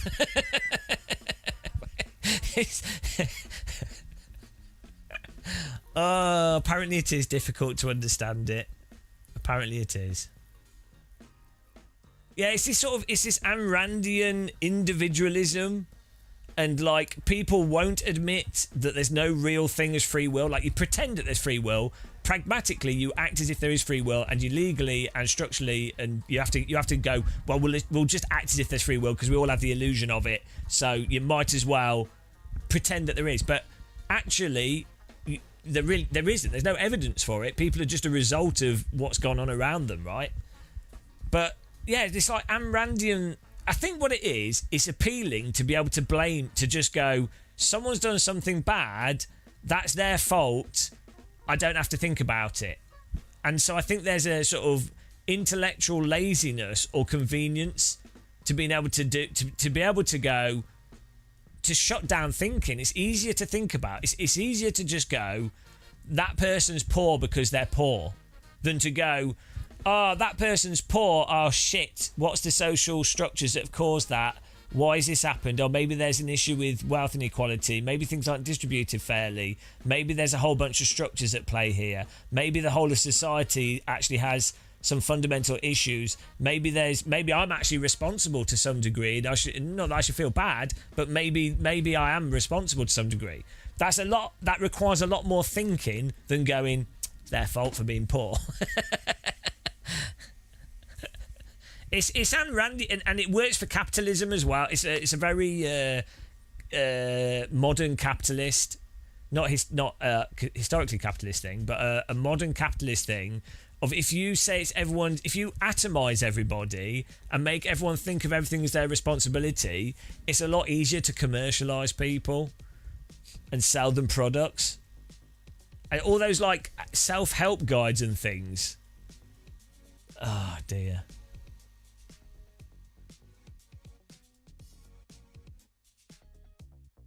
What's free will is within random parameters doesn't mean there isn't free will. No, can't debate. I don't know why you believe in the simulation argument. I don't know why you get stuck on this free will thing. There is no evidence of people having free will. In fact, the evidence is to the contrary. If you question people in an MRI scanner, part of the brain that has decided what their answer will be lights up before the conscious part of their brain says what their choice is, right? So they're not. It's not a conscious choice. It's a different part of the brain, just in that sort of part in terms of what you can study, but then also it just doesn't bear out just as a basic philosophical thing. I mean, it doesn't really matter because you just pragmatically you pretend that there's free will, but realistically there isn't. Like, why would there be? Like, it requires more argument to go that there's free will than to say that there isn't.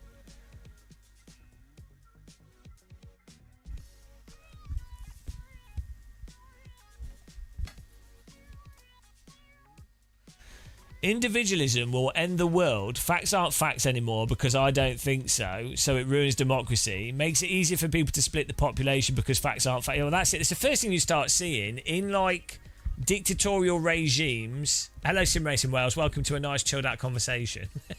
In like dictatorial regimes and like anything that's like propped up when it's artificially propped up and not in the benefit of the majority of people, it is. They obviously are not the way that they can be propped up is that they have to do it by lying, right? And so then facts disappear, but then that allows for a lot of damage to happen because things are not based on actual reality. So like the issue of if you're selling homeopathy, it might seem harmless, but that whole industry is propped up on the lie that it will actually do something, but it doesn't. So people end up just dying.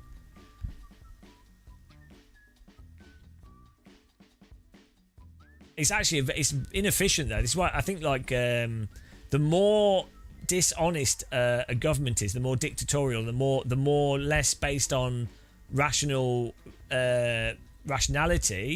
the more detached from reason and rationality a government is, eventually it gets to a point where it just can't sustain itself, and that's been seen multiple times through societies.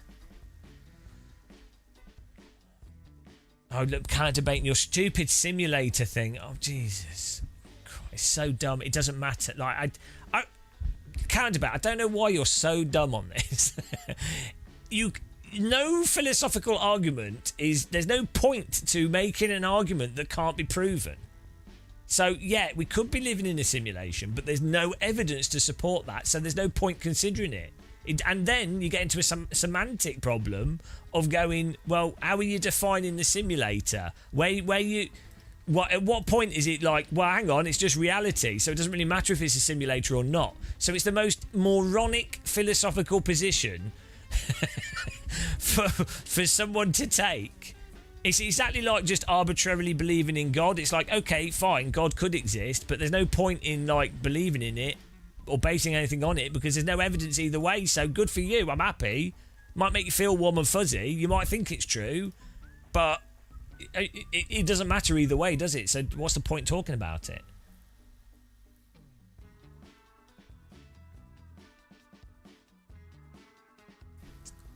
But I'm a big fan of Ayn Rand. I think she was right. I think everyone's responsible 100% for themselves, and as a result, I'm perfectly fine to make hundreds of millions of pounds and exploit everyone.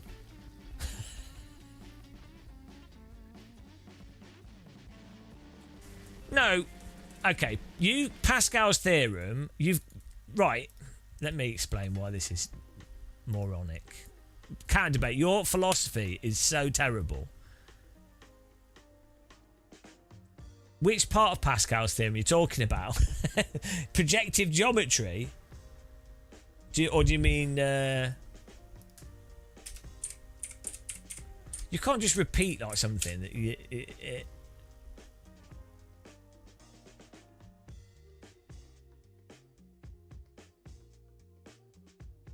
Reiki, need a good Reiki session. I just don't know what it is with counter debate. He's like... You're talking about Pascal's wager. I think you mean Pascal's wager.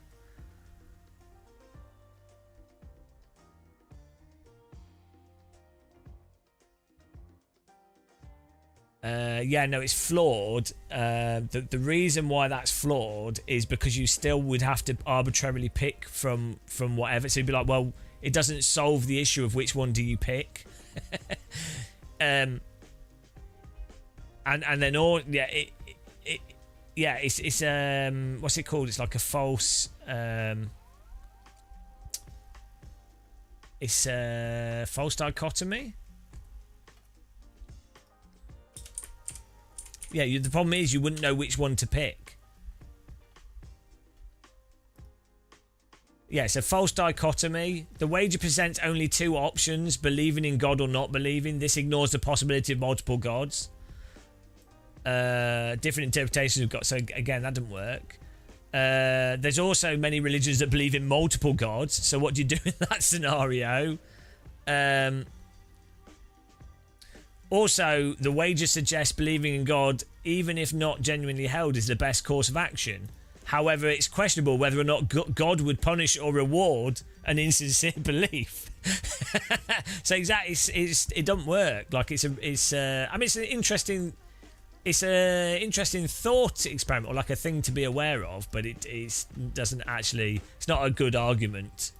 It's not a good argument.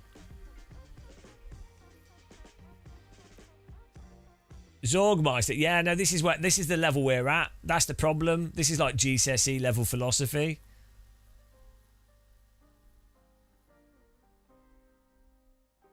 do you mean you research religion?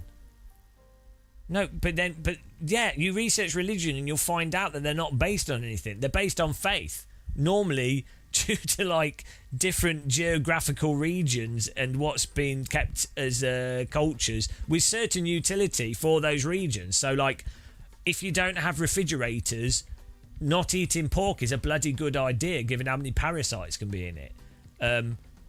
You know, if you live in a look at there's a really good documentary called I think it's called Menge Children or something, but it's about basically little villages in sub-Saharan Africa. They would, if they had children that seemed a little bit off, they would be like, oh, if the teeth come out early or the ginger, they would get rid of the children, right? Which is obviously terrible.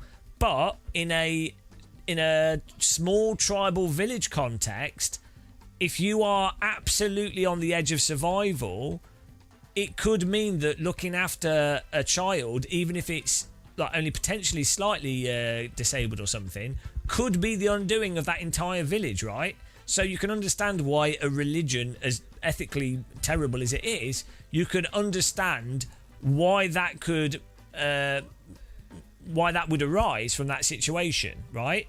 But that doesn't mean it's good. So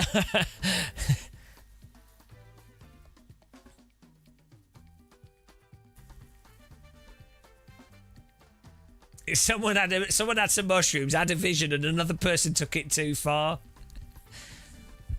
Yeah, that's how much so much stuff happens.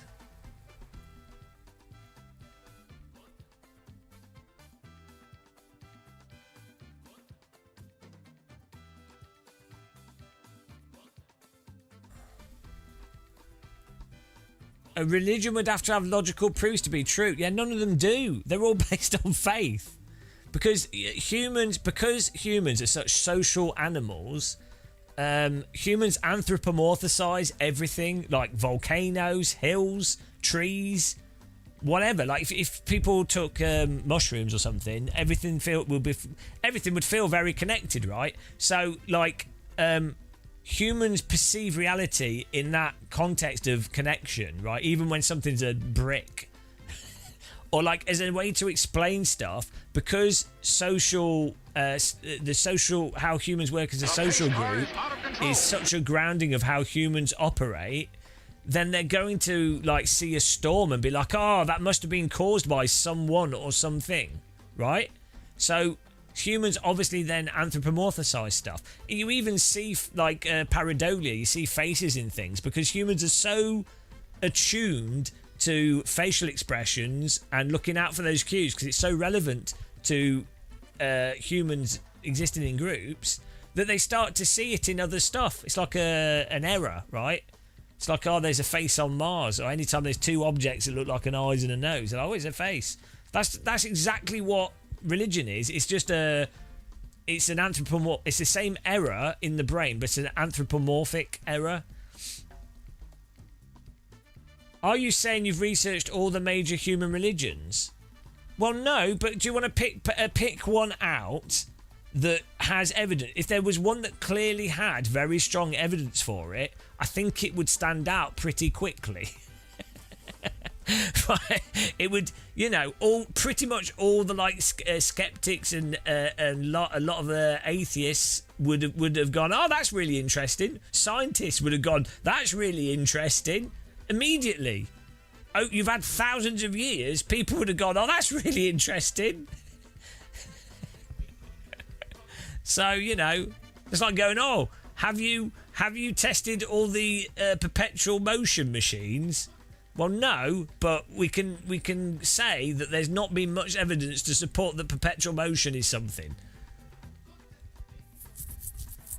I don't know what it is with philosophy cat debate. You should focus on just filming your wife's bottom in 3D. This is what's happened to you. Your wife, your brain is filled with Covent Garden fish and chips in your wife's 3D bottom. That's taken up 90% of your brain.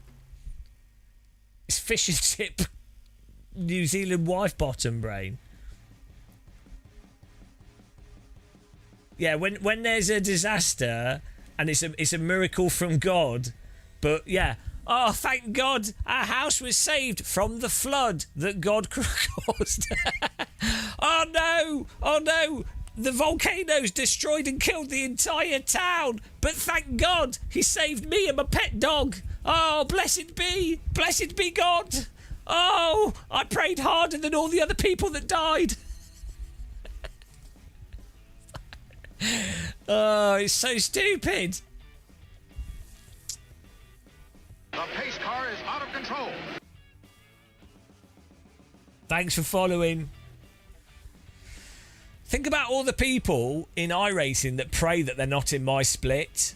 That and then inevitably I am. Or all the people that pray that they can drive side by side with my car and not get punted. It's probably most people in driving simulators. But look what happens. Look what happens. There's nowhere to hide. There's parts of religion that can be quite good. So, having some kind of like cultural centre to go to is really good. Meditation is really good. I would say that the point of prayer is largely meditation. I think that's fantastic. Having like a community building or nice architecture, probably it would have been better to spend those resources on looking after people rather than building a shrine. But I like buildings, so I like impressive buildings. You know, who doesn't?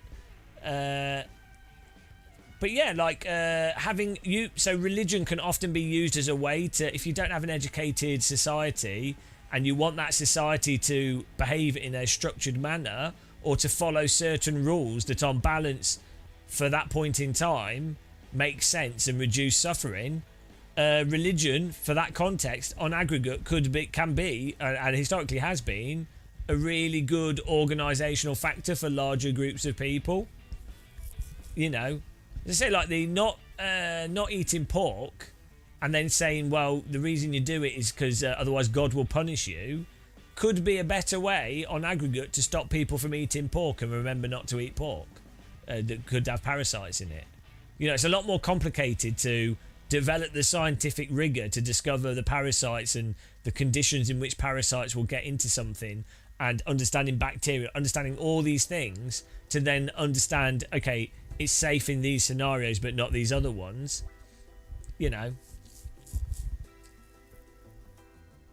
Thank God for religion.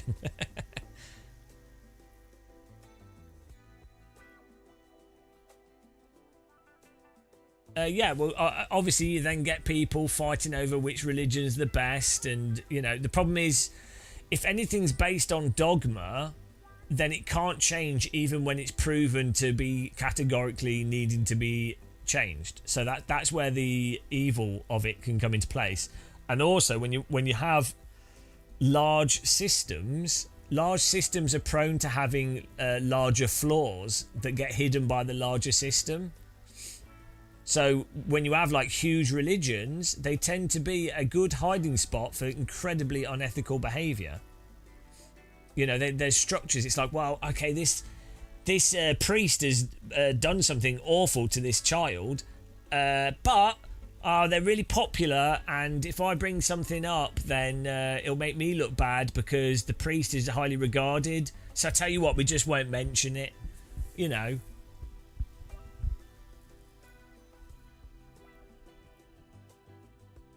I would NF650R. I wouldn't describe it as religion. I think it's just a lack of, it's dogma and a lack of critical thinking. And I think large parts of religion are a specific component of that.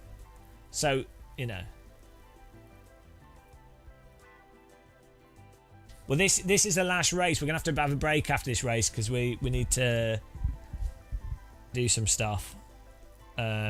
So I'm going to do this race, and then we're going to have a break, and I might be back later, but I might do another video, because we not only do 8-hour live streams, we also do like videos every day, because I have no life.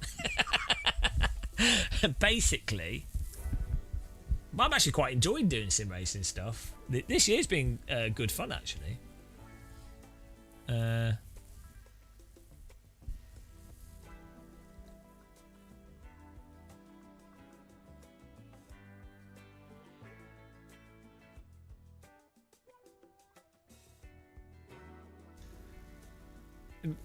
Counter Debate thinks God is the intelligence. What? Oh my God! I've explained to you why your philosophy is moronic multiple times, and you don't change your view. Like, I don't know why you're so stubborn on this simulator thing, which I've explained is irrelevant. You just end up with, you're just in a semantic hole. I've explained it to you probably 10 times over the last 15 years, and for some reason you're stuck on it. Wait and see. It turns out that life was a simulation. Oh, okay, that's interesting. I thought that was stupid. Yes, it was all a simulation. All right. Did that mean that I should have changed anything I did in my life, and would have knowing that or presuming that preemptively, would that have changed anything that I did or thought about? No, it wouldn't have changed anything at all, because actually it doesn't make any difference. In fact, it's exactly the same if you didn't believe in it being a simulation whatsoever. Oh, so what you're telling me is someone would be a complete utter moron to be obsessed with the simulation theory? Yes. Despite it actually being true, someone would have to be completely and utterly brain dead to believe in the simulation theory and not change their mind on it and doggedly bring it up all the time. Probably one of the dumbest people on Earth. In fact, the simulation gods have told me that it's particularly a propensity of people that tend to eat too much fish and chips in Covent Garden.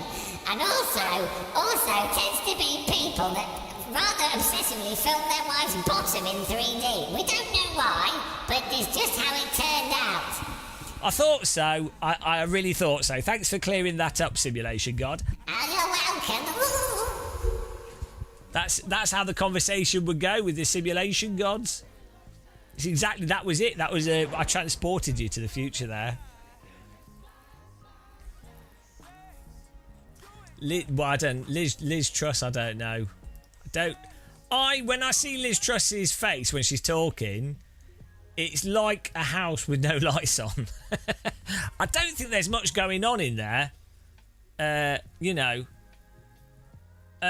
Liz Truss, I think, has the brain power capacity of a Victorian house brick.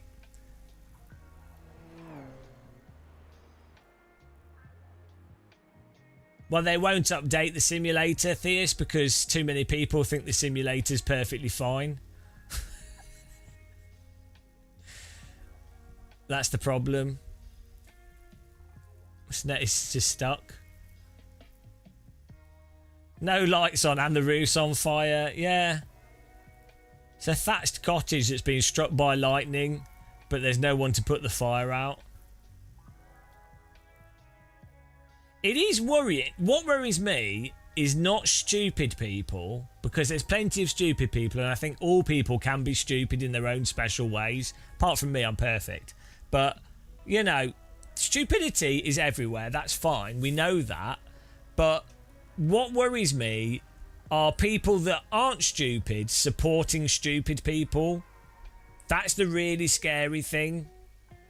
Like, it's fine for there to be stupidity, that just exists, but it's not fine for people to support stupidity and when they know better. That's the downfall, not the stupidity, it's the supporting of stupidity. So when people go on about various governments and stuff they don't like, what they need to do is really go, right, yeah, that person and that government is terrible, but really, why are the people surrounding that terrible person supporting them? Why are other people supporting those terrible people? That is a really big problem, which will only be solved by a wide range of critical thinking education. So I guess we're screwed. One left to green. Line up on the right side. Close. Oh well, it doesn't really matter anyway because the sun is going to envelop us all inevitably. The so estimated SOF is we're all dying within the next 50 or so years at least. So keep it clean. doesn't really matter, does it? It's all a bit of a joke, right? All-time best lap. Brake bias backwards. I approach sim racing like a pilot now. Parking brake off. Recording on. Game Russell to Game Russell to ground control. We're requesting takeoff from runway Dottinger home.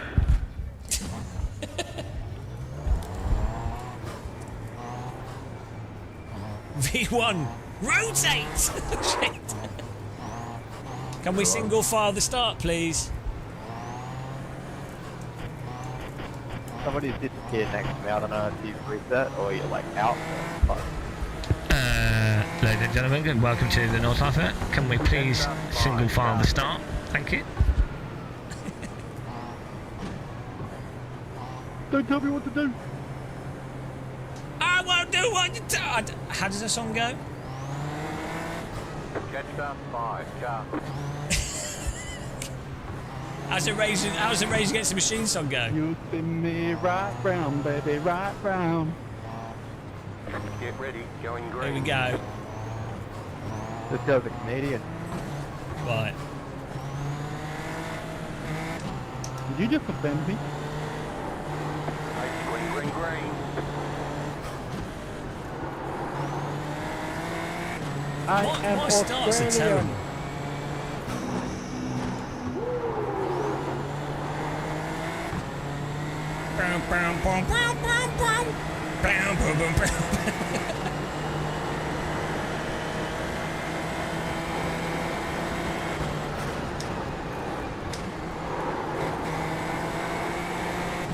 How on earth were Rage Against the Machine so good when they were like 17, 18? It's mental. Imagine being that good at that age at something.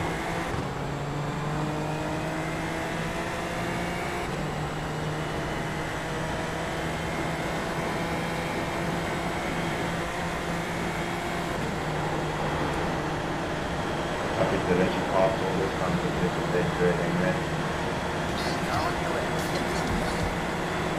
Stay on the right. Keep to the right. Man, you just hit up on me, man. I don't know, did you go straight and pick up my truck?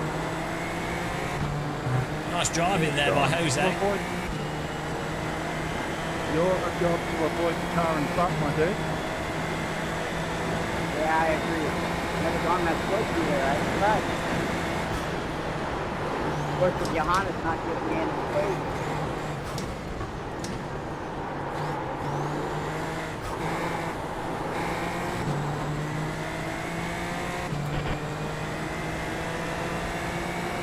Yeah, it's really good. It's a really good car track combo.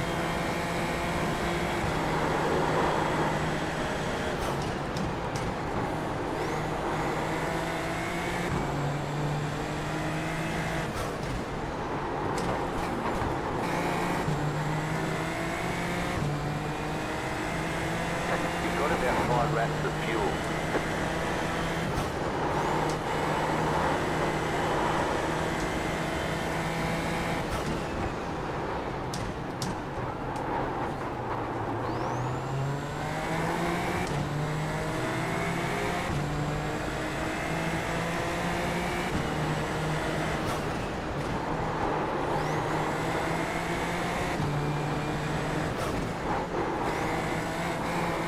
Oh! That curb.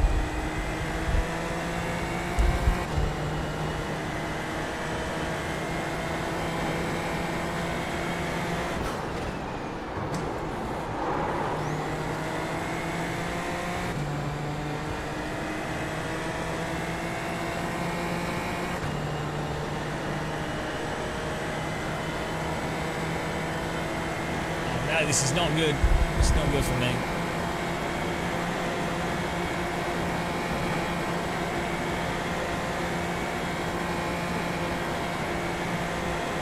The pace car is out of control. Man, this truck with no rear wings got, yo.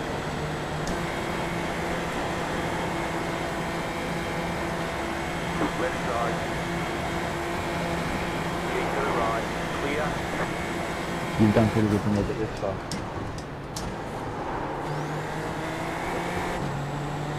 Woo, let's get in there.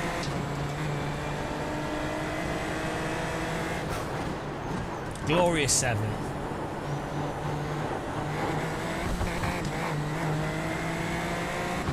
We had to defend Tom a little bit there. A bit cheeky.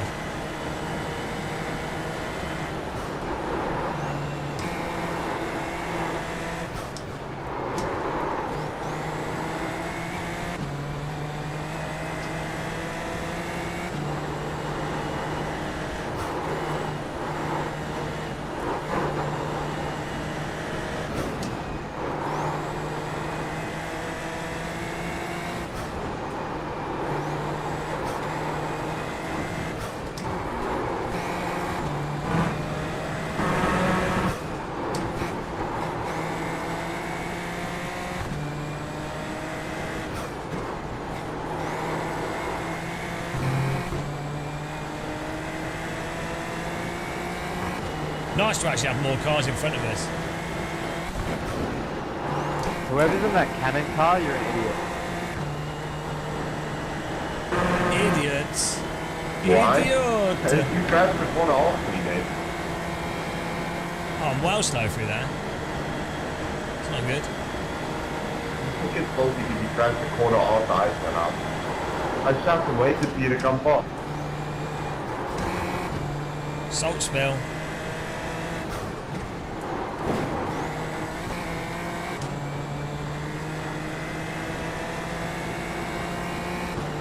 Can't believe I was so slow through that last sector that we've lost the draft.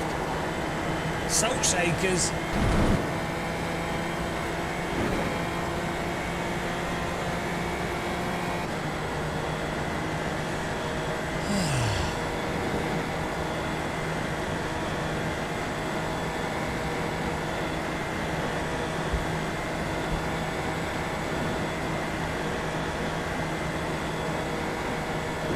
Alright, Tish, thanks for watching. Have a nice day, man.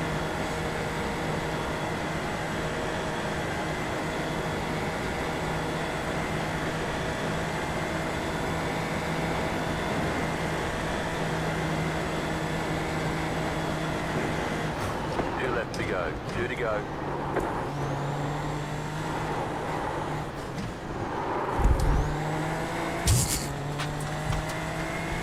That was very close.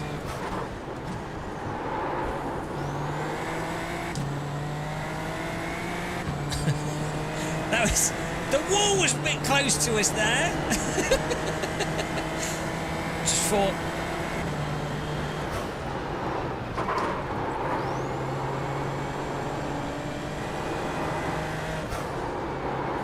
Nearly pulled my wheel off the sim ring with that correction.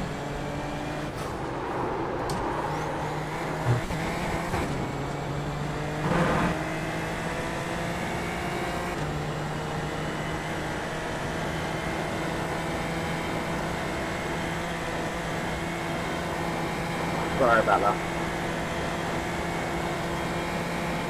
Yeah, it's 5 laps of fuel. Oh, we've got to send this.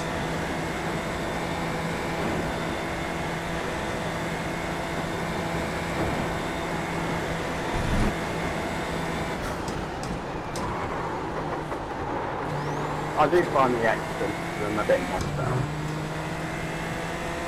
There's an incident behind. No, we need incidents in front.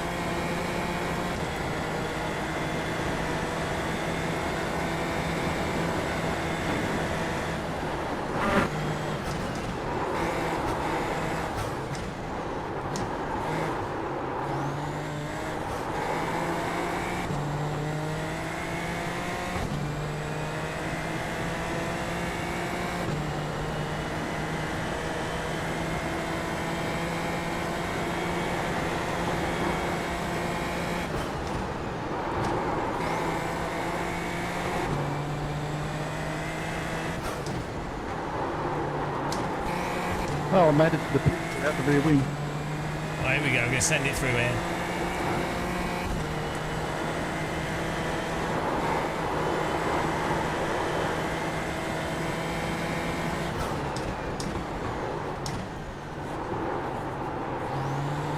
Woo!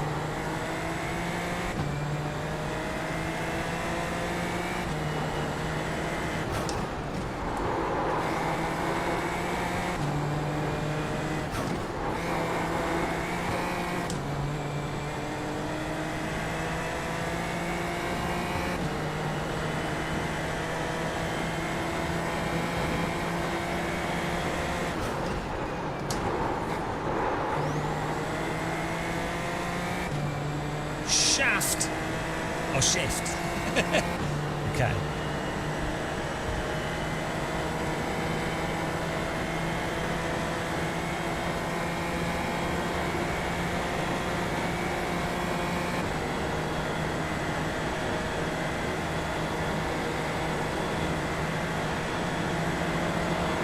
Right side.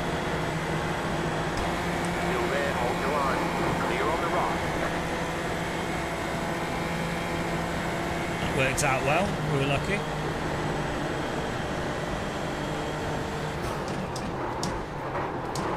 Whoa! 2 for the price of 1 now.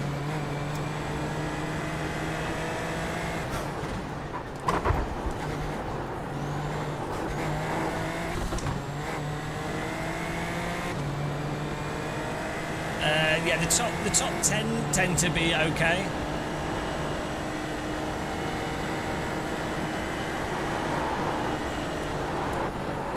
Whoa! All's fine, all's fine. Don't worry about that. I like to take that line. Not even a 1X, guys. Not even a 1X. I like to use the grass to rotate the car.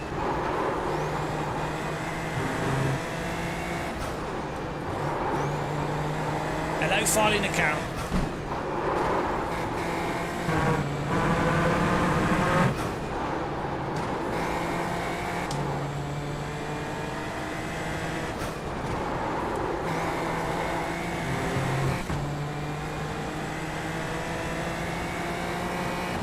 Who doesn't like a quick sausage? Whoa! Blessed be the downforce, allowing the tyres to come back.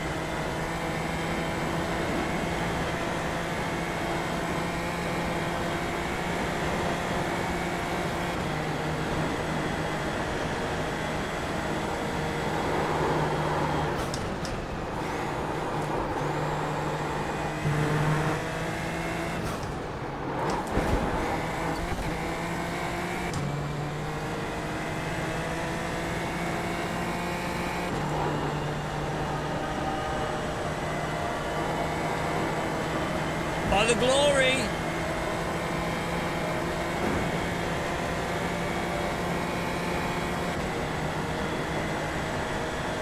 It's because the car's really low to the ground, so the curbs just lift the whole, and it's quite a rigid car, so it just lifts the wheel. It just absolutely messes up all them, everything, the downforce, the wheels, everything.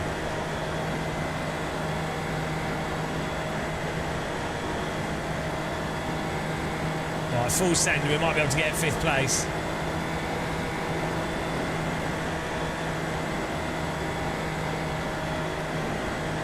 White flag this time.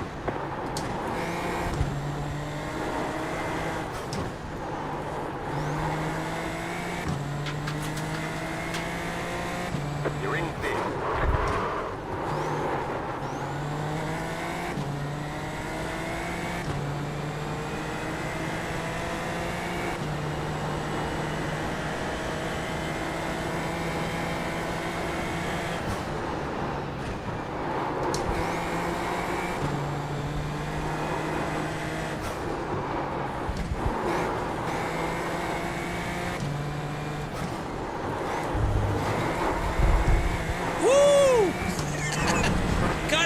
If iRacing drove like that without downforce, it'd be a bloody good simulator. You can actually balance the car properly when you've got downforce. How do people not realise it? It'd be so good.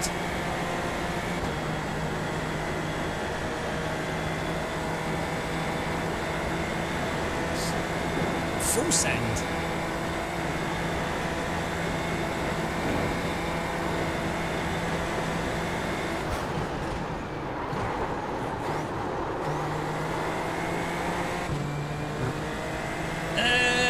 Not really.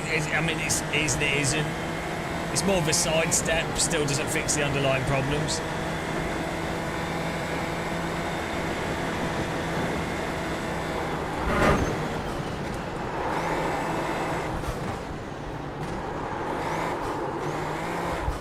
Bloody hell.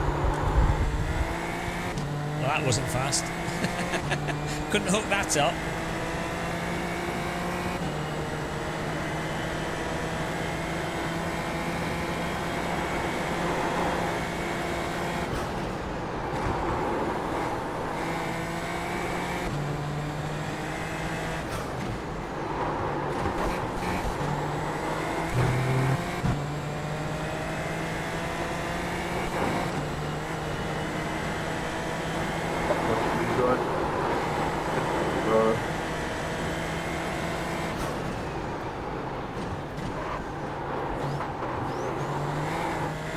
We've got pace to beat this guy.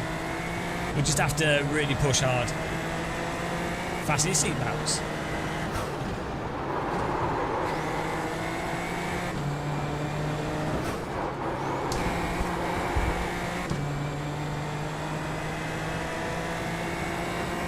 Can't be honest, this is in our draft though, so we really need to get on this car in front.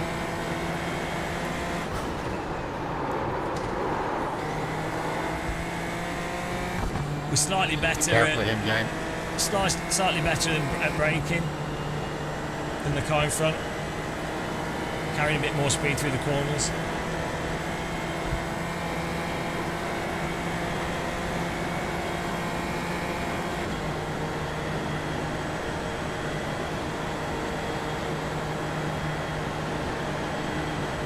Right side.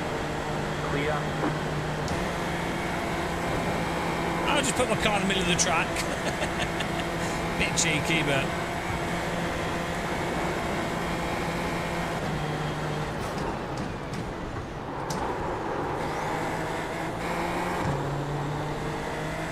Hello from Denda. Hello. I'm not jealous.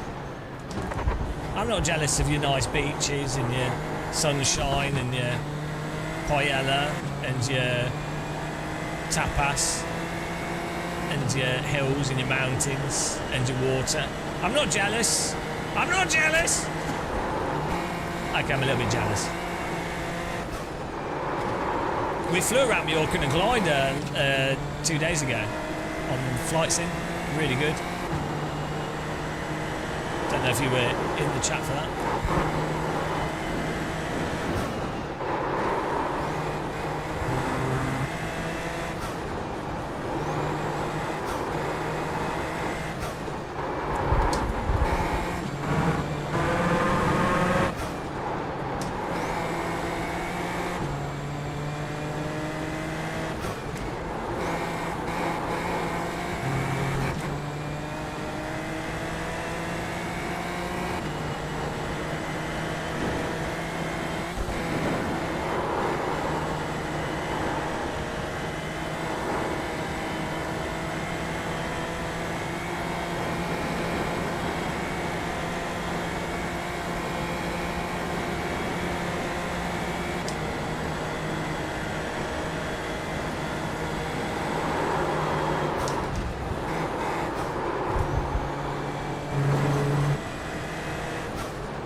I don't think we can push any harder than this.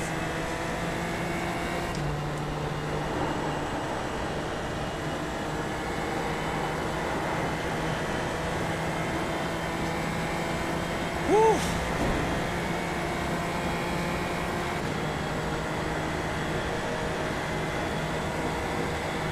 Borsada, what's that? Oh no, here we go. Car behind's.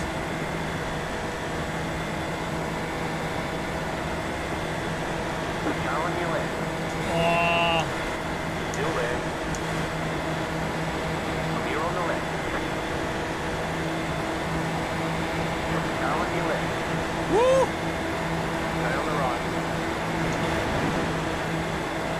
Still there. Clear on the left. It's a bird from you following me across the line, Adam. Woo! Just trying to go for a clean run and picked up 8X. I'll let Ryan go around. Chicken flag, chicken flag. Nice racing there. Good job. Good job. Very good job. That was good fun. Oh damn. I ended up getting 6X to try and get a clean race. That was good fun. good car combo. So the downforce makes the Wait cars. for me, guys. The downforce makes it so that you can actually hold slip and counter steer slip properly, which is nice, and actually push a bit. If only the tyres work like that without the downforce, so, you know, and a bit tighter. Oh dear, iRacing's so close. Right, guys, I have to go off. I'll be back later, hopefully. Might do some glider flying, which I know you all look forward to. Check out our videos on YouTube if you haven't. But thanks everyone for taking part. I'm going to send you over to Billy. Give him some love. Give him some tea bags. Appreciate everyone that watched. Thanks for the memberships, supports, donations. Really appreciate it. Wunderbar. See you all later, guys.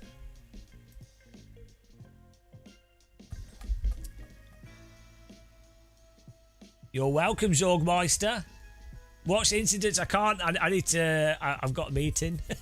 I have to go. I can't miss the meeting. Hard life. Right.